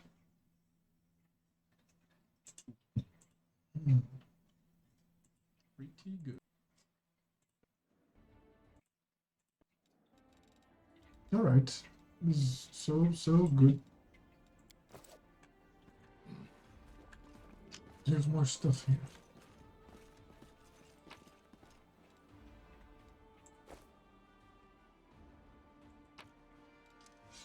This is where it lay, the moon of the abyss. What's that made by memorial? Okay, ingredient, the vial. Counterfeit Derek Sunhammer's jewelry. An item which is supposed to reply to which will pay well. The counterfeit item. Former what a pointed shop now looks sorry state has been completely ransacked. Lying in the corner next to a square-shaped wall are the soot-covered shards of a clay golem's head. The golem's eyes glow in the gloom. Master Cold War. Hand of Aurori. Could order correct, awaiting orders. Where do you come from? Who created you? It's gonna spread by Gaffing and some others. Third building on the right. Shoulders, Ali, Nerosian, Medev, Model G504 ME, which stands for Experimental Enhanced for all inquiries. Contact Mr. Garrison. Tell me about any suspicious people who came to the shop in the last week. 56 individuals entered the shop. Human, female, old, non-male, old, human, female. He'll be reeling off customers too mindful. Need to ask in a different way. Were any of these suspicious people tieflings? Tieflings 3, tiefling male, middle-aged, tiefling male, young, tiefling female, young. Describe the young male tiefling. Oh, no, wait. I asked the wrong question.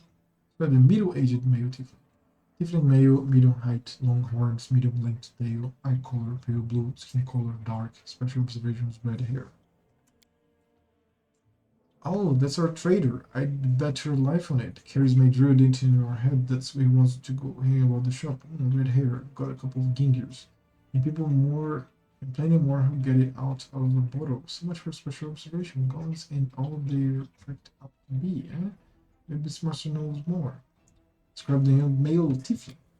Tiefling male, medium height, short horns curling backward, medium length tail, eye color, yellow, hair color, black, special observation, annoyed master. Horns, hair, tail, it sounds like me, but if it's not possible, I know that's the security like here. I didn't leave the place. I'll give you my board, chief. The special observation subject was unremarkable. There seeing can have been me. Describe a female tiefling. Tiefling female above average height. Hair long, pale, tail nose observes long horns, eye color blue, special observations, color nose, bordered with gold stitchings. I don't know that one. They were rival most likely. Gold stitching, Who am I getting to knowing a little better? Enough. Where is your master? Philemon Frulia throws my master is in his hiding place, revealing the location hiding place, prohibited. Likely holding himself in the basement when the commotion started. The entrance should be around here somewhere. Where's the basement of this place? The basement is below me. I got the basement, leaving my post is prohibited. I found everything I wanted to. Okay, so I can move the golem. I'm going to move now. Pick weapons and antique armor were previously displayed on this stance. Luckily, their new owners know their true value. What's this? Bullshit oak shelves once showcase magic rings and armors. All that's left are the grubby handprints of the ropers. Bullshit oak shelves. Okay, grubby Might be trapped. handprints. Might be treasure. Some stuff here. Some gold ring. Isn't this the last one that he was looking for? He was grabbed. I lead, you follow. I think so. Some scrolls have been torn apart and some have been trodden on by muddy boots. Muddy boots. Onwards. There's another one. No, it came from. Oh, what's this? Ooh, a diagram of it. Very interesting.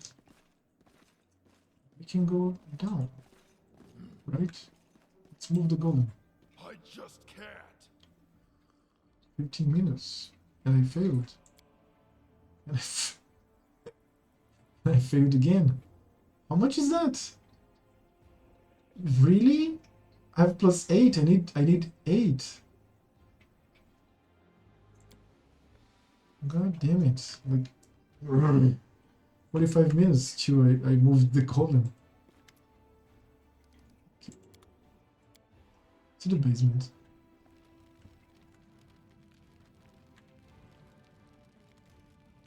Let's pick the lock, of course, with Woljif here. This is my kind of work. Yes, I know, right? That's why I came with you. Some loot, some drinks. Move out. Have the gnome here, right? Their gnome supports us to be nearly spherical. He's curled up in the corner of the basement. Our others been as scavengers. Yeah, makes sense. We are all those things and much more. Or report us to the authorities when if you have a chat. Please calm down, no one's going to rob you. You do look better dressed than local thieves and ragamuffins. You came here to tell me that the nightmare is over? No, it's not. You're here to steal my riches. Get back. No, this is Woljif's wrong face. You, Woljif's the dirty little snake thief. You've been exhibiting our shop for years. Finally worked up the courage to rob me, did you?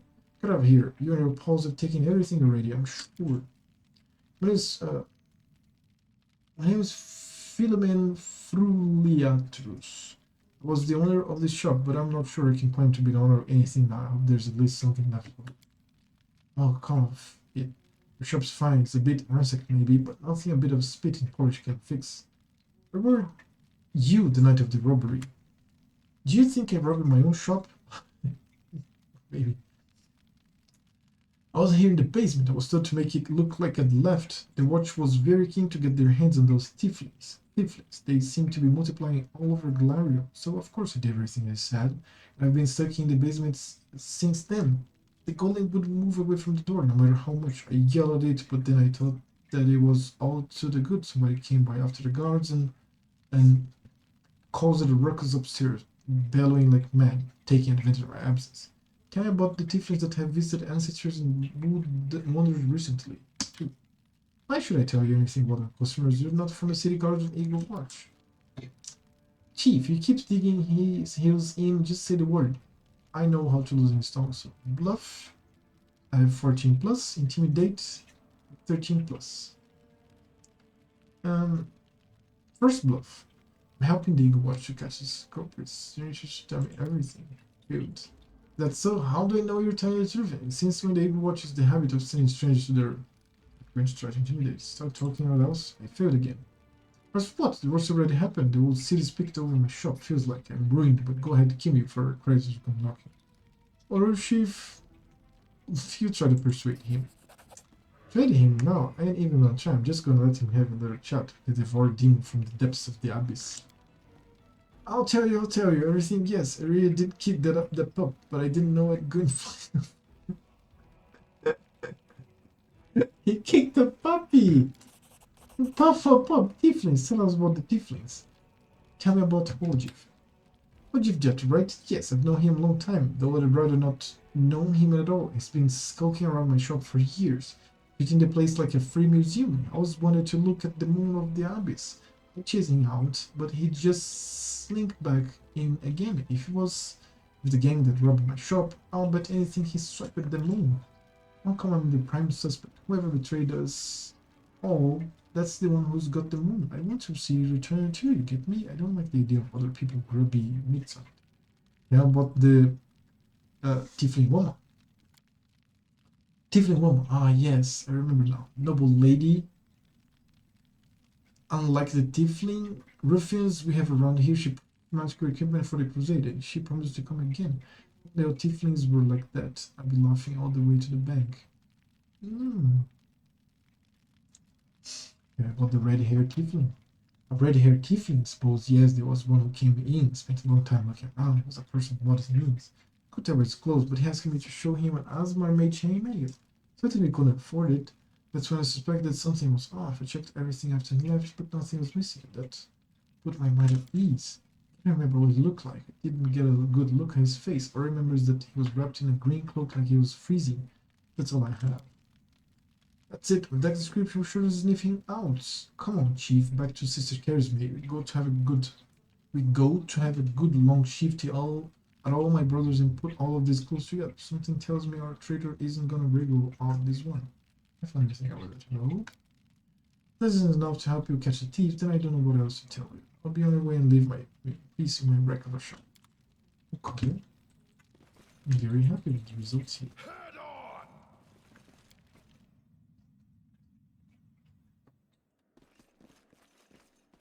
Let's go.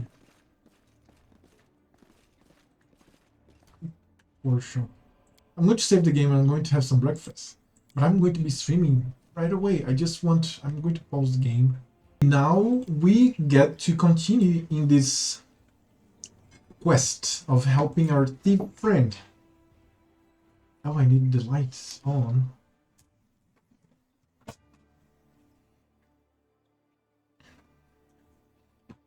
Now, where should I go?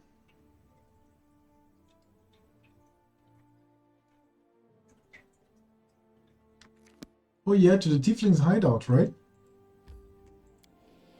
Let's go there. No encounters? Oh, this is the same one. The future sneak past name is prepared to fight. Alright, let's fight. First, drink your tea. I'm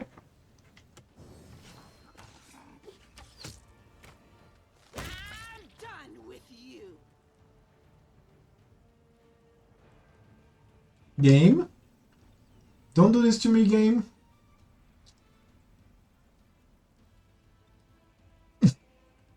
What? Yeah, the game is going to freeze. It was a quasit. Oh, no, it didn't crash one more time. Okay, it worked. But you know what? Dude, it's the city. It's the landscape of the city is fucking amazing. Let me see this. Oh god, it's so awesome. What is this? The landscapes of city. I'm so happy with this game. Alright, let's do this. Before I continue, I'm going to save, get out of the game, and come back in. Or, no, do I need a... No, I don't think I need to see again. Because there's no update, right? I don't think there's an update. No. Right, let's go. Onwards. Paul, are you going to tell me who the traitor is? The name and the moon of the abyss that they stole. I don't need anything else. Take a good look at the suspects. Tieflings are tense and ready to reach for their weapons. The only redheads are Melron and Duffy. The dark-skinned Tieflings are Varnir, Duffy, and Melron. Duffy, Melron, and Tavi have straight horns, but Tavi is female. The Varnir and Melron have green cloaks. Fuck.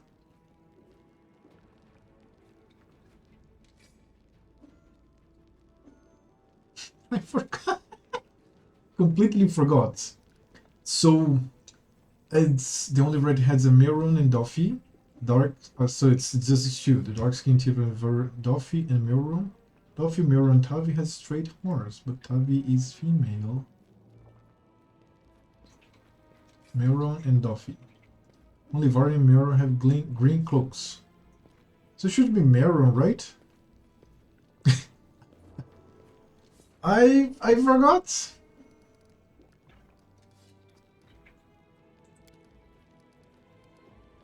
I need a little more time. No. I'm not going to accuse anybody without. No, that's not gonna do it. Absolutely not. I have to go back to the golem and to the gnome. Fucking hell. Yep.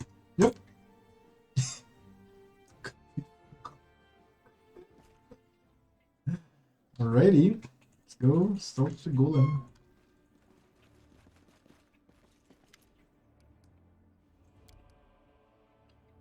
Middle-aged male tiefling.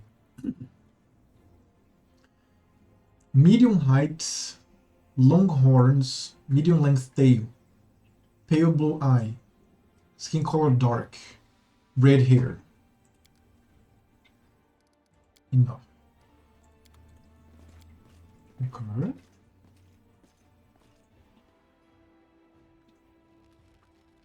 The gnome again. Where's the gnome? Where's the gnome? The gnome is not here. The gnome vanishing. God damn it, where's the gnome? Where was the gnome? Head on.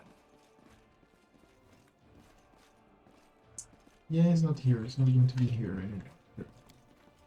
What's that? Okay.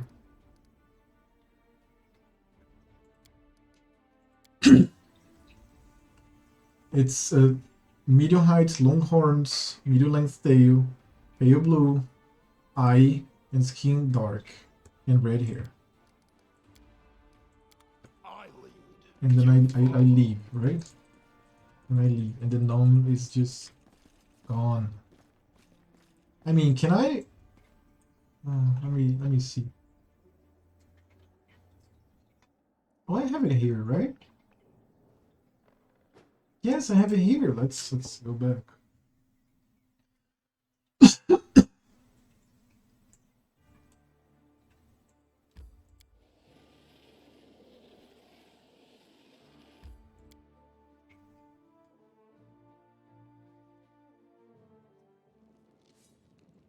So, the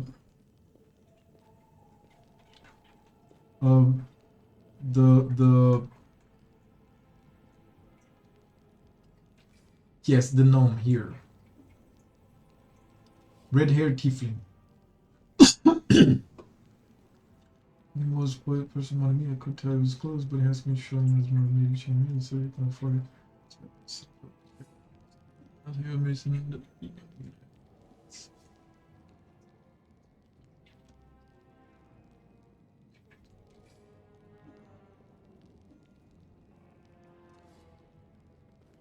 okay. Green cloak? Yes. Yes, that's him. That's him, that's the traitor. So we have redheads, Melron, Duffy. Dark skin Tiefler, Varnir, Duffy, and Melron. Okay, two are in. Duffy, Melron, Tavi, and Varnir and Melron have green cloaks, so it's Melron. It's Melron, right? Melron. He has green cloak and he's red hair. Melron. I'm ready to give a name. Traitor is Melron.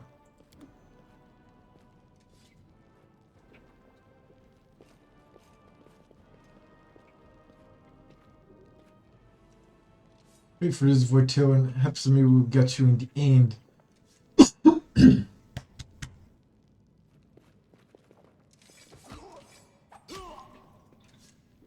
Yeah, he's dead. Backstabbing and a kick. Remy taken away for questioning. Oh no, he's not dead. He's alive. But alright. 10 minutes later, Sister Charisma looks weary, but her early tensions clearly lift. He confessed someone connected to the cult of Baphomet ordered his team to steal the moon of the Abyss, and the best idea he could come up with was to drag us into it.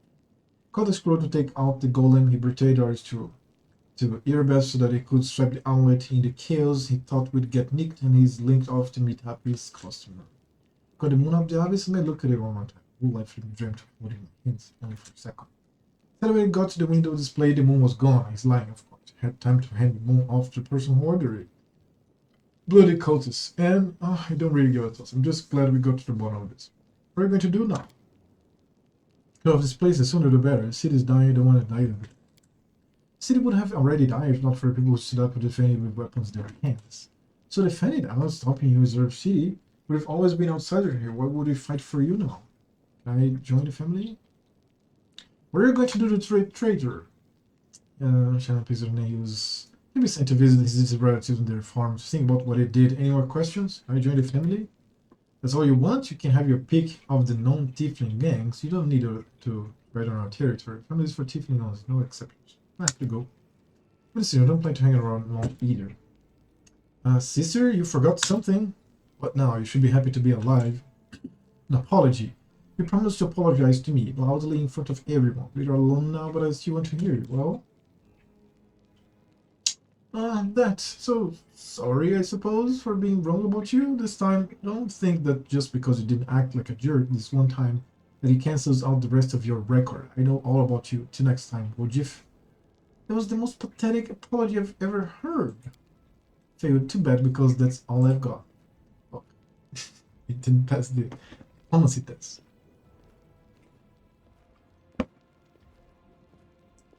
Woljif watches her go. You stay relaxing. Better than nothing. Listen, Chief, when you've got a spare minute, come see me. Something I want to discuss with you. But for now, let's get out of here. I don't like sitting below ground when the building above is ready to crush down our heads.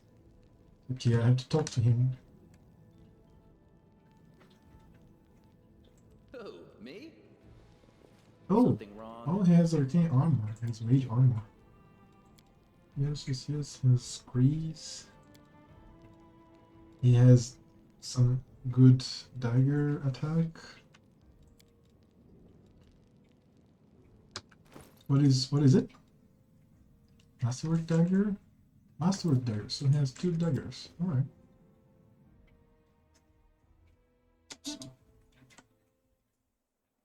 Right, so I finished this quest. Oh. Stolen Moon. I guess I have to talk to him?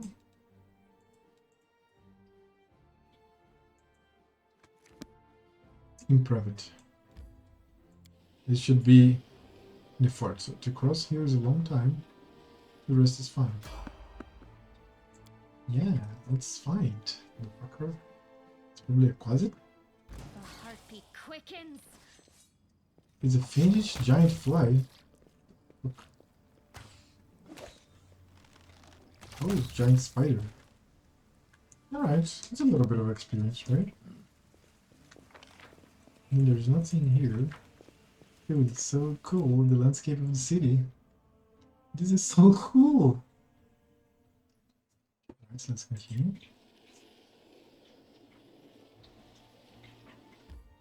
Enter.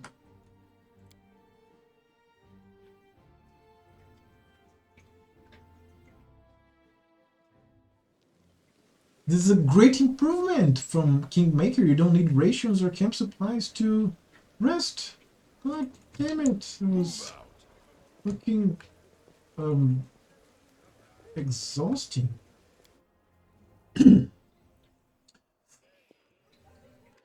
Right, now let's talk to him. In private. Psst, look, Chief, I got something to show you. Ta-da! A real beaut, isn't it? So you did betray the Thieflings. That cuts me deep, Chief. You and I saw who the traitor was. It's just that when we robbed the shop, I went in first and took what I wanted. Nothing wrong with that. Although, of course, I did think about hiding the moon and just taking myself off somewhere warm when all this blows over. But only because I want to see the world. Is it a crime to want to travel? Huh? Is that what counts for treachery these days? Did you really have the amulet this whole time? Night, Chief. Melround didn't even set eyes on it. While he was dealing with the golem, I sneaked past them, and that was that. I mean, why is this item so important? Really not remember it? Oh, I thought you would appreciate it. It's from the old man Fileman, the owner of the Ancientries and Wonders shop. It's the pride of his collection. The Moon of the Abyss, an amulet with a rare crystal crafted by an unknown maker. When I think of how much this thing is worth, it makes my head spin. You've been searched by the guards. How did you manage to hide the amulet? Thieves have their ways. Okay, yeah. Why did you give the amulet to Charisma right away? What? So she would slay me right away, you mean? You saw how antsy she was over Canabris and all this. So I did it. I took the Moon of the Abyss. But I didn't go to Erebeth. And Big Sister wouldn't hear my explanations. She doesn't have the time. I even thought I'd hide the moon somewhere, and then when all the noise had died down, I'd go get it and make a run for it. I'm sick of the Thieflings, and they never appreciated me anyway. Did you see the Moon of the Abyss? You wouldn't have been able to sell an item so rare anyway. Why, he asks? It's expensive, pretty. And you know, it's my amulet, actually. Not meaning I stole it, but I mean, this is my inheritance. My grandma and I were poor. All we had was a jewelry box with the moon in it. She used to store it under the floor in the basement, and she'd take it out sometimes just to look at it. She was always nicer when she had a few drinks in her, so I could ask her things then. One time I asked where she got it from, and she said it was from a demon. You know, the demon who was my grandfather. He said the moon was to be passed down.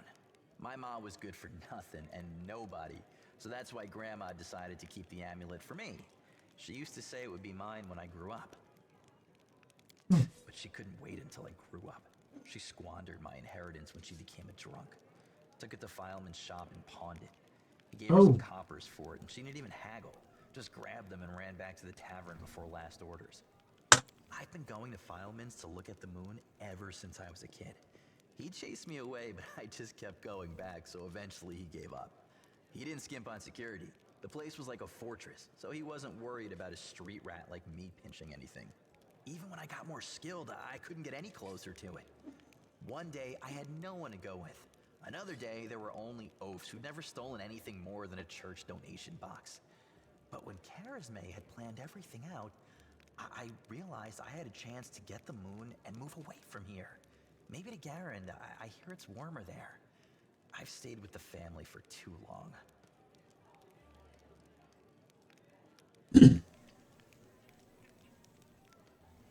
Risking everything for some shiny trinkets.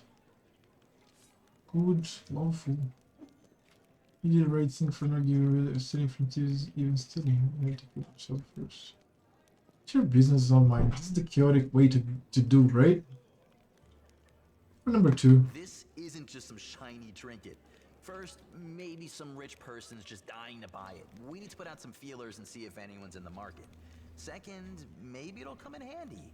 And besides, I spent so many years looking at it. I imagine things like, what if my grandfather left something else and my grandma spent that too? Maybe I could have had my own barony already if things had turned out differently. Or got some decent education in the capital. They're all just dreams, but the moon is right here. You've got to hold on to what's yours, Chief. Your business, not mine. Allies, friends, it's all a load of crap. Life brings us together, forces us to make plans, do whatever it is we do, but it's a safe bet that this ain't forever. I might be a traitor, but the others, are they any better than me? Melround had a good reputation in the family. He was trusted, and you see what happened. If you abide by the law, anyone can rob you. So you need to break the law first when no one expects it, and run before you go soft and get too attached. Whatever you think, I owe you. I'm not just a thief. I have my own business selling things. Thanks to you, I'm still in the family. And we have the black market sewn up in this city. It's a good way to sell valuables. So, If you need anything, a scroll or something, just say the word. I have a little portal to our people in Nerosian. You put a note there, and you get what you need. I can't get you anything big, but what they do have is all high quality. Nothing's too good for you, Chief. What's mine is yours. For a price, of course. Right, let's take a look at this amulet. Where is it? Where the hell is it?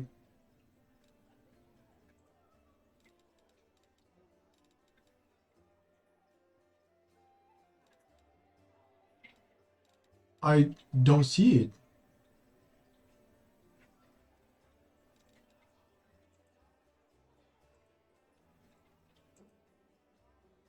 Oh. Pipe Fox. Was a Pipe Fox familiar? Pipe Fox was on knowledge arcana, perception skill checks. Oh, that's going to be you. Exactly you.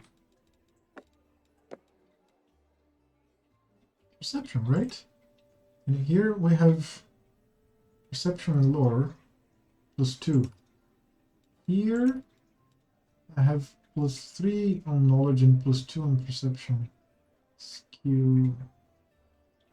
Well, it's nature and perception, right? Let me see who is what. This one here has arcana, nature, 4. She has arcana and nature, so nature is better with her and him with the other one. Yeah, that's fine. Nature is better with her. Yes. So, where's the amulet? I think it's not in my inventory. My damage customer machine pay well for it. Not this. Well, no. Let's sell some things. Go to the barman here. Let's sell some shit.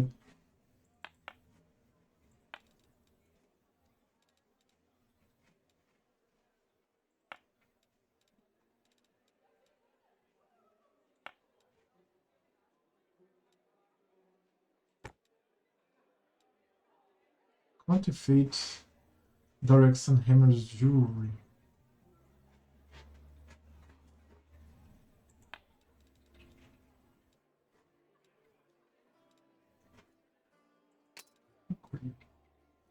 Painted fowl. Holy shit.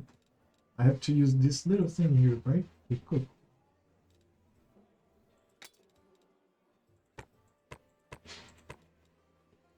Wait, there's a cat. Fox, it's my life.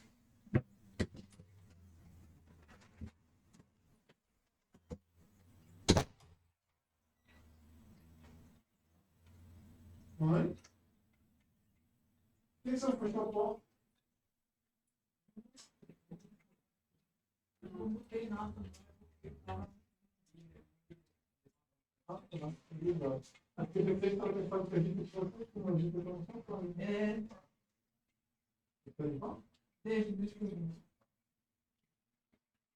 E aí, fecha a conta lá do feijão mesmo. Tá bom. Eu tinha esquecido. Yeah. My mother is going to clean for me. She sometimes I have to be fast because I can't clean before her because she wants to clean it. I'd rather clean myself, to I don't know, free her of that. And so there's more to sell. Cool. Some sharp claw. What's that? Special hopes. Yeah. And a burning torch.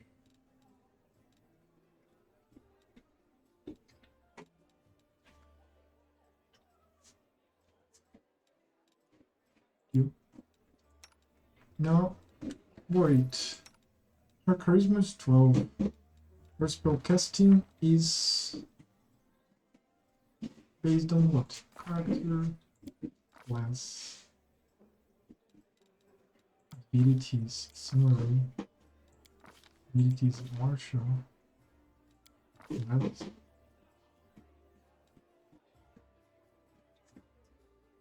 Faith, courtier. Skill focus trickery. Wound.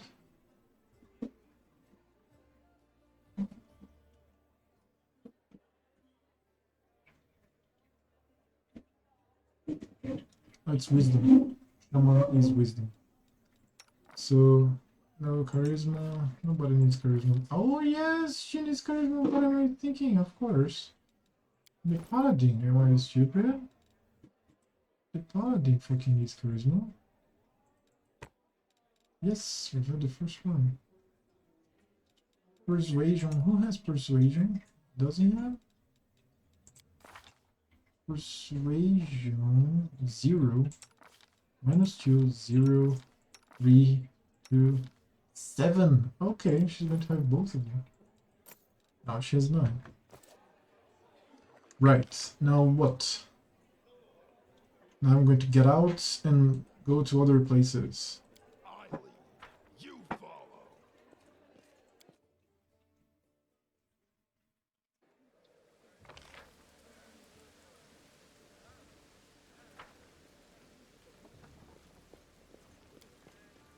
Yep, I want the thief. Freaking awesome. Now, Blackwing Library. Oh, dude, this is a fucking wall. Okay, these are closed at least. Look, can you even go onto the city? I have to fix the city first. Market Square. I have to make like a way, right? Oh, there's a falling horse here. The bloody carcass of a strong steed with a broken leg is covered in mangled armor.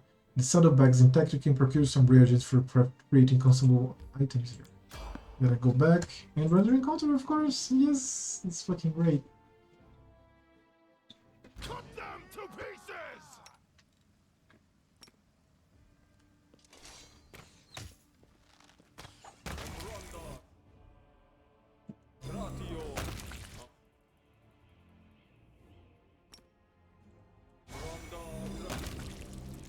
Dudes, they're fucking murdering the Baphomet cultists. At your discretion. This was fucking insane.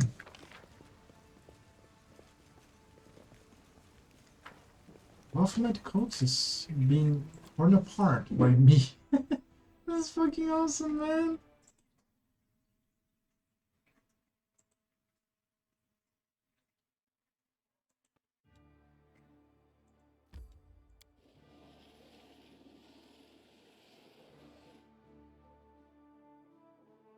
Oh, try to collect the reagents. Very interesting. Oh god.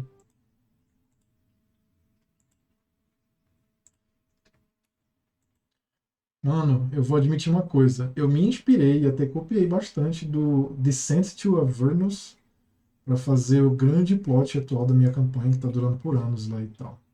Mas eu tô jogando Breath of the Righteous aqui, parece que eu tô jogando a minha campanha, mano. É só trocar Demons por Devils. E, mano, tem combates dentro da cidade. Tem... Nossa, é muito parecido com a minha campanha, velho. E eu tô maravilhado. O jogo é lindo e maravilhoso, velho. Sério mesmo. Porra. Na moral, Matheus e João joguem o jogo que é incrível, né? Puta merda, eu tô. Nossa, eu tô emocionado. Já emocionei várias vezes jogando esse jogo. Nossa, meu Deus do céu. Ok, let's go. Oh, there's another path. Yes, let's fight these enemies. Somebody's fatigued. Is that it? I guess so. Yeah, he's fatigued for some reason. He has to rest, basically. Where's the enemy? Oh, here. You can Oh, trust me. the evil eye.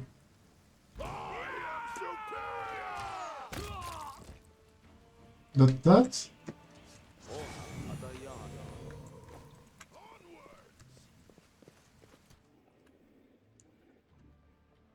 There's another enemy, right? There I'll is. watch your back.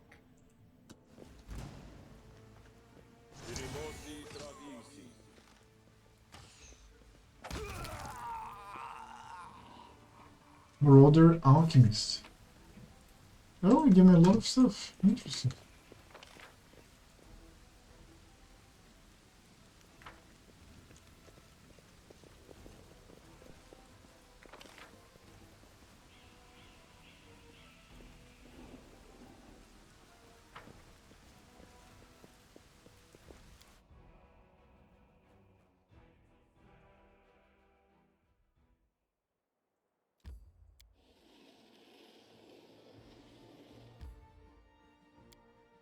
Market Square. Move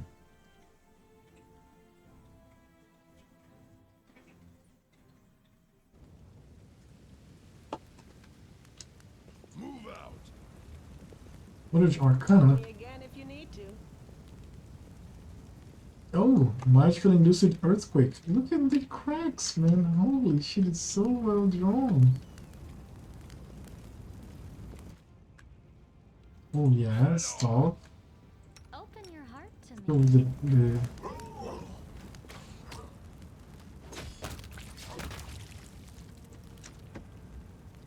I'm going to right-click this evil eye again.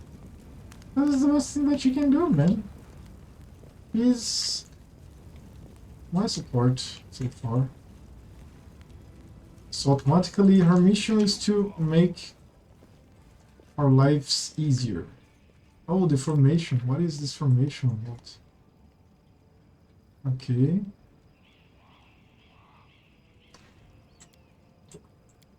So I want my warrior.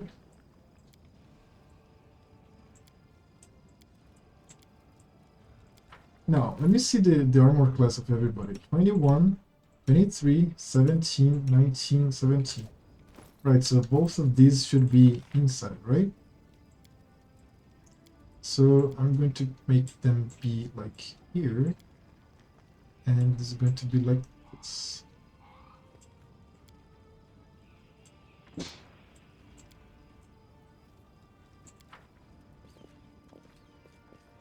Okay, that looks good. Onwards. Is that an enemy that I spotted? There was some loot, but oh, there's an enemy here. Wait.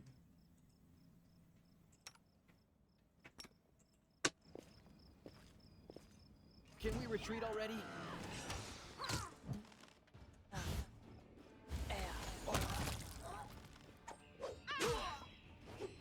All you have to do is cast this evil eye, baby. That's it. Just cast the evil eye. That's your mission here. Holy shit. I require rest. I know, brother. I fucked up.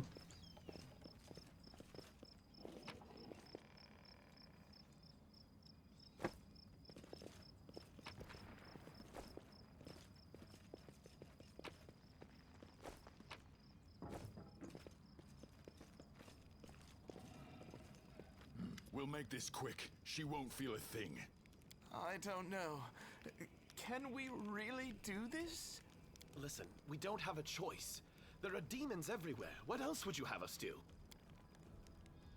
Group of knights surrounds a young elven girl. She's dressed in rags. The berry covered the big hideous scars on her body. The beggar girl is on her knees, watching palacily as the people argue heatedly around her. It is as if she doesn't see the looming threat at all. A black crow flies in agitated circles above her head. In Iomede's name, we're sorry, girl, but it is our duty. We have to do this, not for our own sake, but for the sake of everyone who can still be saved from the demons. If we don't win this battle, you won't have long to live anyway. Holy shit. They're insane. We've got to do something. I understand. You're scared. You feel powerless. You think this will help. You don't have to justify yourselves to me. Just do what you've decided to do. What's going on here? Our weapons barely scratch the demon's hides. We're sacrificing this girl to Iomade so we can consecrate our weapons with her innocent blood and gain the power to destroy What? the spawn of the abyss. Holy shit. But we have no other choice. We have to defend this city somehow, or else we'll all perish, including her. So let's see here. Here I have 9 plus, 9 plus, and 5 plus. Sheath your weapons and step away from her, or else... Whoa, no need for that. Please, don't fight! All of you are good people, defenders of the city. Please don't hurt them. They just made a mistake. Might look at each other and take off running. And they all lived. I was sure that some someone would die today. So many people have died here already. But we are still alive for some reason. Strange, isn't it? But you shouldn't listen to me. I don't know what I'm talking about. I'm just a silly girl, really. Who are you? Call me Ember. I live here, on the streets, for many years now. But there's nothing to say about me. I don't think you're an ordinary girl, and that crow you have there is not ordinary either. No, don't be silly. I'm very ordinary. Well, I know different types of tricks, but Soot taught me those. Now Soot here, she truly is unusual. She's clever and she can talk, but only to me. She teaches me magic tricks and lots of other stuff. I don't know what I'd do without her. Magic tricks, you say? You could prove useful in fighting the demons, and I'll be able to protect you from insane soldiers on the street. Come with me. I must have misheard. This girl? Join Oh, our shit. party? What could we possibly want with this dirty little beggar? Oh, really? Let's go. Oh, we haven't... who are you? This girl is a witch, stigmatized witch. God damn it, I love witches. So I'm going to substitute one undetectable alignment for a neutral good alignment. Which one is better? So this one here has point blank shot, precise shot. Okay, she can shoot. Atheism. On Golarion, atheism usually denotes the belief that those beings commonly called gods are not worthy of the authority and reverence bestowed upon them by others. Atheists rarely doubt the existence of deities and generally acknowledge that deities are very powerful beings, but deem them no more than that. Instead of gods, they tend to revere ideals such as goodness or freedom, philosophies such as prophecies of Kali's trade or diabolism, or nothing in particular. Some scholars argue that the term atheist is incorrectly applied to these people, referring terms such as deists or misotheis, or they call themselves agnostics, insisting that no mortal can say what is divine and what isn't, as the workings of divine are fundamentally unknowable by mortals. However, such distinctions are lost on a generally religious society and most accept the more common term. Atheism is looked down upon in many parts of Golarion, but is enforced on a state level in the nations of Rahadom in Garand, Tuvet in the Greater Kingdoms, and Bachuan in Tiansha. Despite their lack of faith, atheist souls are still judged by Pharasma. Their posthumous fate varies. Some are sent to planes best matching their individual alliance, and philosophies while others become bodiless spirits. Bodiless? Spirits in the astral plane, are reincarnated or find their fate in the graveyards of souls. Okay, I want to know this now. Let's go. Graveyard of souls. Boneyard, no.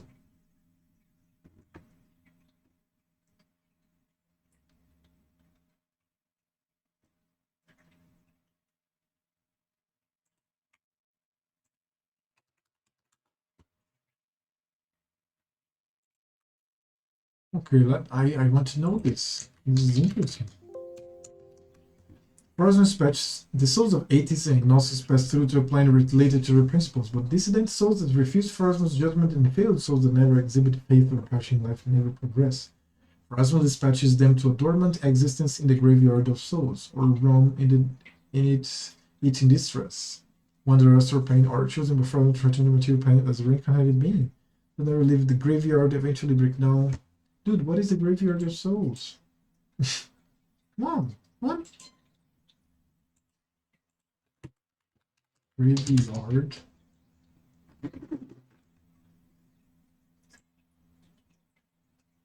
Where their presence helps repel Kratos and Pharasma Kajuna feeds one of them to him. Holy shit. Alrighty. So I'm playing, but I can't find classic 6 otherwise. Dude, like, what is this? So, Galarian Wiki? Galarian? No, Graveyard of Souls.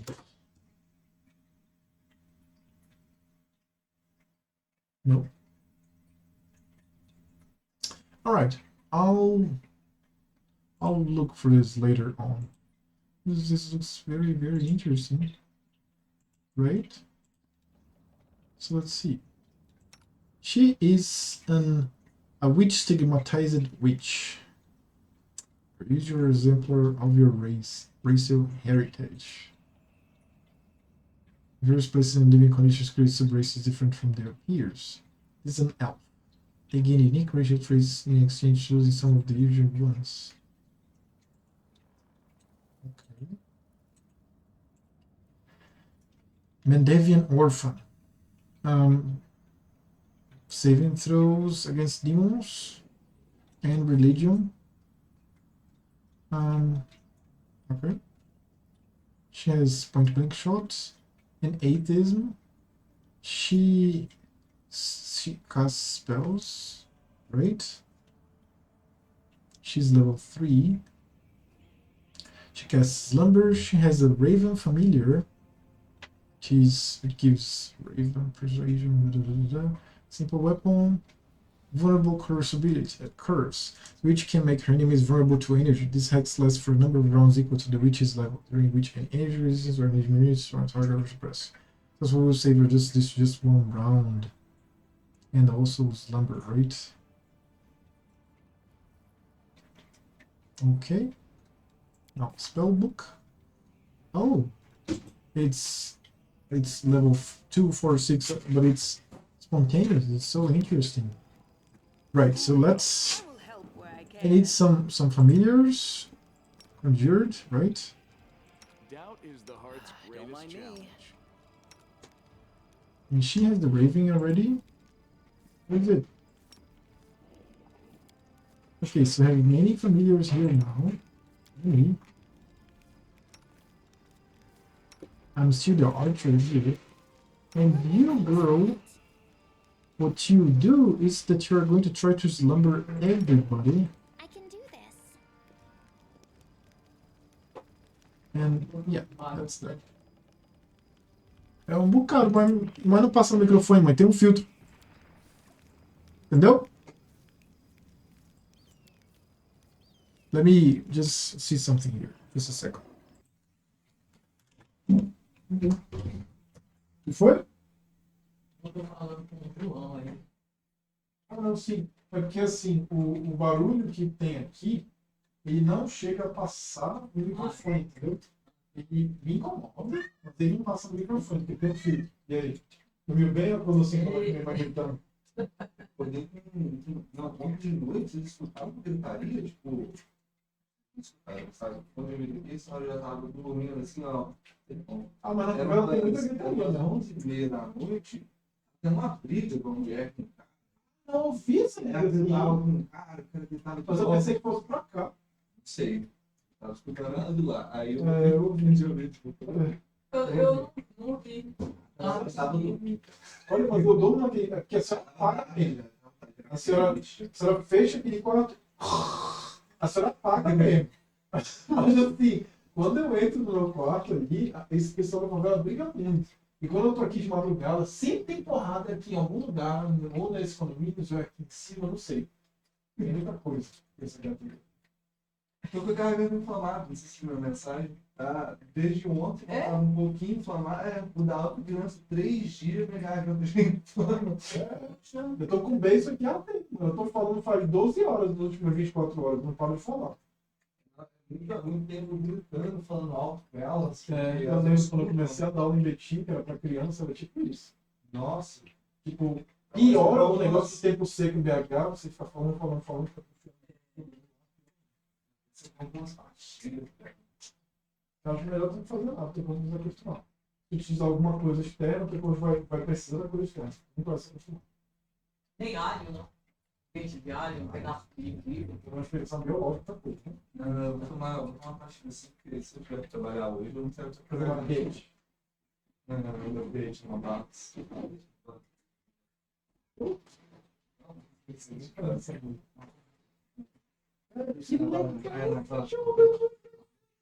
vi todos estão na cidade, na cidade tem muita coisa legal. Tem muito bom publicidade?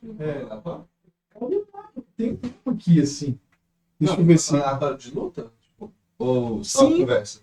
De luta mesmo. Eu tô aqui no meio da cidade, acabei de encontrar um companion aqui. Mas é enorme a cidade. Deixa eu sair daqui, ó. Cadê? Não tem encontro na cidade, não. Senão, o que você vai fazer na cidade? Cara, deixa eu Nossa, sair. você abriu isso aí primeiro. da cidade até agora? Ou é o que você enxerga nesse momento? É o que eu enxergo. Aqui, ó. Esse já abriu mais dela.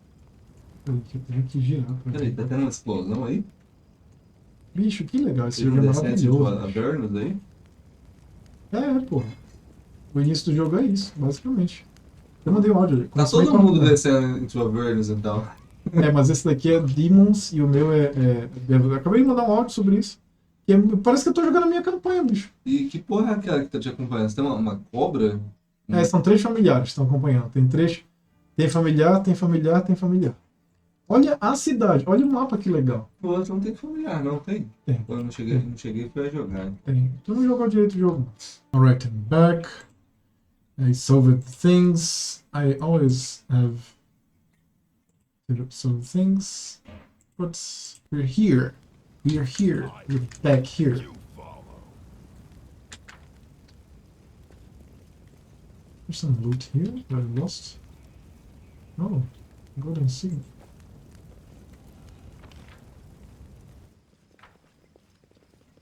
Lost this barrel. And I also lost an item here, right? Oh, a chest. Let's pick the lock. Of course, I'm going to pick the lock. Come on. Give me a break.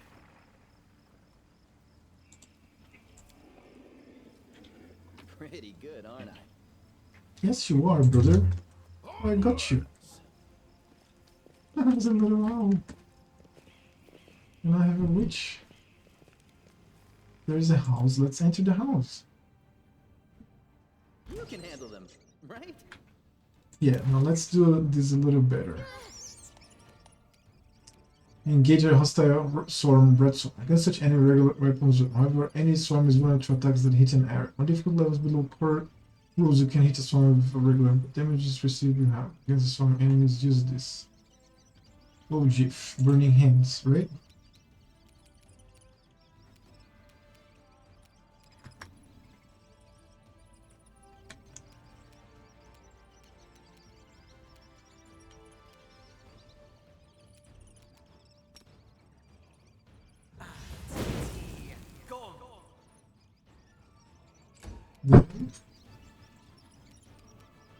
Dude.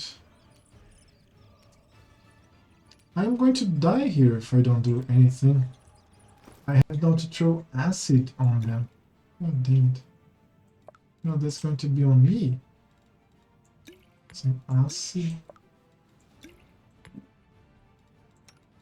Can I make... No, in her turn she can. Add some acid. Okay. Now let's separate. I found something. Oh shit, I pressed my turn by accident. Now you here want acid as well. She can do anything, why? I don't know. No, what is that?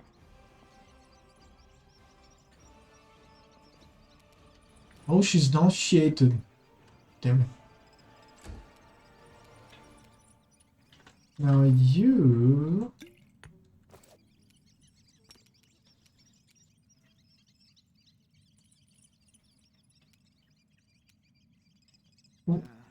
Why is it... Okay, and then you go here. And then she...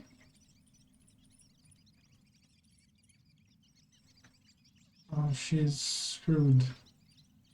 And also there's a trap here. Dude!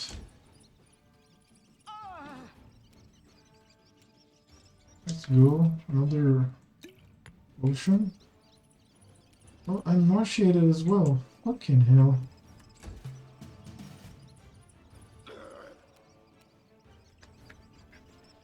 Don't have any more spells to do that. Maybe... Oh, I'm nauseated as well. What?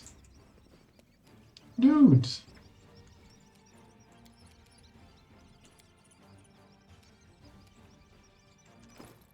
Can I drink a potion at least?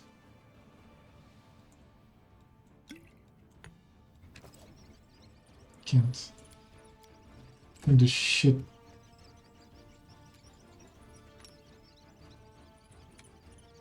I can't even lay hands on myself to try to get rid of this. Dude.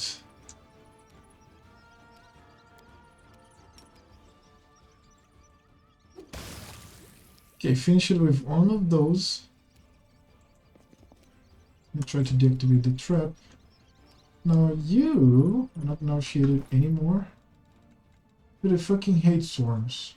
Fucking hate swarms.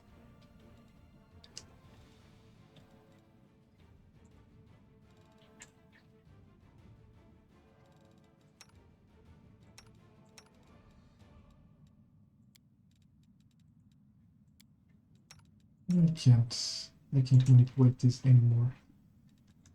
Like, whose turn is this? Yeah, that's his turn. Can't do shit. I can't do shit. Yeah, listen. Just inflicting some damage. Is she still not shaded? No. You can.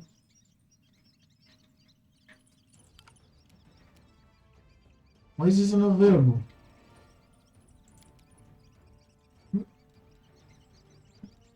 Why? Why is this unavailable? Oh, she has to memorize the spells?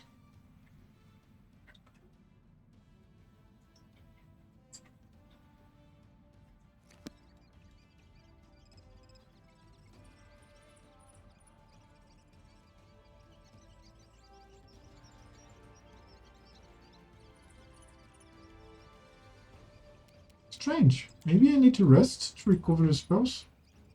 I see 6 here. So I can do shit. What the fuck? What? I made them sleep. Didn't work. Oh, yeah. Out of my way!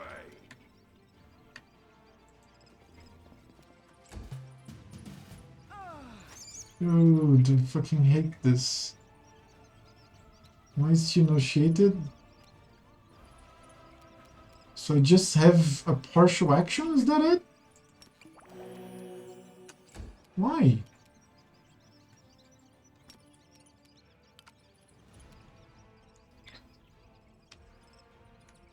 Dude, I fucking hate swarms. Look at this.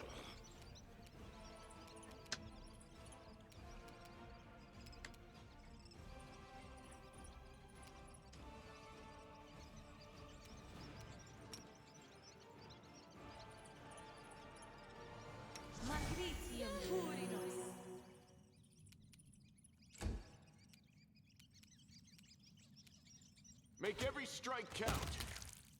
Oh, it's better than off guns. At least I can fucking kill the swarms. So,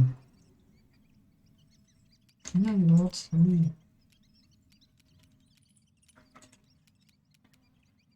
Let's shoot, right? Too late for apologies. Missed. Whatever.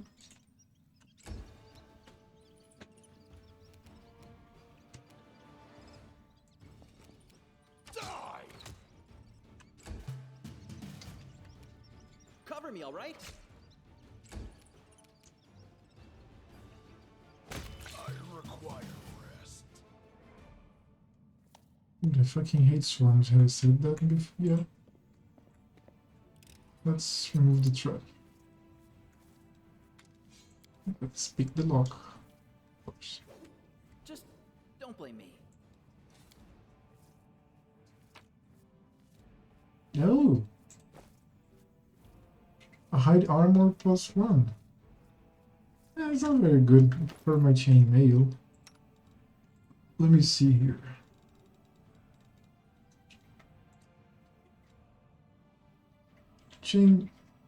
No, my armor is pretty fine right now. My armor gives me a lot. Yeah.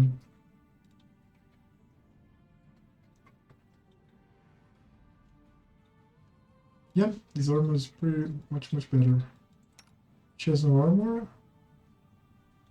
So she should wear the braces of armor, I guess. Not him. Yes. Yeah, I want him off. I don't even want him in the group. Another. There's already an archer.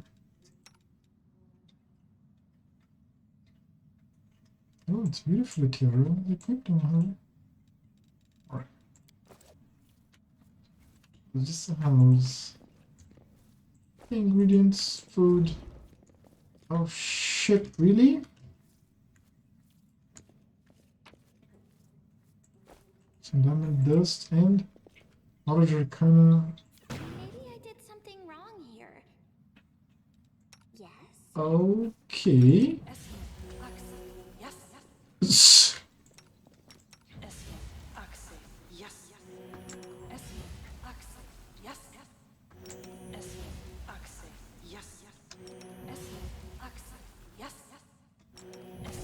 I heed the voice of the spirits.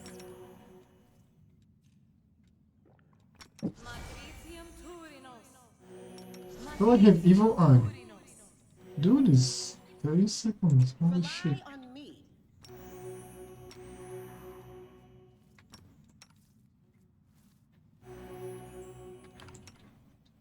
A bright future awaits us. Okay. I already fucked up. Let's try again to see. Gain experience. Okay. Some sayings. Things written in Abyssal. Probably with blood. Should probably rest. It's getting dangerous in this.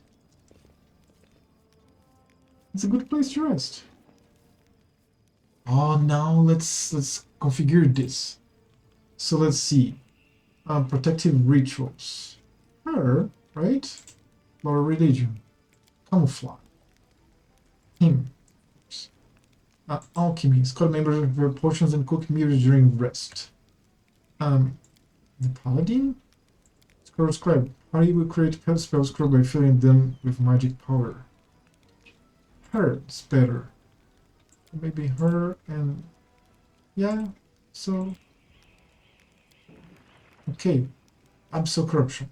This is your current level of corruption. Corruption growth with each day grows. Corruption grows with each day of rest. It has 3 levels of strength. It is advised to avoid the 3rd level of corruption. Different locations might have different corruption growth. Rest in safe location to remove all corruption. Absolute corruption. Okay. Rest for a community period 2.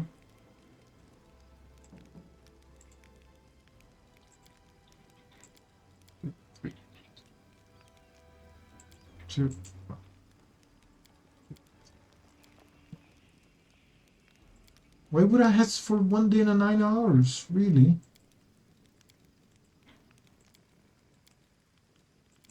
Using spell the beast before, yeah. You should achieve fast and rest for your time. If you check this box, you only do want to HP, which they're low. So, what's... Why would I rest for 2? So, here. Party members suffer 15% arcane spell failure chance, -2 penalties to readers and intelligence scores, and -3 to CMD and CMB. Current level corruption. Level of corruption. Corruption 1. In addition to other effects, the party members cannot perform charge attacks and suffer -3 penalty to stake their service and charisma scores. Each of those effects, the party members suffer -3 to today's reach charisma. You must pass a concentration check -6 each. Holy fucking shit, that's a lot.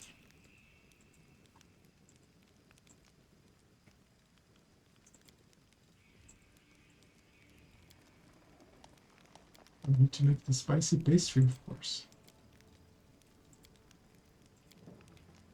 Spicy pastry, okay.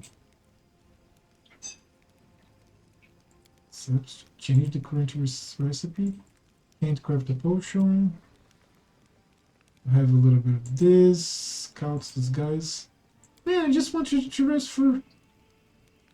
You can just recommend a number of rests. The amount of rest required calculated based on your HP and ability damage own. When check as well, you can choose to rest 1, 2, or 3 cycles. So just 1. This one. You're good. And here's the perception, right? My perception is pretty good. And his as well. 1, 2, 3, 4, 5, 6. Oh, the second shift, yes. Alright. Yeah, that's fine. Just one. I don't need two. It's just one. No, for let me auto sign. Oh. Yeah, nobody's grabbing scrolls. Okay. Alright, nobody's grabbing scrolls, yes. So it's not needed. And here I have a better chance. Okay, let's begin resting. Scoot over. I want my scaly side facing the fire. My lizard side always gets colder than my warm side. Go figure.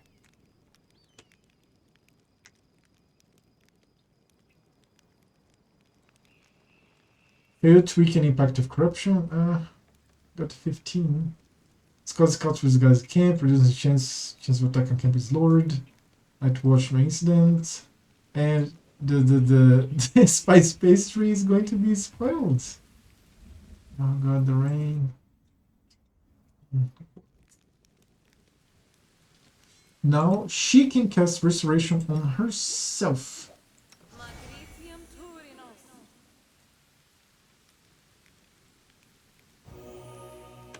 And this one here has fuck ton of spells. No, let her cast these spells.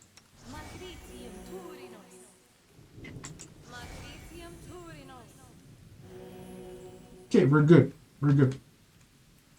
Now save the game. Alone. Now we're happy.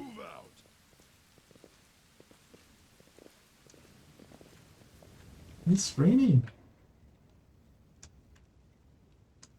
Well, we must stop this war. There is no hope. Yeah, you're going to cast Slumber. Gods have abandoned. Everybody. What was he saying just now? Wanna play together?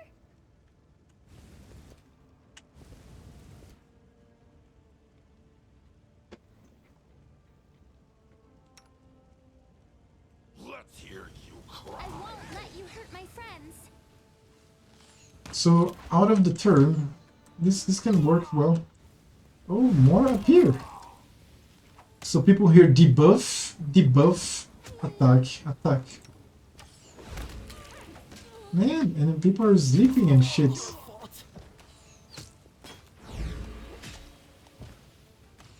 Oh! He's with -10? Really? Holy shit, why is that so? Well, I need another front. That's not good.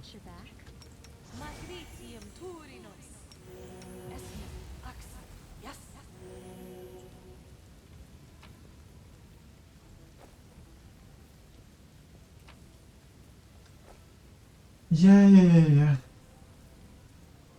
What's that? Cart is laden with possessions looted from the surrounding houses. Yeah, for sure.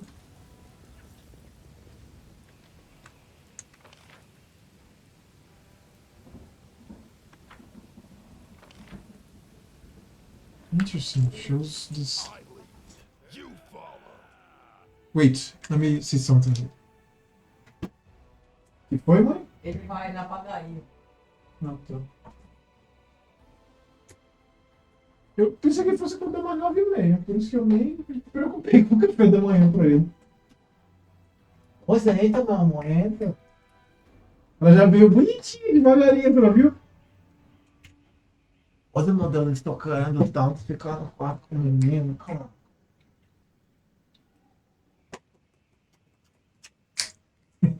Dude, I love my cat. Come here, baby. Come here. Oh god, she came.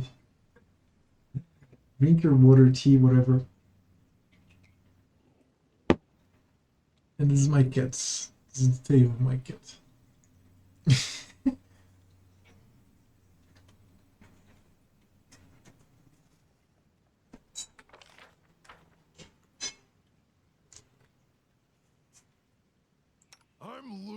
my temper.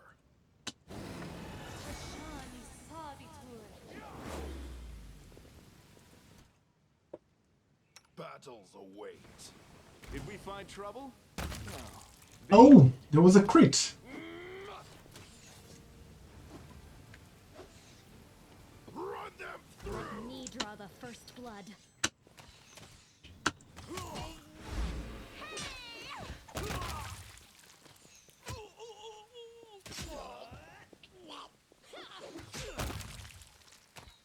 Dude, everybody just fucking explodes. This is awesome.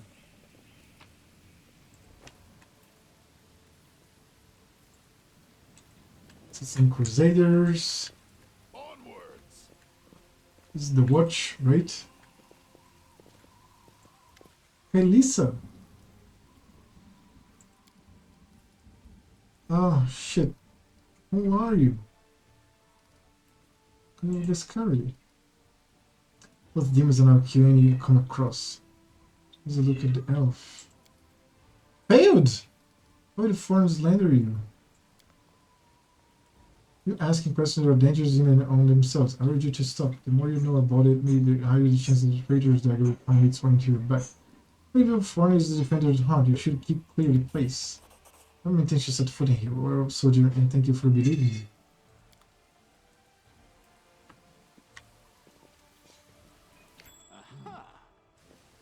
Oh, there's a little castle here. Look at this.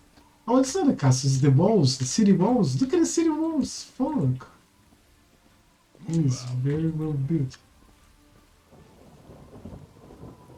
There's...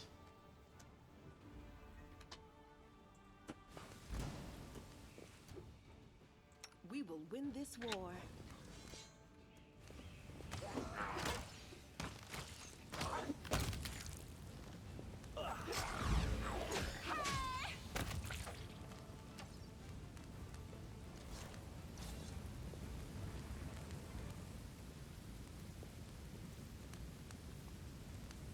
Lead on. What's this? The inner wall of Canabras, which can close the city center, now lies in ruins.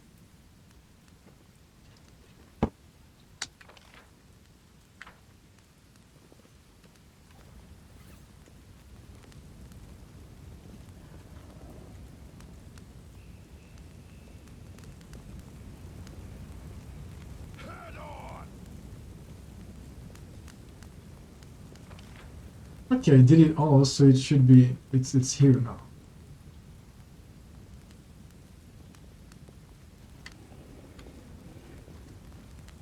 Athletics DC.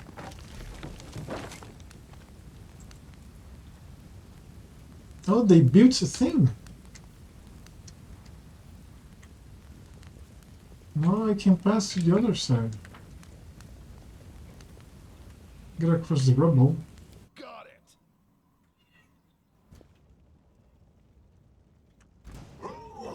The spirits demand your blood!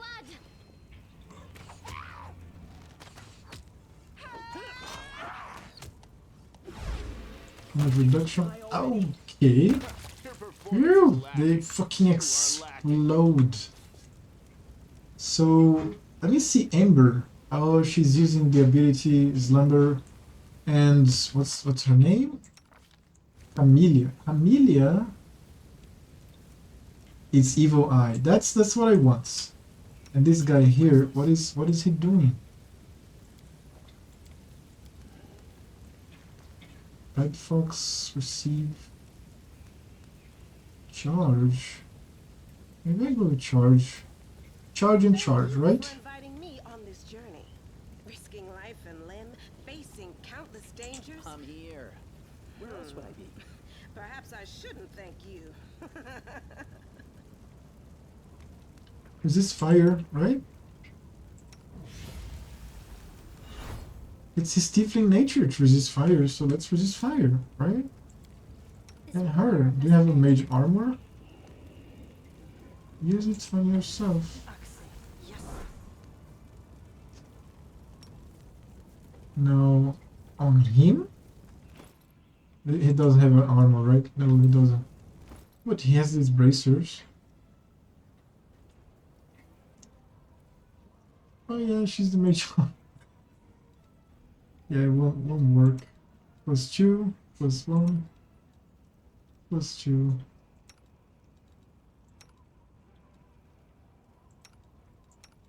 Armor. No armor. Maybe, but he's not being attacked, so we're good. We'll make things right. Other buffs. Alright. Okay, we're good. I'll cheer you on from over there.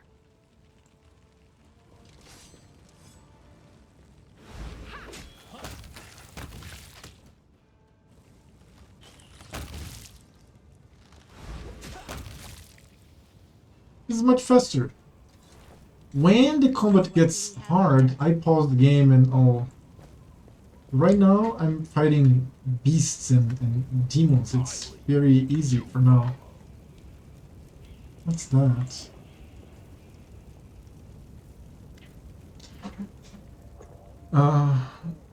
Review on Dearest Darling Beauty Mine. Write this though turn my gaze on me. Pray tell the husband I call friend of time, but loves like an ocean friendship well. With the power of junk.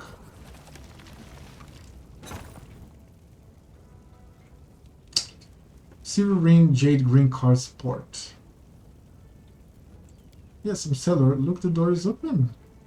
And now we are completely at the mercy of whatever's up there, if it is really a demon. I have nothing to fear. I have the power of inspiration after all. But hand me over my letter and that rolling pin. What's that? The cellar. Oh. No, getting it direct. Now look, it's not a demon at all. Greetings, kind friend of rescuer. I'm Random Gretlen, theater director, and these are the members of my company. Rainy, that's not a Lado. That's one of the props from the Marvel Lich performance, the one Tina made. It's a scepter or something. Oh, she's holding like a scepter. She made it out of my ladder. She wanted to use a broom handle, but I put paid to that deft idea. Oh, I've seen your show. You're very funny, especially your play where the woman slowly climbs into the chair while singing and then falls off again. He's very happy. Well, it is actually a great tragedy about unrequited love. The chair, you see, it represents a tower of rock rising up above the raging sea like the finger of a giant. And the woman, she isn't supposed to fall, but rather gracefully cascade into the swirling abyss below. It's like I showed her 100 times, but I'm glad you liked it. What are you doing down there? We're rehearsing our art distractors from fear and panic. Really? When I'm scared, I eat. Try that too, but our supplies run out. Art is eternal. Can you get somewhere safe? Oh, don't worry on our account. We'll be going to our basement in the next street. That's where our Lemkin is. We're not afraid of demons with Lemkin around. Lemkin? Lemkin. Our male lead. He'll protect us. Don't worry. We know what we're doing. Have to go. Thank you again for rescuing us, strangers. Today you did a great service for Mendevian culture, perhaps the culture of all Valeria. You will certainly be remembering future eras as the one who saved the critically and publicly acclaimed next door theater. Alrighty. Very different, very interesting. Dude, I barely touched my cat, I'm already aggressive. This beautiful cat is aggressive as fuck.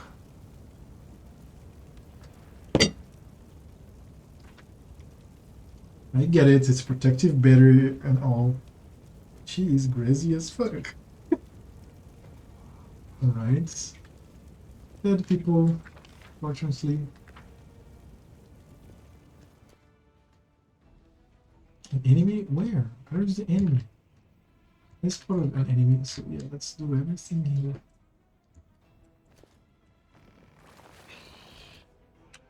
They will break against our resolve.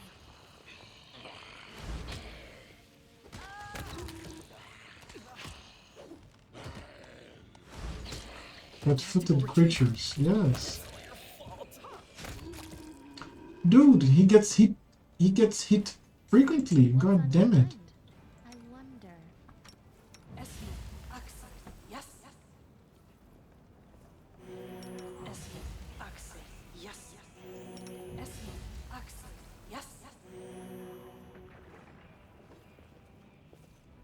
It's his shitty armor class. I think he can charge. He's going to be hit a lot. It's this. So he's going to attack. It's basically going to attack.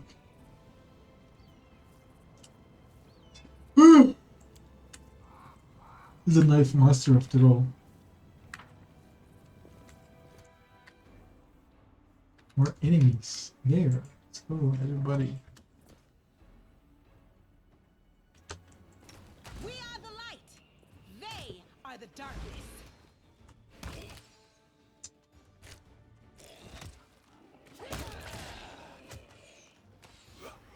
Oh shit, that's a shadow.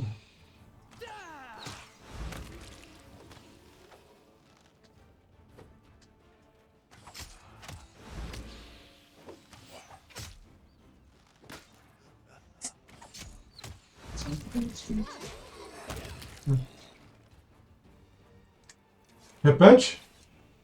Abri umas coisas pra comer. Ah, eu já comi pra caralho.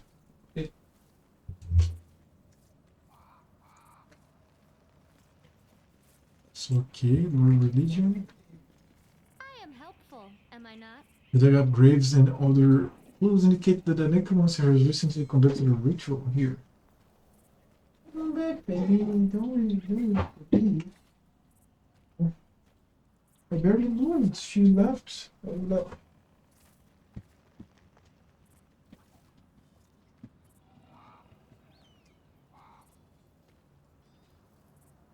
Okay. So necromancer was using some rituals here. Clearly. And the script. Oh, perception.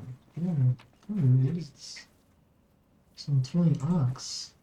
Throwing axe +1. Interesting.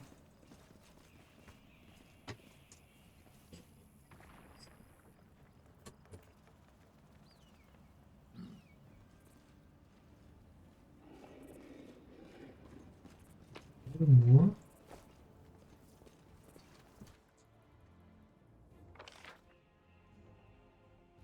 Hey, I lost some loot. No, I didn't. Barely even. Can we retreat already?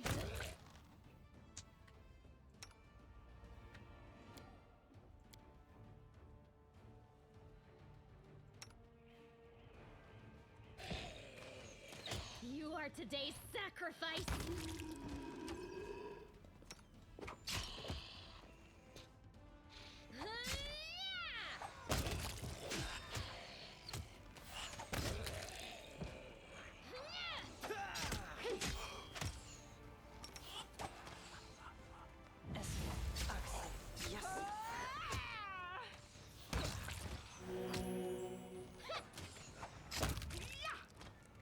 Okay, now do you have another restoration for her?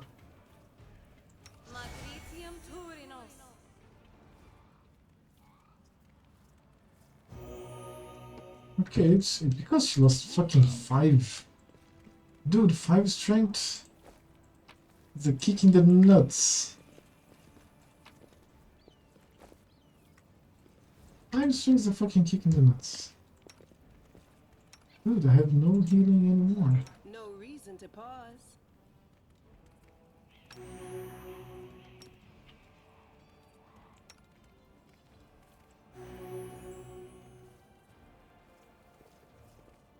Save this. Now let's get this straight here.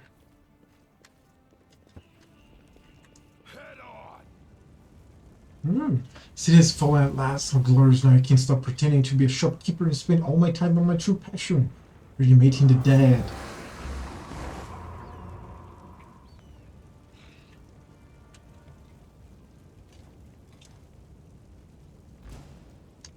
Yeah, right? Okay, let's do the thing. Let's go.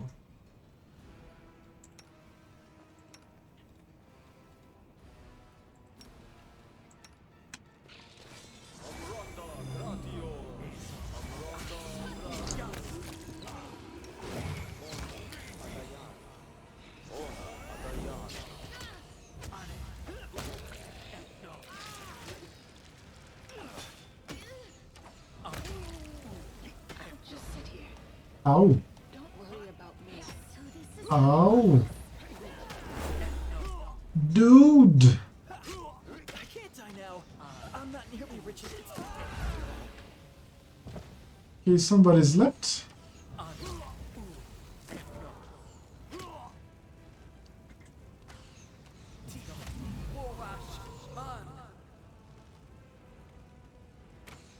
Just have the two archers here.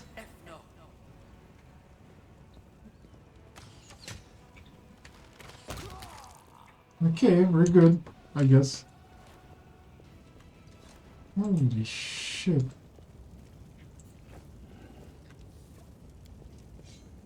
These figured corpses are laid out in a neat pattern in your preparation for an unknown ritual. Now I need some scrolls. I need to heal myself. Dude. Yeah, I can't rest like that. It's going to be just horrible.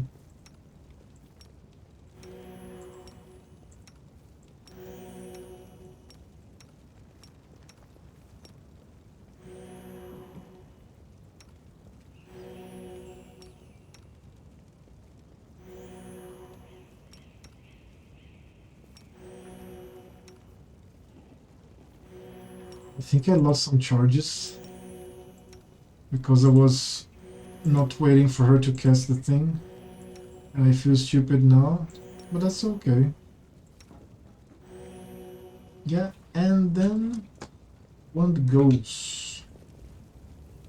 Alrighty. Dude, it's fucking amazing.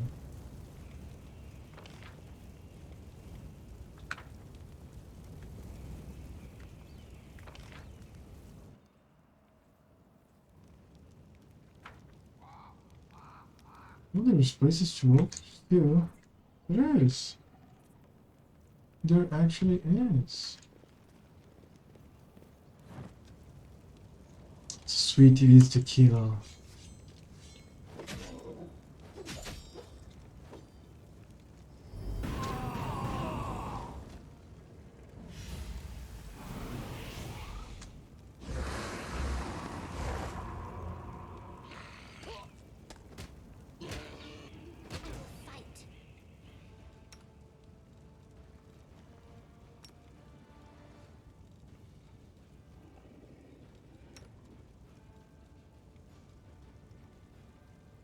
Go for their hearts!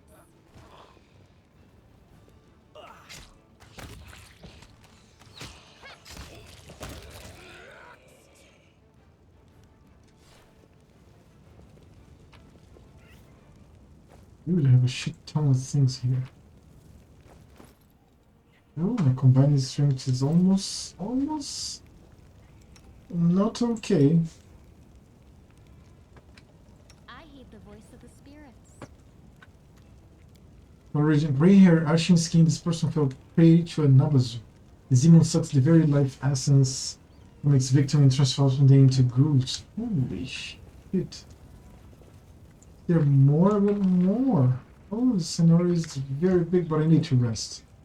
I need to rest. I can't do this. I can't. You follow. This is my kind of work.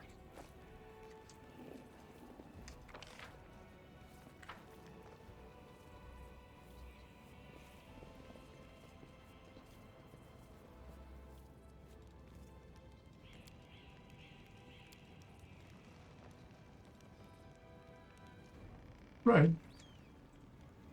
Let's go, man. Come on. Break another one of the straps on your armor? Here, let me show you another knot. It's just as good, but it won't fray so quickly. Whoa, thanks. Show me that again. Interesting. 23 hours? Oh, everything was perfect. Okay. I had a good spicy pastry. Then camouflage, then protective rituals. Okay. It weakens the effect of corruption. Right. Now for the restoration spells. She here. Let's see what's going on. This is plus 5 movement speed. This, holy shit, minus 4. -1. I don't care about her. I want the paladin. Just the paladin.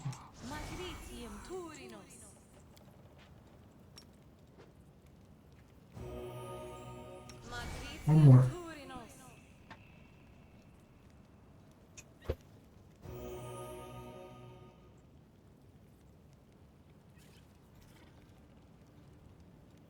Okay, she's fine.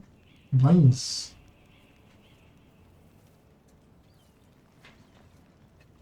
Why is she blind?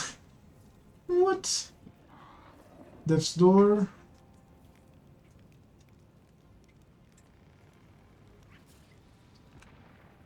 Yeah, let's save. Onwards. You're a good person. I like you. Well?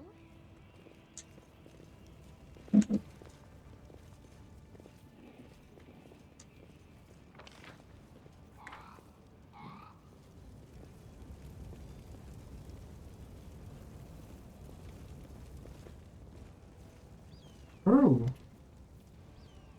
Short, hooded figure speaking about some bodies lying in the middle of the street. The stranger drags the first body off the road, respectfully props it up against the wall, and places the corpse's hands on its chest. The figure then freezes as if hesitating, and you see him reach out his hand towards the beautiful gold amulet hanging around the corpse's neck. He jerks his hand back, hesitates, then reaches out again. Awful. Oh, look what I have here. Looting corpses over. Hey, who are you and what are you doing here? The stranger almost jumps out of his skin, the hood falls from his head. The mop of red curls around the halfling face looks at you. Oh, phew, thought we were demons. Good day to you, sir. Or is that you? Lady Sheila, you're alive. Goodness me, that's the second bit of good news on an otherwise lousy day. What was the first bit of good news? Stick around and see for yourself. Do you know this person, Sheila? Meet Rimvi, better known as Curl. He hails from Canabrys and he fights the condemned. He's one of a kind, a rogue with a heart of gold. Curl is probably none of my business, but you should ask yourself if what you're about to do is right. I just thought, oh, it doesn't matter. Can you tell me anything you use about what's going on in the city? I'm afraid not, good sir. I just left the Defender's Heart. Before that, I was holed up in there. Too scared to leave, although spending all that time under Commander Irobev Snows sure was something. She's a strict woman. Oof. And when she gets antsy, don't even start. I had enough of her breathing down my neck to left. What are you doing here? Robbing corpses? No. Maybe Kerr may be a rogue, but he doesn't loot corpses. I just need to get these poor lads' bodies off the road. My friends and I are on a terribly important mission. And we need to get through.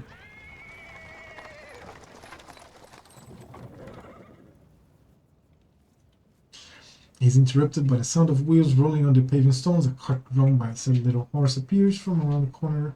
Three half-elf is driving it, and a young man in knights was walking alongside. Even from a distance, you can see his tan face and his blue eyes shining brightly. The halfling straightens up. See? Terribly important and very heroic mission. My friends and I are saving a beer cart from the...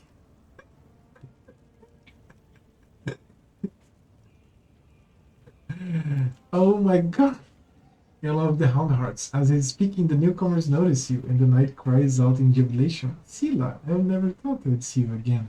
But you were headed to the main square, the center of the demons. Jenna Aldori, half of smiles warmly at Sila. Hey friend, glad to see you're alright. When we got separated by the crowd at the celebration, I knew right away that something was wrong. And when demons appeared all of a sudden, I realized that was the reason why I'd been so anxious. But I couldn't find you among the dead in the square, so I kept my hopes up, and I was proved right. So you're the other bit of good news Kurt was talking about. You and Jenna are alive? Actually, by good news I meant what we found the beer cart. Sir Ellen and Jenna being alive amounts of a quarter of a bit good news. Well, maybe half. A beer cart? How about sharing that? I'm sure we could all do with a drink. Certainly, give me your flask, friend, and if you walk with us to the Defender's Hut, we can have a more thorough sampling of the spoils there. Yeah, let's go to the Defender's Hut. Jenna, there's no need. The heart is very close, and the three of us will be enough to fight off an attack if there is one. Besides, our friend here surely has better things to do, more important things than carrying beers or beer. Wager? By the way, my name is Elan, Sir Elan of the Hound Hearts. I'm glad to meet someone who survived this madness. Can you tell me how you know Sela? I'll say that story till we're back at the adventure hall. Going back there, and you have a reason to tell Sarah spoils. Are you aware, Sir Knight, that your friend Curl was trying to rob a corpse? Well, is that really necessary? Curl didn't even do anything. Whatever he might have been thinking, that's between him and his conscience. It's really hearing the truth. I think Jenna and I have the right to know what our new friend is up to. I'm not your commander, Curl, and I can't punish you or even condemn you. I suppose lots of people in Mendab think that the war justifies anything. Think about it, that fellow might have a family somewhere. His property and mementos should be returned to their rightful owners. Won't have sentimental value. Take this cup, for example. You might have it now. Once the city is freed, the Eagle Watch and the other orders will certainly try to find the lawful owners and compensate them fairly for their losses. And now, friend, I didn't even do anything. I was just thinking about it. And honestly, I don't think we'll even be able to gather up all the bodies and hand them over to the watch. They'll be looted anyway. Well, they will be on the conscience of the one who does it, but you're a crusader, Curl. Though you might not have volunteered, those who fight against evil itself have to be better than common folk with their moral frailties. Can you tell me how you know Sela? Are you aware, Sir Knight, that your friend Curl was trying to rob a corpse? So long, we're sure to meet again either in the city or at the Defender's Heart. Very will. Come to the tavern, we'll celebrate the valiant rescue of this barrel together.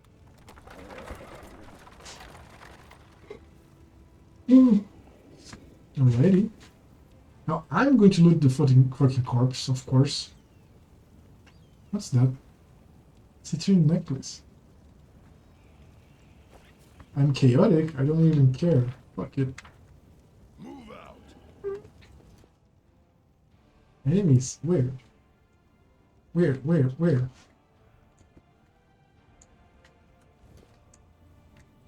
Oh, right here. Head on. You can handle them, right?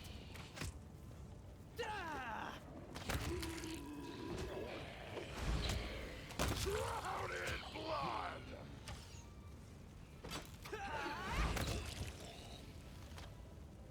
Okay, and experience is running up as well. I lead. You Dudes, look at these, man. Holy shit. Nature. These corpses were gnawn to the bone by ghouls, whose teeth were the likely cause of death. Was a trunk to cross the gap. Dude, really? Yeah, I'll have to. Stab you or zap you? Why not both?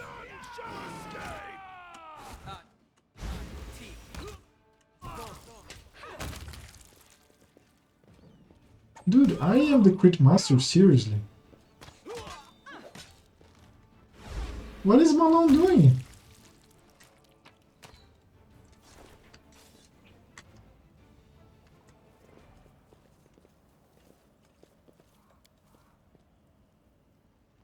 This is my kind of work. I'm going to traverse later on. Right now there's another house. Let's enter the house. There must be another fucking station, I don't know. Pay attention. Ow! I didn't see a trap. Learning spells from scrolls. You have acquired a scroll of protected for kills. Your character Woljif can learn a spell from it to add it to your spell book. Register a scroll. This spell casts your classes that repair the spells and others, such as Wizard can learn spells from scrolls rather than to your spell book. Activate to enrich your spell list. Spells then expanded.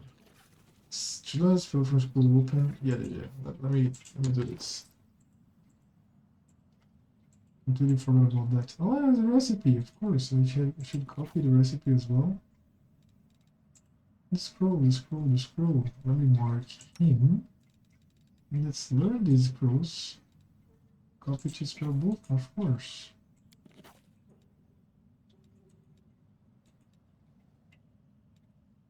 Don't I have this already? I think I have.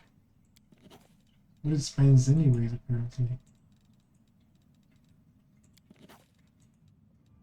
I'm just going to do it just because I can. Split? What is a split? Oh, shit.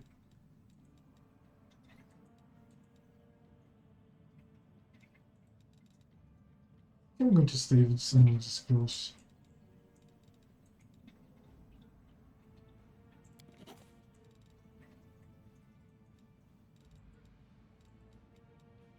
Many of the scrolls actually. Okay. Who, me? Oh, this diamond is who is market right now. Get it. You're about to experiment. Experiment day 1. Today I was able to catch a quasit. I rather be my witness. It wasn't easy considering my humble physical condition. Luckily, it was a scrawny specimen, about 7 pounds, and a wingspan of about 2 1/3 feet. When it awoke, the quasit first tried to attack me and then ruined my clothes with his house-sick saliva. Experiment day 3. I have begun my linguistic research. My goal is to study the language of quasits. I'm quite convinced that they have their own dialect. Through understanding their speech, I will be able to understand their way of thinking and convince them to rebel against their lord's tyranny. Revolution will roll through the abyss, and the powerless will rebel against their oppressors. I'm sure that ever-blown Milani will not refuse her patronage even to such creatures as these. They would break their chains of slavery. Fortunately, progress thus far insignificant. Being able to catalog 2 words which I suspect must mean rend and carry on. The quasit formed both words quite vividly when commenting on my person. While I was entering this record, the quasit managed to steal my watch and throw it into the chamber. Judging by his spiteful giggling, he's quite delighted about his little joke. Despite the naughty trick, I am somewhat glad. Jokes and pranks are a part of cognitive communication, which I fully intend to establish with this specimen. I grow more and more convinced that I made the right decision in leaving Absalom for Logos. The so-called wise hounds, more like narrow-minded fools stuck in the past under the sway of their ringleader, that chatterbox, the fool of fools, Jubilos Narasropi. They never appreciated the progressive nature of my theories. Jubilos is here. Experiment day 4. To do the quest, I almost beat my nose off while I fed him. In response to my shame, I beat him with a wand. Such behavior towards sentient beings is unacceptable, and I repent deeply. I've also run out of meat. The specimen and I will have to make do with porridge and soup. Experiment day 6. It's been 3 days since the specimen switched to a vegetarian diet. First, the quasit refused to eat plant-based food, but then ate some cabbage soup and poked at the porridge with his claw. His face looked so tragic. Experiment day 7.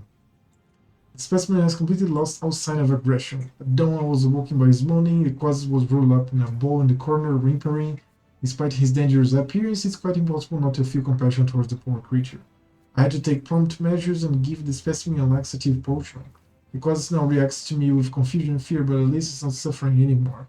His gastrointestinal tract must have reacted happily to the mere diet. Experiment day 10. What a great day! The switch to a completely plant-based diet is complete. The theory that quasits can only eat meat and carry on has been disproven. My eternal opponent, Sir Jubilos, will just have to go drown himself in a river. The quasit has become a peaceful and easygoing. He no longer tries to eat my boots or the feet inside them. The specimen's behavior has become gentle and friendly. He shows some interest in ball games and physical exercise. I have named him Pecker.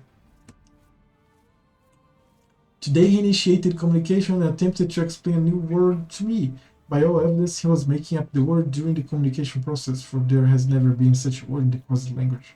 The meaning, as I understand it, is safety, comfort, and calm.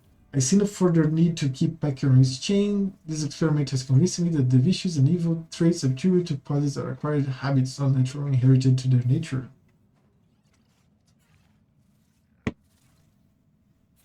Over these days, I really have grown fond of him, and by all evidence, Pecker likes me too. He's gotten used to napping on my knee while I'm writing my observations in my journal. Maybe someday this quasit will become my familiar. The current stage of the experiment is complete. Pecker and I are soon off to Absalom to present our findings before the professors at the Fora Logos and become a scientific sensation. On our way, we may make a small detour to Avistan so that Pecker will have a chance to better adapt to the civilization. I hope the little trickster enjoys the journey. And I have a book too.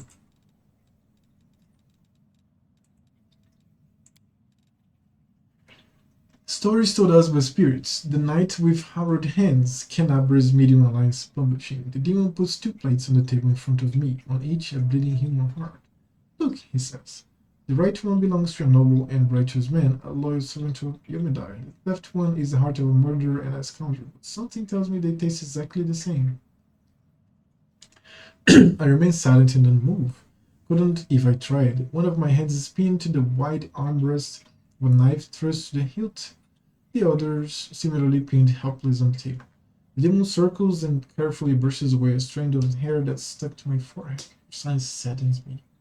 Don't waste your time on this one for us, monsieur. I say, though I have scarcely the energy to breathe. If you wish to start me, go ahead. If you want to kill me, then kill me. My life is in your hands, but my soul is not, and never will be. The hearts on the plates in front of me continue oozing blood. They've only just been ripped from their owners' bodies. The right one apparently belonged to my partner on the left, circling a reverse courting. But the demon who'd set his lair in the old mill killed without discrimination. Walks around the armchair and stops behind my back, placing a clawed hand on my shoulder. This isn't a performance at all, it's a feast, and I will be sated. No, not with this. You can see my eyes still on the hearts. With you! It's your heart that's in front of me right now. So helpless, the claws on my shoulder will tighten a bit. God that's helping me endure. After a moment, the demon continues. You know what you don't understand, you zealous servants of law and good. He seems to like the sounds of his own voice. It was you who brought us to your land. The more of you who gather here at the edge of the wood, so brave, burning with righteous wrath, the more like me will come from the abyss. It's not because we want to win a war and conquer the world. Perhaps our lords want this, but trust me, they are as far removed from their subject as your lords and kings are from you. No, we come for those like you, for the persistent and the proud who won't break until the end. For those whose suffering is sweetened less and less for the sweets. He appears in front of me again, licking his lips. I well know that he'll never grant me a quick death. God damn it. Stories told us by spirits. The night with hard hands. Medium Alliance Publisher. Holy shit. I have spiritism now. This was a great lore house. There's more. Move out. Let's go to the server, of course.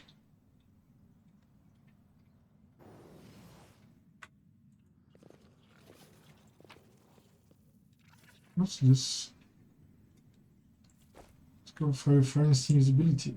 These fighters must have been cut off guard. They died before they could even draw their weapons. Their bodies are covered in a thin layer of ice that is slowly melting. I think killed them still here, maybe? Clear the blockage. Save the last one for me. Yeah, let's go. This is a dredge.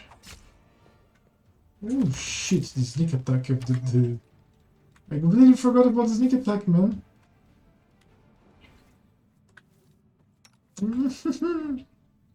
Let's see here the character. The character has some abilities, one of which is a sneak fucking attack. Yeah, it's great, it's kind of a rogue. Danger sense. Finesse training.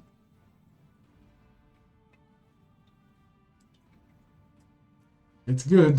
The damage is pretty decent. It has 2d6 of sneak attack. Pretty fucking good. Oh, I have debilitating injury. I love these things with the rogue. It's so strong now. Let's clear this blockage. Again? Are you shitting me? Oh, they're flat-footed. That's why I'm Ziki attacking them.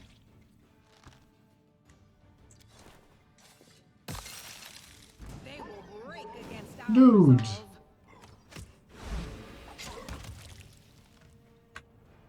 So can we do this?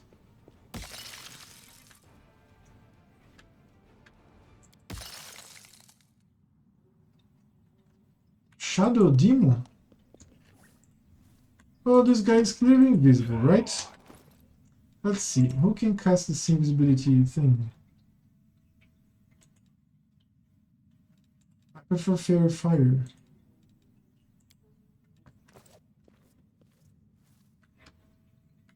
What?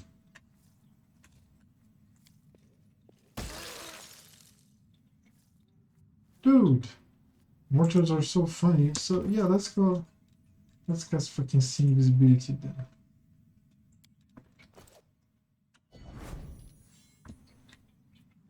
Oh, there's the shadow demon. I won't let you hurt my friends.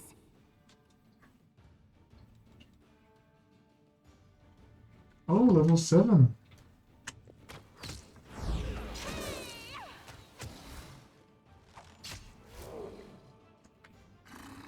Tactical retreat.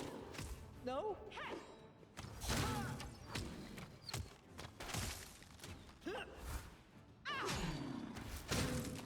Ow. It's all your fault. It's all your fault. Ow, stop hitting him. Okay. Would you suffer a crippling wound about it's going to be lifted by resting in a safe place? Yes. Now I can fucking move the thing. Waste of my time. 4 hours?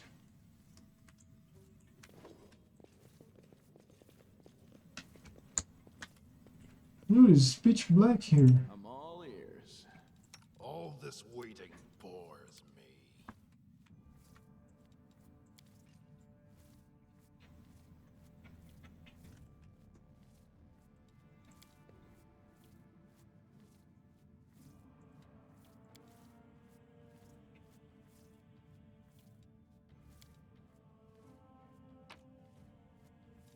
Oh. I have a composite long bow.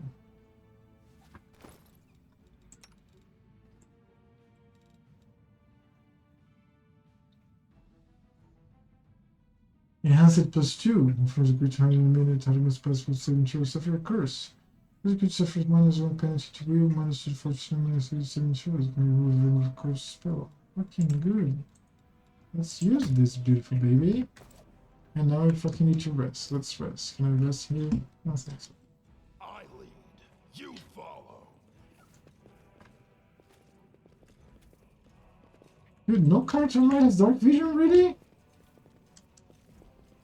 I can't rest in the basement, I guess.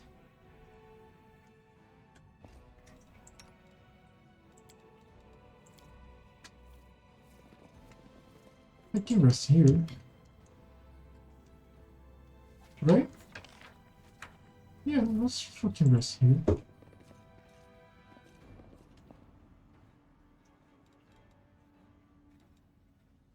Okay, interesting. Begin resting this. Pearls go. of wisdom from Brother Woljif. Thievings is next to frugality, because a stolen thing's much cheaper than a bought thing. Okay, lots of spells casted. It's good. Initiate effects. Why are you blind?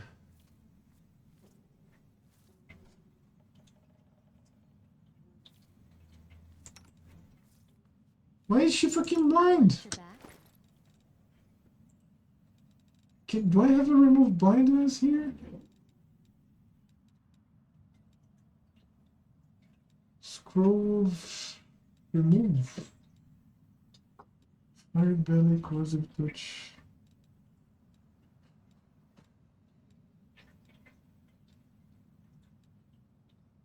Pain, breaking from good. Remove sickness. Little heart. Restoration lesson. I don't think this removes blindness, right? I think so.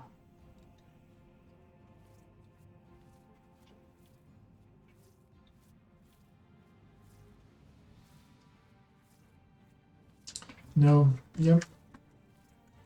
That's that. She's blind and that's that.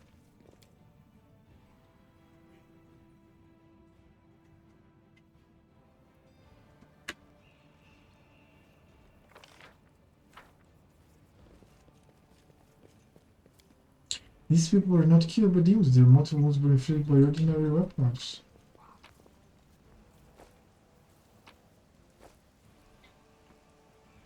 Adopt a cat? Secret item, tiger. Cats for instance provide plus 2 more bonus on perception, lore, nature checks. Dude, this is awesome. We can really have a pet. Yeah, let's have some fucking perception. But she has... Meditate on your mistakes. He It might make has... you feel better. Alright, I have a little cat.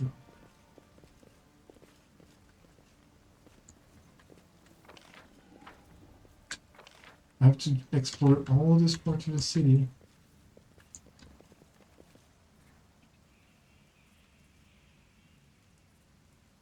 Hear me, take heed. The hordes of the Abyss march on cannabis. For as soon as their targets must not be allowed to capture, the consequences will be disastrous. Okay. Temple of Desna. I think before I enter this temple, which looks like a dungeon, The inheritor, guide my I should finish the square. Oh, okay.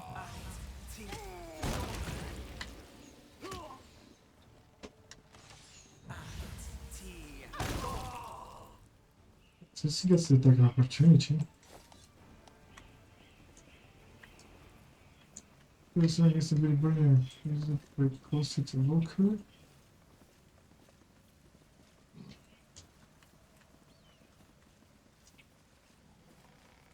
Mini corpses. I could go behind the... Ow! Holy shit, that's a babao! Okay, now this is... Or I need the turn-based thing.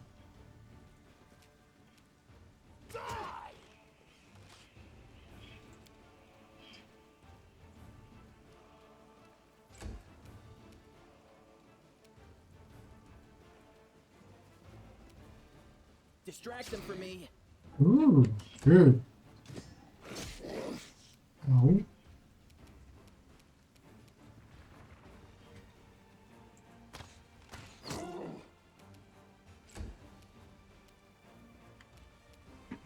Dude, I just rested. It's going to be the evil eye. I'll cut you wide open. Yeah. He could do it. Let's flank this motherfucker.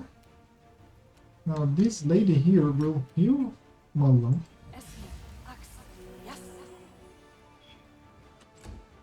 The paladin will smite evil and charge the babao. Holy shit! The babao is almost gone.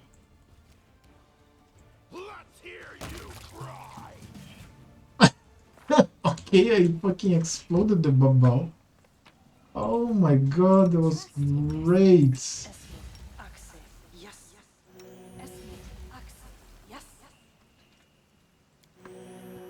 Oh, alright. Fucking murdered the babao. Now what is that? That's some valuables. Before I come to this temple, I really need to raise my weight. I'm going to go here. I'm going to go here.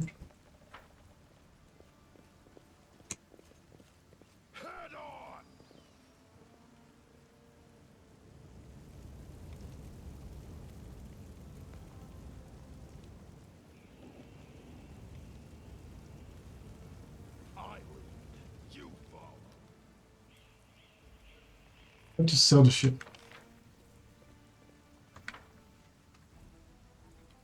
Then I come here, finish this square. I knew it was going to be big. And there's a dungeon, of course. Dungeon.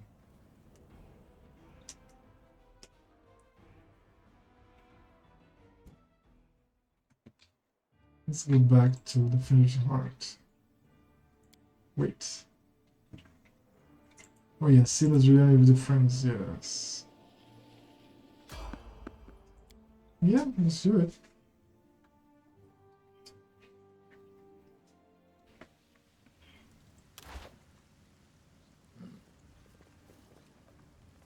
Oh.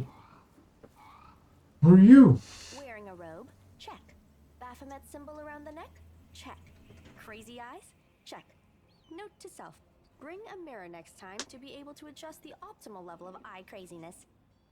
Everything is ready for the experiment. An audience. Problematic, but not critical. You there, boy. Stay out of this. It is counterproductive to stand in the way of scientific progress. What are you? What are you doing here?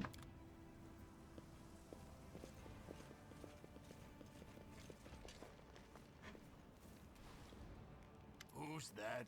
I don't know her. Greetings, boys and girls. I am your sister in sin, a devotee of Lord Baphomet's dark will, and so on and so forth. She looks like one of us, but she talks kinda weird. Who's there with you? Who? Oh, them! Just an audience, they don't matter. Consider them a supplementary component of the coming experiment.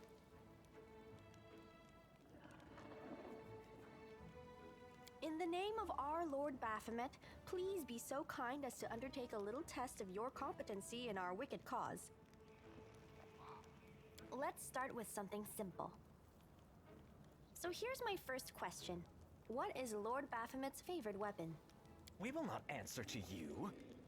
Our lord can wield any kind of weapon. He is all-powerful. Wrong. He wields no weapons at all. He doesn't need any. He just gores his enemies with his horns.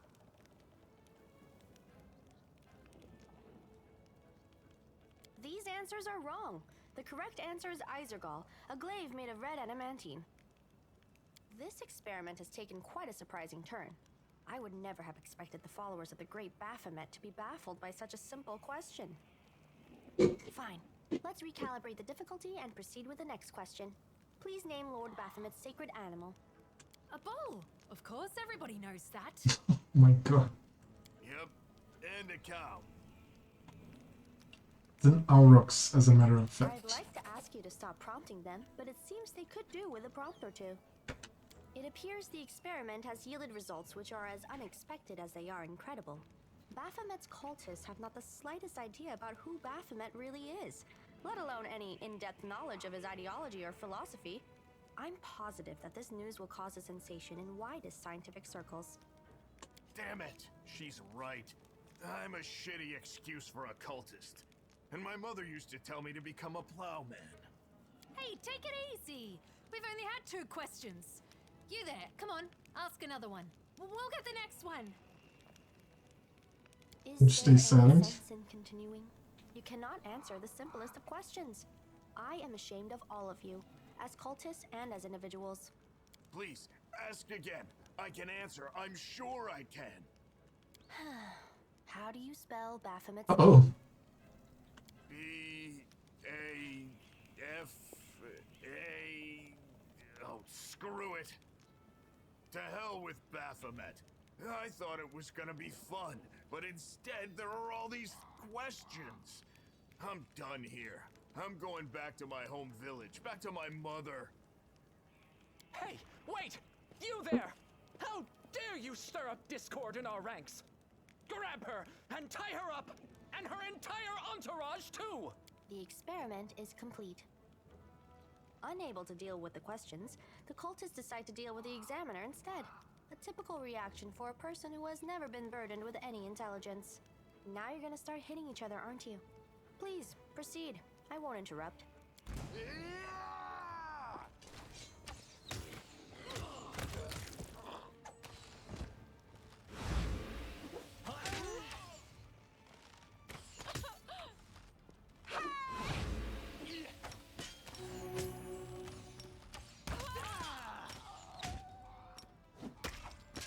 Is this a mock fight?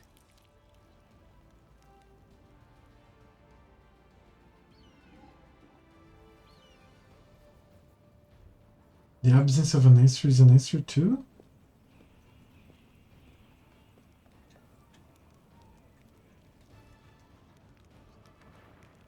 The result is statistically predictable, especially considering their intelligence level. What about you, boy? Are you ready to answer some questions for the good of science?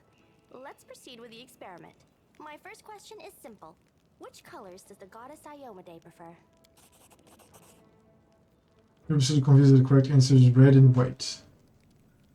This answer is correct. It is comforting to meet at least one educated person in the melting pot of ignorance that is Canabras. Let's proceed. Did Aradin take part in any crusade before he died? Yeah, for sure. Aradin died not long before the wood wound opened and the first crusade began. Yes, he did. Aradin's death dates to 4606, and that is precisely the year when the world wound was opened. The first crusade started back in 4622. Oh shit. Your answer is wrong. I suppose I should terminate the experiment due to the subject's utterly woeful performance. But don't get upset. We all can't be smart. Someone has to be strong. I liked how you defeated those cultists. It seems to me that I owe you an explanation. My name is Nenio. I am an explorer, a pilgrim, a yet-to-be-recognized scientific luminary, future author of the great Encyclopedia Golarianica, and rector of all Absalom's universities at once. Future rector, I should say.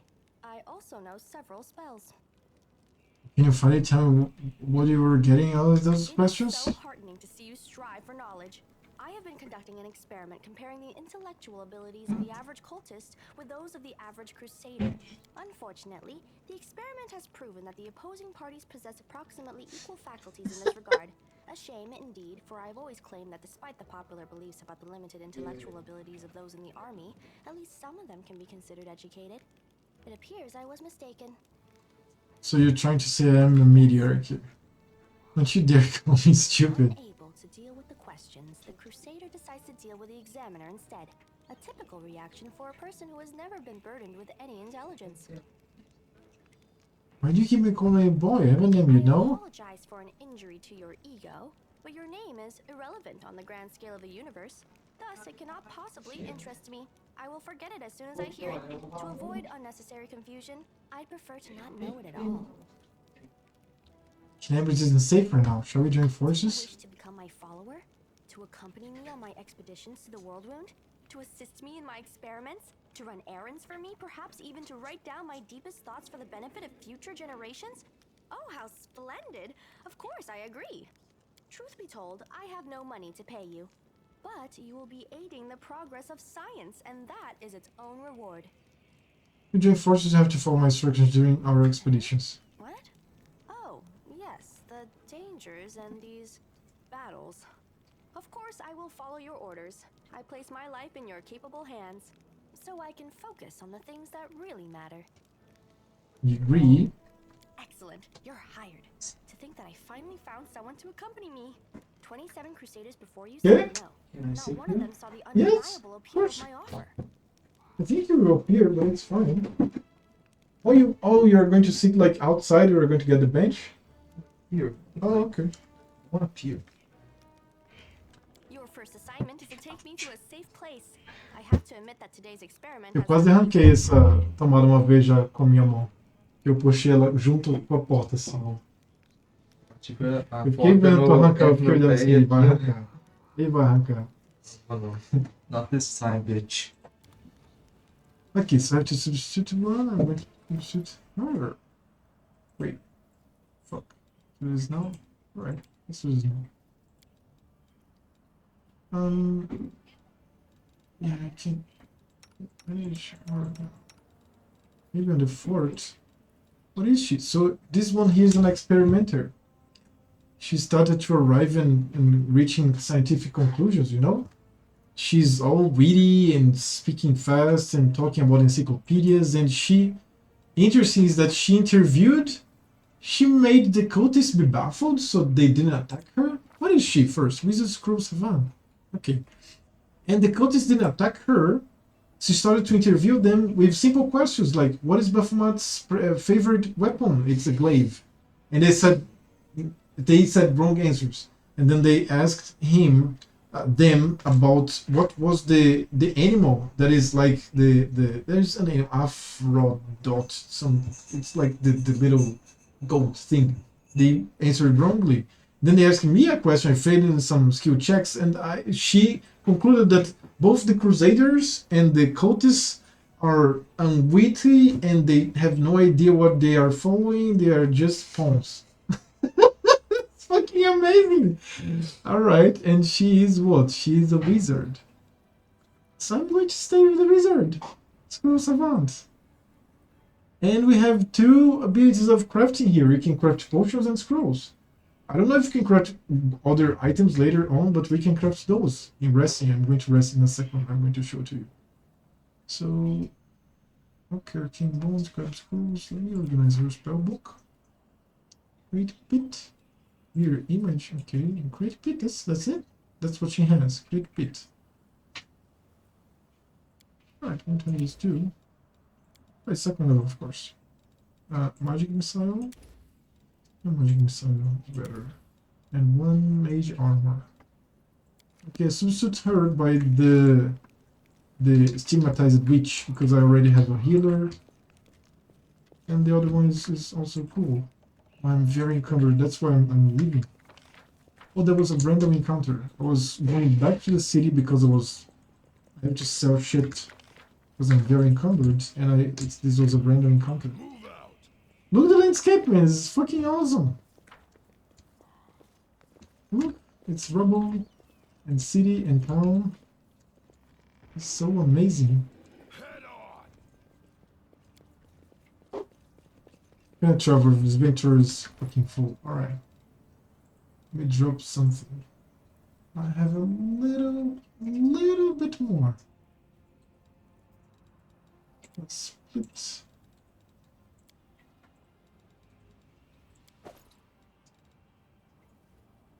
You have to drop more.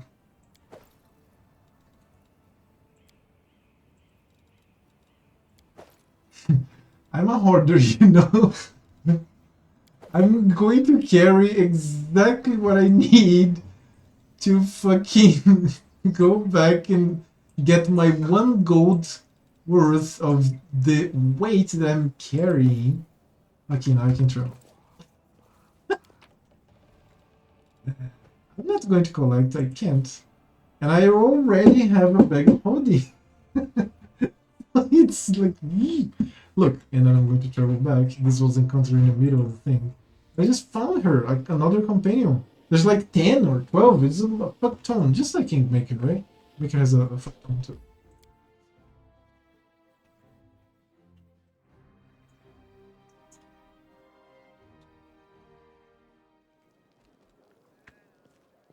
Okay, so here's the place where we gather.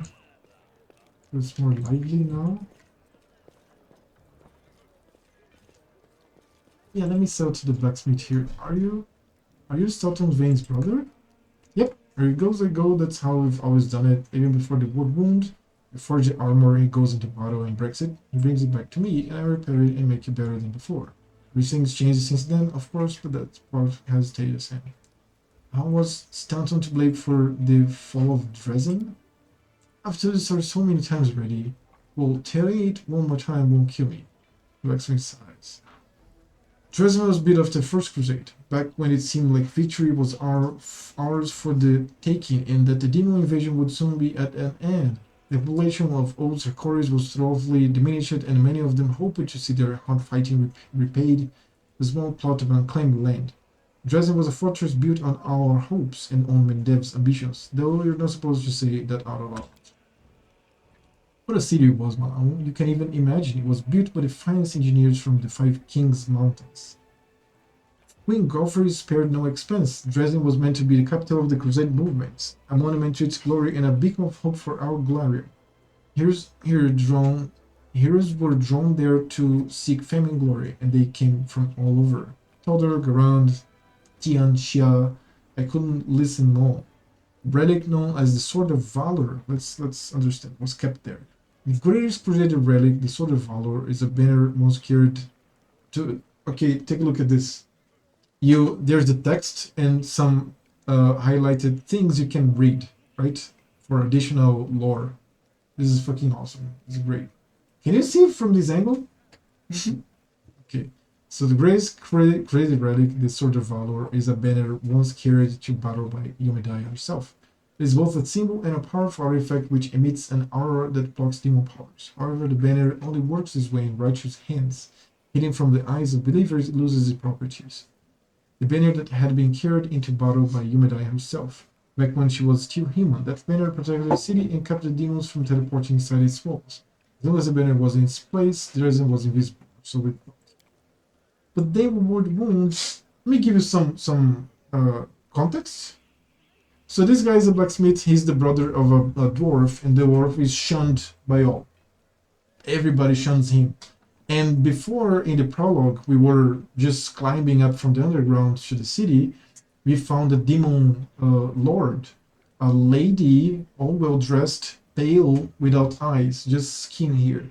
And she kept making fun of the dwarf, how he fell for her, how he kissed her, how he was in love with her, and if he wouldn't like the love again and feel all those feelings again, and he would just curse at her continuously. And then when we talk to him, he says that he's shunned, he's responsible for losing the main Crusader city, because there is something called World Wound that is just a big portal to the Abyss. And the emperors of these realms, they create this city here, Dresden, to be the first bastion, the vanguard against the invasion. And that dwarf alone gave the city away. And I'm learning right now how did he do that with his brother. But then the world wound suddenly expanded. The demons launched a new onslaught and folks started saying it was time to declare the Second Crusade. Dresden was unassailable until one young officer was tempted by a beautiful woman. He convinced him that the banner shouldn't be hanging in the city, that its rightful place was on the battlefield. She whispered honeyed words about glory and valor and convinced him that he could be a hero as great as Yomedai herself, a god. And the poor fool believed her. He rounded up some of his hot-headed friends and carried the banner outside the city gates in an unauthorized foray. Demons slaughtered them within seconds, but for some reason the courageous ringleader was spared. A whole army teleported into Dresden. It was a bloodbath. As you can guess, the officer was called Stout and Vain, and the woman turned out to be a demon. Not just any demon, it was Minago, that foul wretch. She's giving us a lot of grief here in Canabres too. Just don't ask me what I was doing with while my brother was off having trysts with that beast, and why I didn't save him from his own stupidity. Alex made gestures as if to ward off the inevitable reprobation. Who could have guessed it would end like this? I've failed my brother, that's the truth. I blame myself every day looking at his plight. So that's the story. Fucking good, man. Fucking good. Okay, so he lured him. You lured him. He lured him. Yeah, all this story you just say, shoot me a wares. I don't care. Well, the other options are grayed out because I have talked to him already. Oh, right. I'm streaming for 8 hours now. I spent 4 hours and 18 minutes reading out loud the story of all the 9 companions that I have found until now. Option by option. 4 hours and 18 minutes, dude. I think I'm going to download this and just post on YouTube like lore. I'm not going to let this be wasted. I'm sore with my throat and mouth already. And then I'm playing happily for 3 hours now. But before that, it was just reading, man. Just a lot of reading. How did you see the time? Did you mark the time? Here. OBS. That you've been reading lore. Oh yeah, because when I was playing before, when I was playing before, I played the prologue, and the prologue. When I finished the prologue, I stopped. It was almost at the same time that you called me to so that we could have dinner. So I stopped it when I arrived in the tavern. I stopped it, had dinner with you, played Dota with my friend. Then like 2 o'clock, 8 hours, 1:44, I came back and then I was in a tavern. And then I started talking to every single character, getting quests and understanding everything. So I finished it to really play the game and explore 4 hours, 18 minutes after I restarted this stream. So it's fucked on lore. Yeah. Oh, speeder. Yeah, you shouldn't leave it to waste. Download it and at least try to put it on YouTube. I don't know, does it accept 4 hours of video? No, yeah, it will. It will. I know it will. Because there are many. Oh, God, Iron Massive Long. Cold Iron. That's I'm already tired, right? I read Cold Iron Master Long. I am very tired already. But it's good. Cold Iron Master Word Longsword. I'm not going to sell this longsword. Yes. Right. Now Yeah, the arms. don't sell the cold iron one. Maybe you can enchant it later. To other companions that will appear. Yes. Cold iron. Sword is a very fucking good sword. Yeah, especially against demons. Yes. And Masterwork also. Yeah, it's already masterwork. You just have to make it magic. Okay, these all consumables. These here scrolls. I mostly don't use scrolls, but I will need them, or many of them. Now these items can be sold.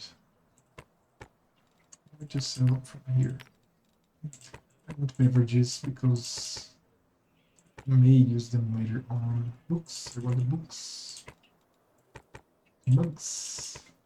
Sellers. Do you want to work out today? Today is your last class, right? No, today I won't be going to anywhere. I'm actually looking if I can reschedule my ticket to earlier today. I know that there's a bus at 2 o'clock. So you were going tomorrow? No, I'm going today. No, you were going tomorrow. No, I was going today. I was going home today at 7 p.m. Yeah, Okay. at 7 p.m. today. But then the coordinator of the school just told me that I'm free today at least. Oh, okay. So So I you got the won't job. have any training. That's the I good don't news. know. I asked her when I'm going to come back now because they haven't been explicit. I don't know if I am being explicit about them not being so. But I think I am. I think and hope I am because if not, I'm being lured for 1 week and 1 day. Well, yeah. That's the fucked up part. Yeah. It's okay. 2,688 gold. Now I have to keep some weapons to this. No, to him. Oh no, not here, not here. In this screen here. Oh, and I can look at her and unequip braces of armor from her and equip in my new wizard. Dude, she's amazing. Look at this. Look at her portrait. It's fucking awesome. Oh, she's a wizard. I thought she was an alchemist. She's like I told you, Wizard Scroll Savant. Oh, I didn't hear that. It's awesome.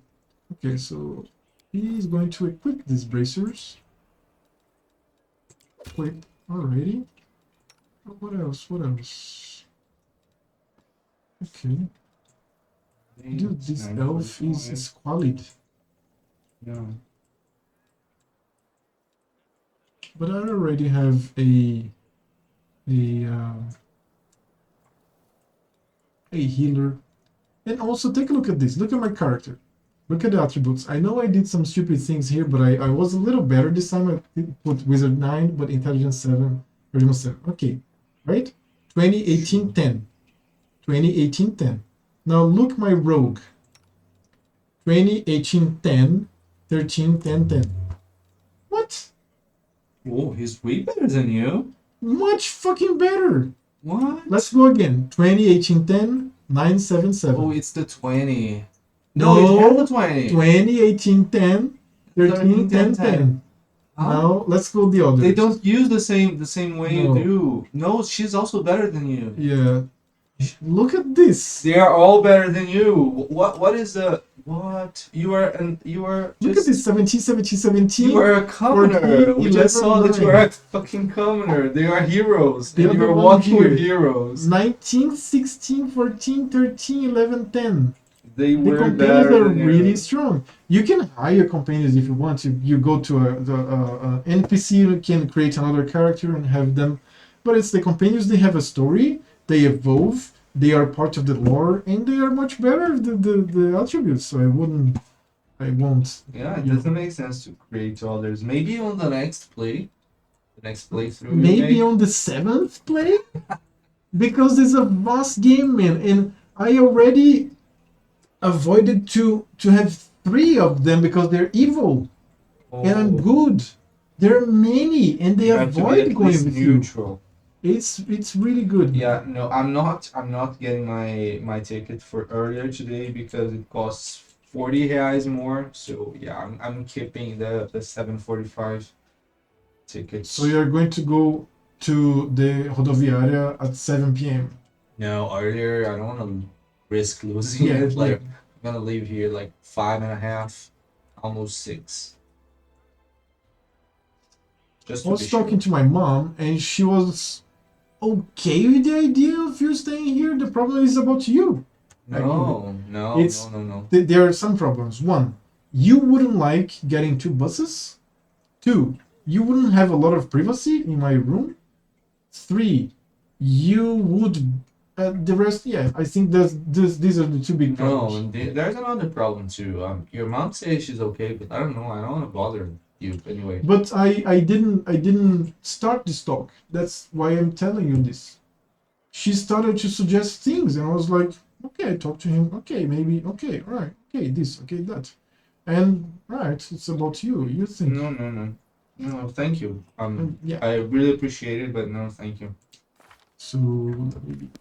Now there are many people to talk to. Finished selling all the shit, and now there's the tavern. Now look, I press M, and I only have this guy here. Look the symbol, okay?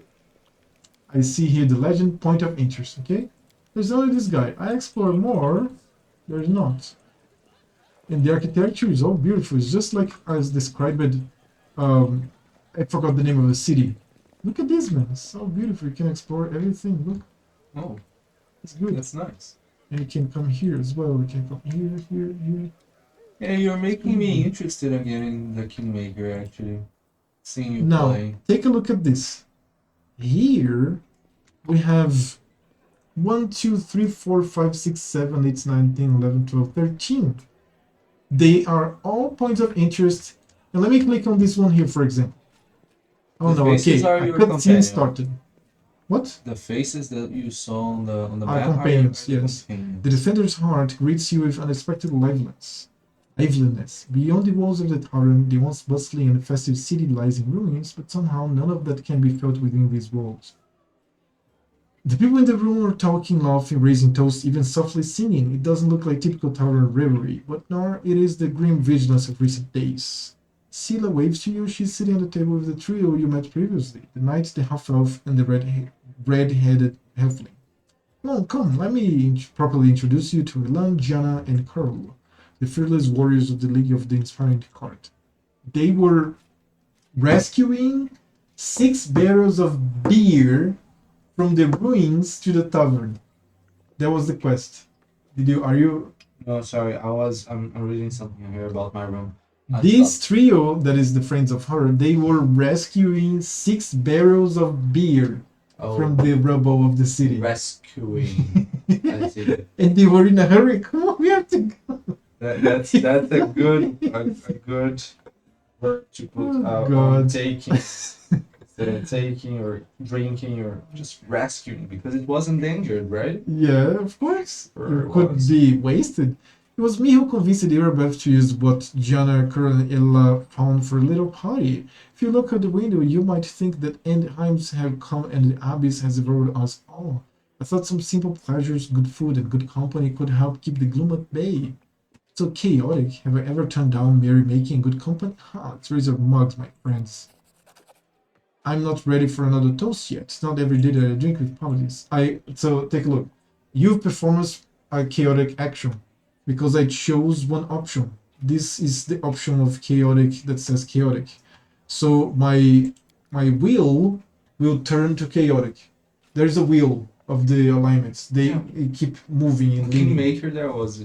Oh yeah, I think you've seen this. Yeah. But I'm prone to explain to you the whole game because you barely played Kingmaker. Yeah. So hey, are you just going to sit here green faces? I still get to know each other a little better, so we have better reasons to toast. Okay, so this is just like what I was explaining to you. I have 6 options here. Probably many of these options have sub options. So I'm going to speak for the next 5 minutes, right? About lore. So and this is one point of interest. This is one of the 3 companions of Scylla. Probably I'm going to have to talk to the other 2. And I'm very glad, but it's kind of tiresome because I speak. If I'm playing, just relax. I'm reading and thinking. It's better. And but that's what I was trying to talk to you. Like 13 people to talk with 5 options each. Many of the options with 2 sub options, so it's a lot. 4 hours speaking. Tell about you and your order, Ela. As stories go, it's not very entertaining. I was born far to the south in Andorra. Okay, I don't know what is Andorra. Andorra is a nation of the people governed by the principles of common rule which grant every citizen a voice. Andorra holds the reins of its own destiny in the strong hands of its people. It considers itself the birthplace of freedom. A libertarian society. I lost my parents early, led the life of a simple mercenary, but often questioned the path I had chosen. I'm proud of my sword skills. I enjoy training and drills, and I'm not afraid of the battle. But risking my life for coin, it takes a special mindset to choose that lot with no regrets. You have to want to risk your blood. I saw too many of my friends die, and I wondered if it was worth it. So in the end, I decided to choose another path. Now, if I'm going to lay down my life, at least it will be for a good cause. That's how I ended up in Mendev and became a squire for the Hound Hearts. It's a small order. By tradition, it never has more than 12 members, and a new member is only knighted after one of the elderly dies. We patrol the land along the Wardstone line and provide aid to travelers and settlers. Fortunately, death is common among the Hound Hearts. Became a full knight 2 years ago after laying my mentor to rest, but I'm content with my choice. My place is among the Crusaders. Have you been serving the Eagle Watch for long, Jenna? I signed up 4 days before the demon attack. Am I lucky or what? Okay, that's a good luck. What about you, Crow? How'd you end up among the condemned? I just did what everyone else was doing. I grew up in the slums where everyone stole a little, or maybe smuggled, or guarded stashes, so I never killed anybody and I never did anything really bad. Got caught stealing, and when they made me choose between prison and the condemned, well, of course I didn't want to go to prison. Not that good a fighter, but as Norgarber is my witness, a thief can also be useful in a war against demons. Always been a good scout. I can sneak under the nose of any monster, but I don't know where my friends are now. We got separated when the demons rampaged through the city. Chin up, friend. Whoever you were in the past, you're our friend now, and a crusader. Your skills will be useful to us, you'll see. How do all of you know Sila? I didn't just want to talk about today's celebration, you see. Elon is in trouble. I want to help him, and I don't know anyone else in the city I can turn to. His fellow knights will all want to. Bad idea, sister, I told you. I don't want to bother anyone else with my problems. I need to handle them on my own. Oh, come on. Hiding your sadness from your friends is no way to live. Courage, right, Malone. Help me find you. Without his help, I'd still be looking for you all over the campus. So, Elon, come on. Stop being so stubborn. Tell me more. In all truth, I do not wish to impose. My problems are just minor troubles. A paladin of Yomedai and her friend certainly have more important things to do, especially now that Canabris has been overrun with demons. If I've learned anything in life, is that there is nothing minor about good and evil. Take the 3 of you, for example. It seems like all of you did was save one card from some lesser demons. But look how many people are happy now. That feat will never be sung of in songs. But who knows, maybe thanks to this one joyous hour of peace and rest, the defenders of Canabris will find the strength to protect the city. I talk too much, don't I? Well, Sir Elon, I want to help you, and my reputation as a holy warrior of Yomide won't suffer if it is more of a minor adventure than a glorious feat. Alright, I'll explain. The life of a crusader has given me more than just a purpose and a chance to serve a righteous cause. When I abandoned the life of mercenary and came to Mendev, I gained something else I never expected. It's here that I met, may all the ladies here forgive me, the finest girl in all the world. It's a miracle she found any love in her own heart for a bungler like me, but I'm not about to let this miracle go. Not even the demon lord Discovery and all his demon army can stand in my way.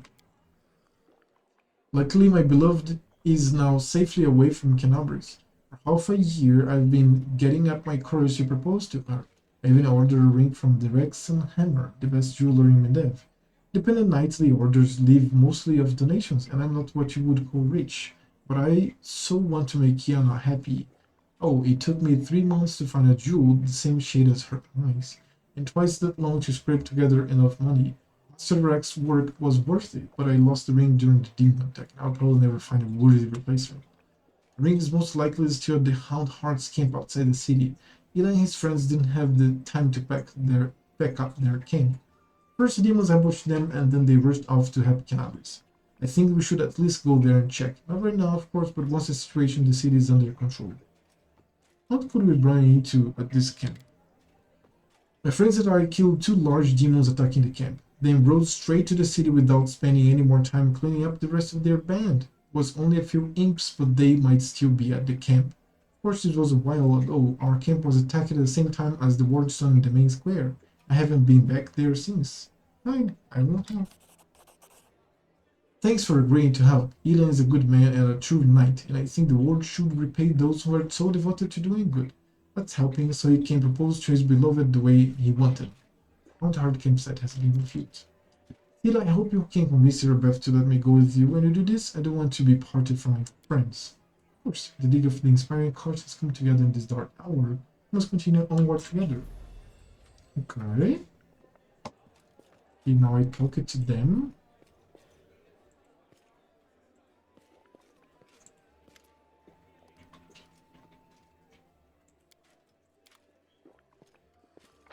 Now, that's that.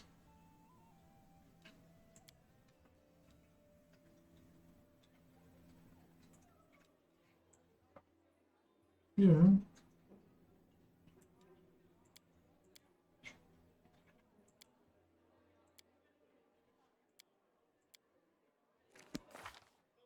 Getting some experience. Move out. I'll talk to this guy here.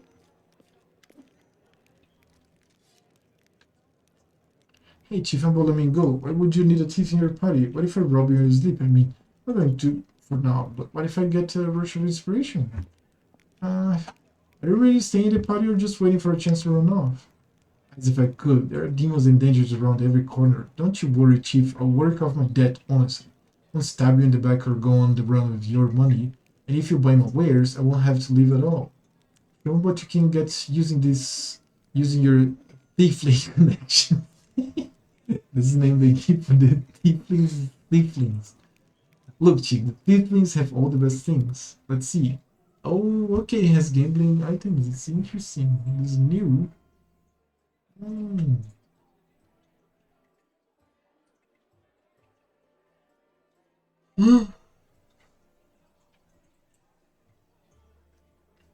Stock.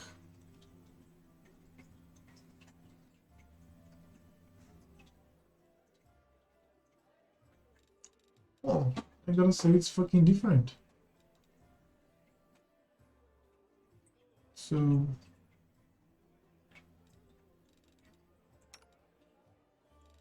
yeah, alright.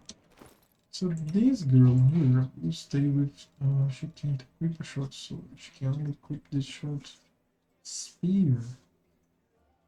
This is finesse wielding of hers.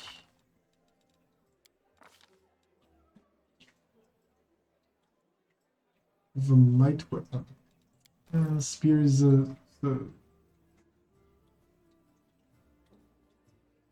simple. It's not light, it's simple. Oh no. Cold Iron Rapier is one-handed. Finesse wielding. Wait, something is strange.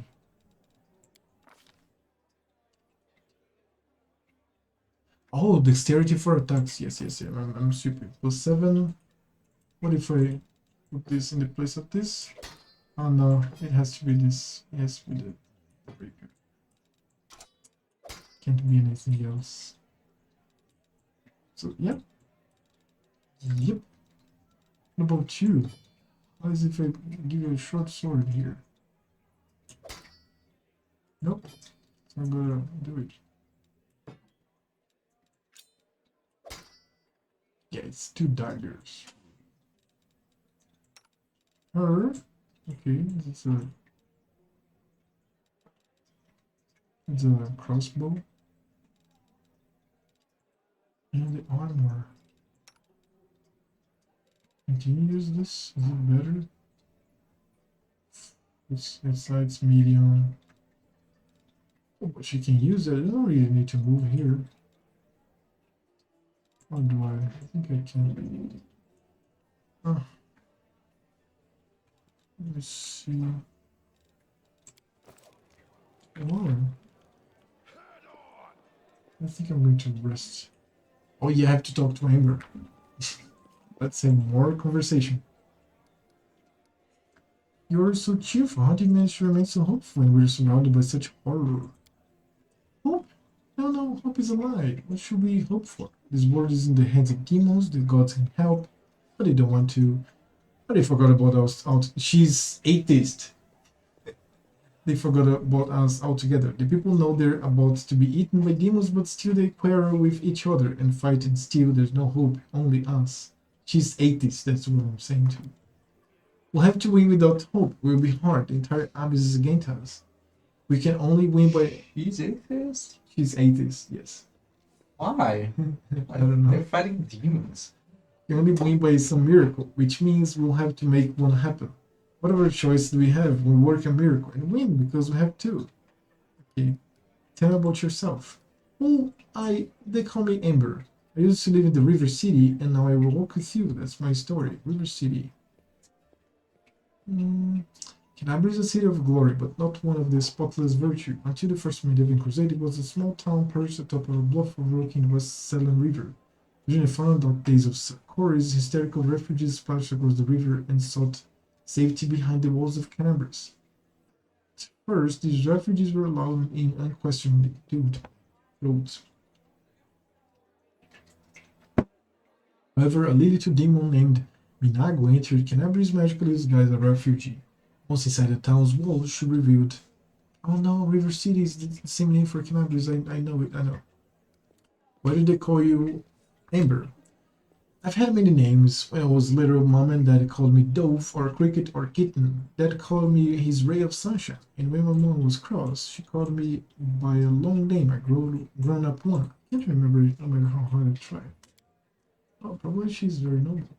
Then when I came to live in the River City, the good people called me different funny names, like Ember or Torch or Smoky. I don't know why. Called me Bird Brain because I have a crow. Called me Lucky 7 because of my fingers. Girl raising her hands, the middle finger of her right hand, and the two smaller fingers of her left hand are missing. Oh shit! She has 7 fingers. It's the gray text. He sometimes called me grilled meat and said I was stupid, but I didn't feel hurt. I mean, they're right. I really am silly. They didn't mean to hurt me. Like Amber, it's a good word. Girl. Ambers are like, yeah, she's the poor girl. Ambers are like people, and she's neutral good. She's neutral good. She's poor girl. I'm sorry for her.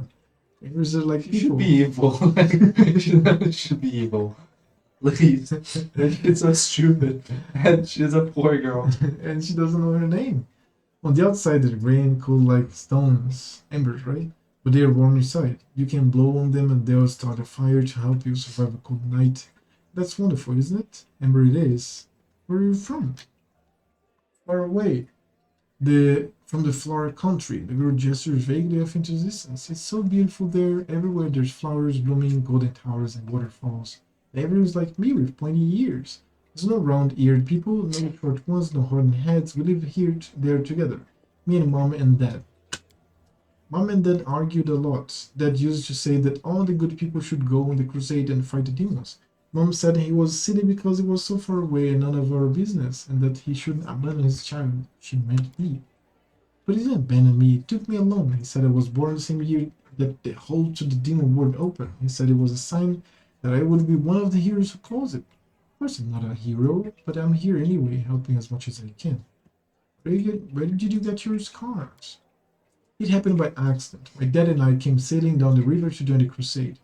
Dad said that all the good people were going to the world wound to heal it. He said that the crusaders were the best people in the world, and together we were going to win. But when we arrived at River City, the crusaders got everything mixed up. They thought my dad and I were bad and decided to burn us at the stake. Dad died, and I cried so loud that one good night realized that it was all a big mistake. I started yelling at the other crusaders, even the one in charge, and then walked right into the fire and got me out. The others wanted to stop him, but he took out his sword and scared them away. Fucking hell. The kind knights took me to a healer. I later learned that while the knight was pulling me from the flames, he himself was burned so badly that he died not long after. I'm still alive. A few fingers missing and my skin is funny. I've lived in the river city ever since. Never had my own house, but had many friends. And then the demons came and I met you, and you know what happened after that.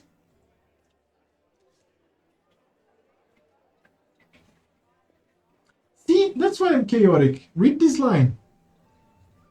They must have thought you were doing something lawful and just.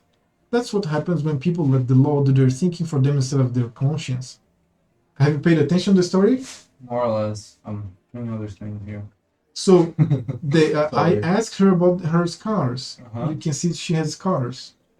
It's people. And she said when she and her father went to join the crusade in the river city, the crusaders confused them for being demons and immediately put them to burn in stakes.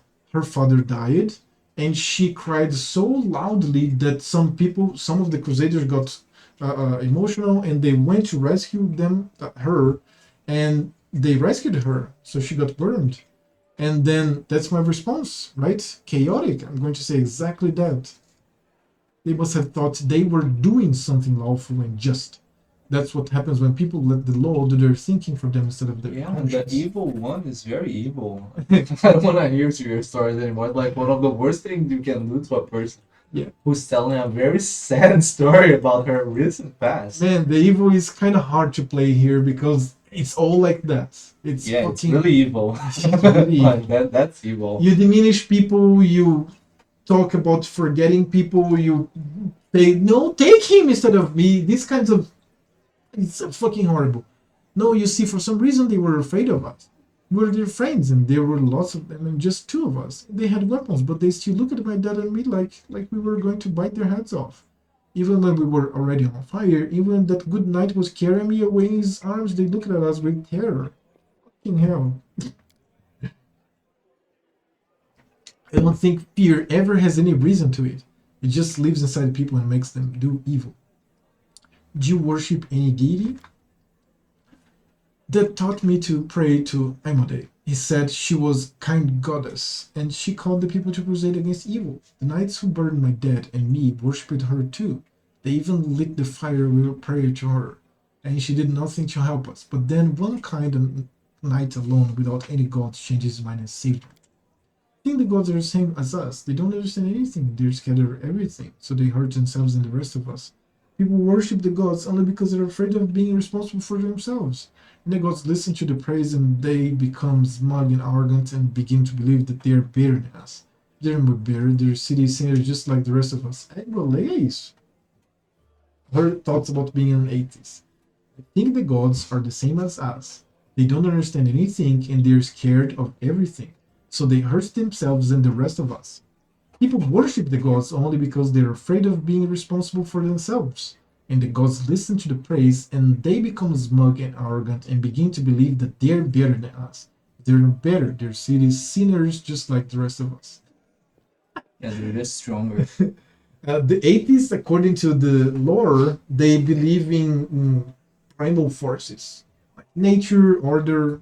It makes sense. Like agnosticism. Yeah, she's not what we would call an atheist on our world, where you don't believe in God. She knows the existence of them. Oh yeah, real. they know they exist. Yes, there's nothing. She just don't praise to any of them. Yes, exactly. It's like an agnostic, actually. Yeah. Sometimes I pray to the gods, different ones, the good ones, the bad ones. I ask them to stop fighting and hurting each other. I don't know if they ever hear me, but if I do, I mean, the knight who wanted to burn me, he was able to change his mind and do a good deed. He can change, maybe Baphomet can too. That's a good perspective. So really? Holy shit! Okay, that's very fucking optimistic to think about that. Yeah. How did this word on these kids? In reality, that's possible. Actually, I believe in what she's saying. Like in reality, but the system of lawful, chaotic, and neutral, or good or evil is very explicit in D&D and RPGs. No, but the lore breaks this many times. For example, there is in Fire Room there is the Azrael, there is I know it's the same name of the other character of Mateus, but she was an angel that was fighting for centuries the demons in the abyss, no, the devils in hell, that she ended up becoming a lord of the Avernus. It's Azrael. I think it's Azrael. I'm pretty sure it's Azrael. I'm not going to research it right now. Yeah. And there is the opposite as well of demons just redeeming and becoming angels. Yeah. How many centuries to this? So it's not one of the commonest things, not the most common thing. There are many good people in the River City. When I sang for them in the streets, they'd often give me coins or bread or sometimes even clothes. I shared everything with the other homeless, and they showed me where it's safe to sleep, where I could get out of the rain and cold, where I could find discarded things. When the demons destroyed the River City, I looked for my friends, but I found no one. They probably all died. The homeless have no supplies or weapons or basements to hide in, and the knights won't protect them either. Knights are like gods, so self-important they're saving the world after all. Why do they care about the homeless? This woman is like, she's on the point. Yeah, she's on the spot. Where do your magical powers come from? These tricks, I have them from my grandma. She used to be my father's grandma, before that his father's. I've never seen her myself, but she's very clever and kind. When I live on the street, sometimes I've slept full from you in a blanket in the winter. Sometimes I fear stroking my hair as I fall asleep, but if I open my eyes, there's no one near. She also sent me Soot. Girl scratches the crow's beak, and the bird grumbles happily in response. She tells Soot how to do different tricks, and Soot teaches me. Failed lore religion check. It seems the girl doesn't know who gives her these powers. Familiar was obviously sent by a powerful creature or good, perhaps an angel or fate, though you couldn't say exactly who. I fucking failed at this. I scrolled the mouse. No, wait, okay. The difficulty was 15, I have +7, and I rolled 5. The best member of my group has +7. That's what I roll always in these tests. So, no. Thank you for your answers. Oh, so, it's not your character. No, it's the party. The party that is in the scene, the best one will throw the dice. Okay, aren't you alone? Yes. But anyway, the party's there to make the test for you. Yes, but that makes sense because the party communicates, right? Instead of making this, oh, she said this, oh, maybe, oh, no, they just make the fucking test, right? It makes a lot of sense, so go. Okay. Now I have to talk to the other one, the Savant. Oh, she's right here. Let's go, Savant. I like her story, the Witcher one. The Witch one. Boy, I am pleased with you. I asked you to bring me to safety, and that's exactly what you did. Indeed, having a follower to aid me is most efficient and frankly pleasing. With you on hand, I shall conquer new horizons, plumb the depths of knowledge, hitherto and... Okay, pronounce this for me. Hitherto. Plumb the depth of knowledge hitherto unknown, and scale the dizzying heights of future discoveries. Nenio stops to catch her breath. She speaks very fast, and I really like her voice. And with big words. What I mean is, I'd like to express my deepest gratitude. I foresee immense potential in our future cooperation. Happy to help. Hand in hand, we will unravel the greatest mysteries inaccessible to the minds of ordinary people. Just imagine it, I leading the way, proudly staring into the faces of the gods themselves, and you, my loyal follower, walking behind me every step of the way, writing down my deepest thoughts and admiring the profundity of my intellect. If you hold hands, you won't be able to go in front of me and lead the way. You're the catalyst, which, when it reacts with my intellect, will allow the latter to grasp the very essence of the universe itself. Do you always express your delight so effusively? What? Who are you? You stares at you for a while, bewailing in her eyes, but then it is perspective. Oh yes, my new follower. So what am I supposed to do? Oh yes, I must provide some verbal encouragement for you as yet modest achievements and try to induce you to strive for more such encouragement. That is the principle that underpins any training. Ah, I see. Your modest nature was unsettled by the overabundance of my gratitude. I do apologize for putting you in such an awkward position. I will never praise you again unless I forget it. Let's get back to the business at hand. Your new assignment will be to take me to the inconspicuous ruin that are dude my throat. They're located in an even more inconspicuous valley lying between Canabres and Dresden. As soon as it's reasonably practicable, I'll mark the place on your map with a large red cross so you won't forget it. So special was this ruins near Canabres? I'm glad you asked. This is my greatest hypothesis, my secret project, and won't pass up the opportunity to share it with you. Because you are the most loyal follower, and you are worthy of possessing such knowledge. And also because you're the first person to ever ask me about it.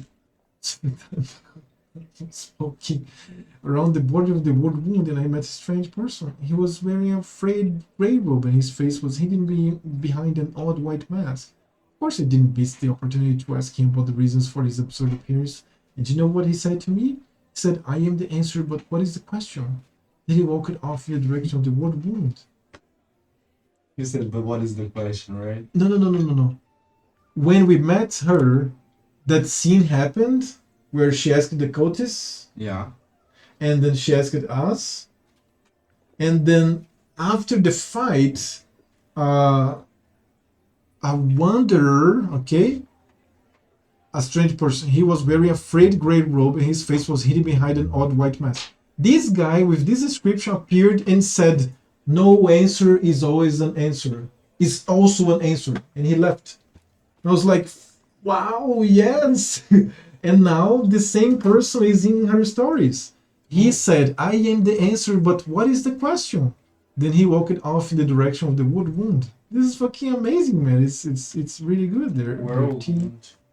The next day after I had already forgotten about the first encounter, I had another similar encounter. This time I met an elven woman. Judging by the pointy ears sticking out from behind the mask, I am the answer, but what is the question? She said, before taking off toward the wood wound, and then realized everything became clear to me. I know a mystery when I see one. Consider this one of my myriad talents. After all these geysers weren't simply on their way to a costume party, were they? After examining several maps, I determined that they were all heading in one direction, to a place not far from Canabres, a place which is marked as nameless ruins even on ancient Sarkorian maps.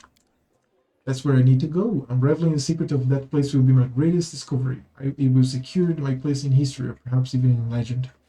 How do you know exactly? How do you know where we have to go? You don't have to find a beehive in a forest. You need to catch 2 bees, set them free in 2 different locations of the forest, and remember the directions they fly in. Oh, I didn't know that. Then you take a map and draw lines showing the bees' routes. The place where the lines intersect will mark the location of the beehive. Fascinating, yes. By the way, forest bees do not make any honey. Holy shit, look at that. This is new. I didn't know that.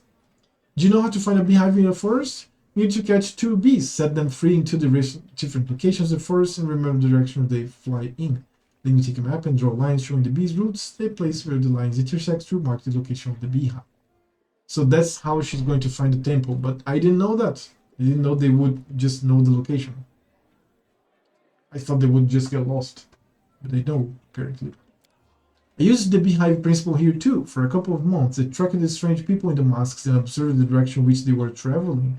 I collected the coordinates, mapped their estimated routes, and made a discovery. All the routes intersected the nameless ruins not far from Canabres. What do you expect to find there? I haven't the slightest idea. If I knew what was hidden there, I wouldn't be so eager to go. These ruins aren't very far from Canabres. You could easily get there all by yourself. Why do you need me? Nenio's eyes seem ready to pop out of their sockets in surprise. Don't you see this is a legendary secret place? Who knows what may happen to me after I lift the veil and uncover the workings of the universe? My mortal body may be unable to contain all that knowledge, or perhaps that we will ascend and become equal to the gods themselves. I need you to write down everything that happens and report my fate to the interested parties in Absalom. Don't forget to praise me as I deserve while you're there.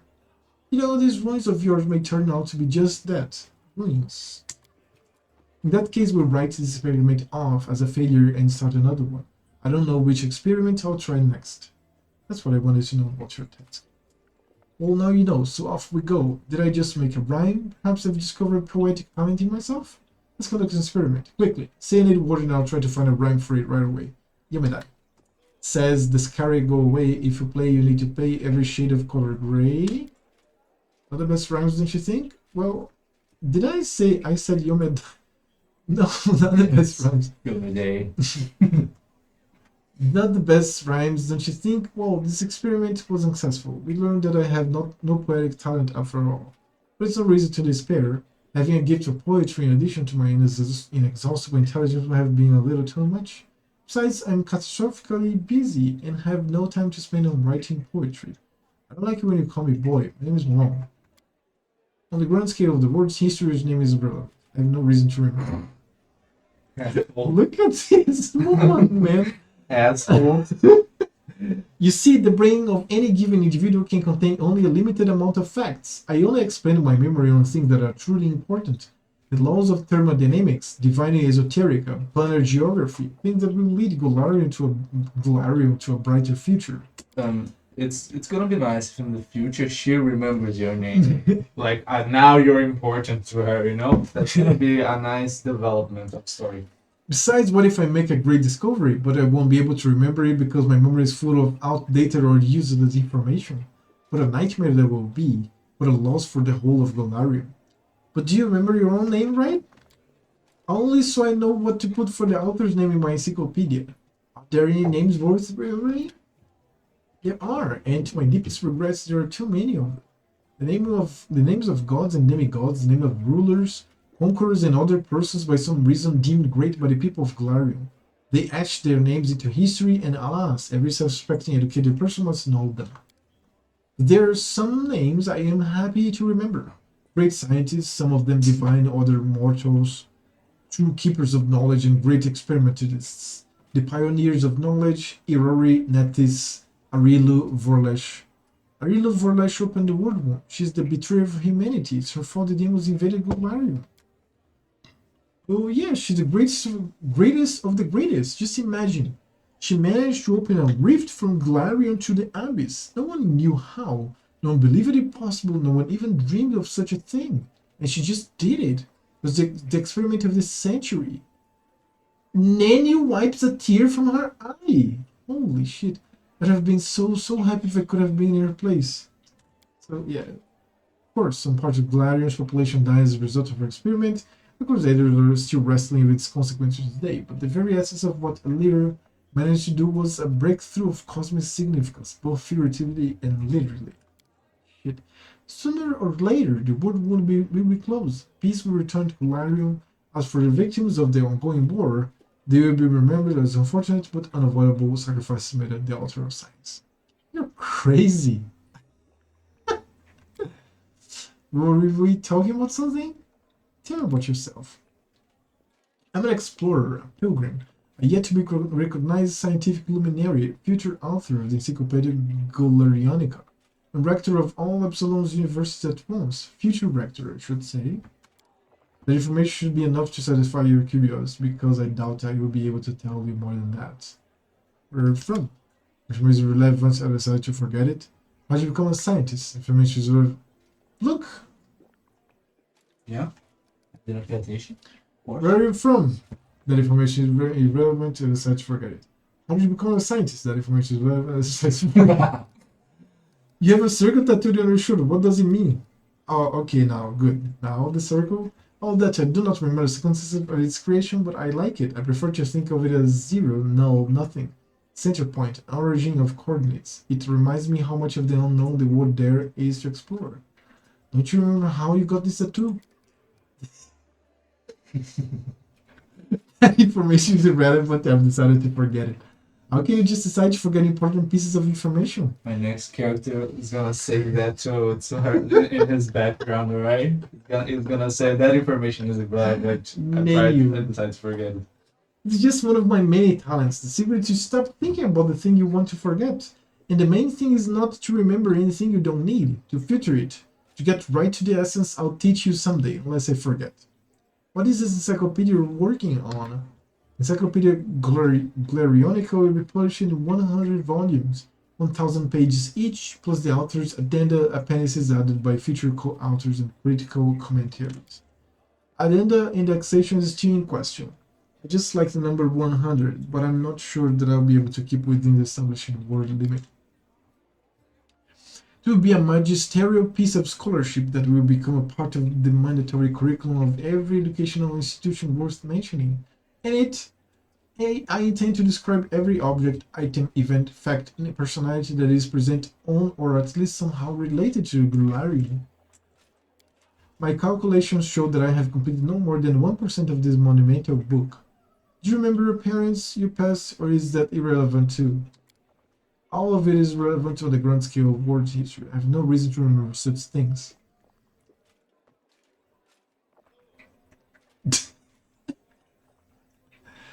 Dude! Do you remember your parents, your past, or is that irrelevant too? All of it is relevant on the grand scale of world history. I have no reason to remember such things. Now this option appeared, and I'm fucking going to stay silent. What? What were you talking about? It's the third time that she says that. I'll stop torturing you with questions for now. Huh? What were you She's crazy. She's crazy, Holy dude. crap. I'd like to clarify a few things about your new task. Your craving for knowledge will be immediately satisfied. Ask away. And this is all I wanted. I don't want you. I have to go. This conversation lasts approximately 5 minutes. By the way, did you know that is exact same amount of the time Inquisitors of Cannabis need to find a defendant guilty? I forgot other prepositions and sentences. But the shake of Inquisitors chasing you takes 5 times as long. The experiment proved that running while clad in heavy armor is not burdensome for the middle. What the fuck is this? Alright, this woman is fucking crazy. I love her. Holy shit, what an amazing companion. Man, I'm almost going. I'm fucking tired. Let me see. How is this going? I'm only with bots here. This is so bad, but it's fine.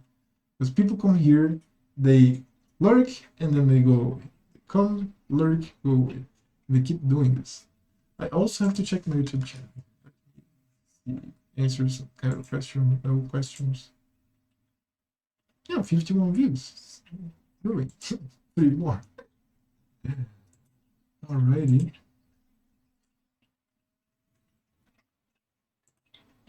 Dude, every single Friday, this guy on the Path of Exile community posts this GIF.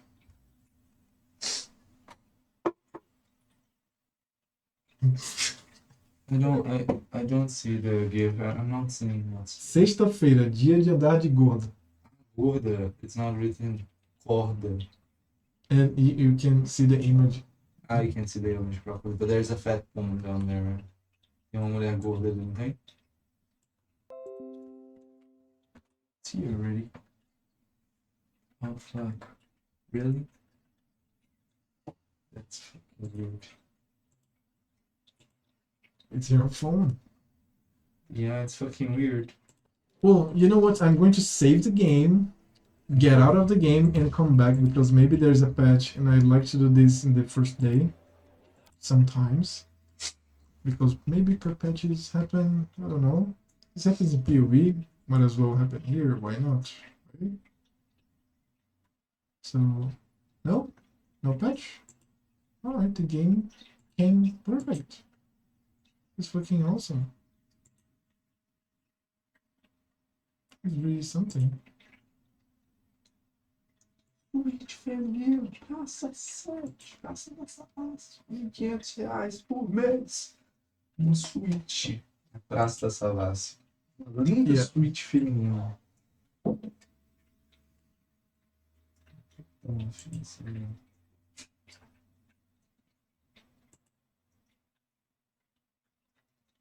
Switch DCE. Por que Switch DCE? Quarto empregado com banheiro do lado. R$1.000. Vai se fuder. Look at this work. Look.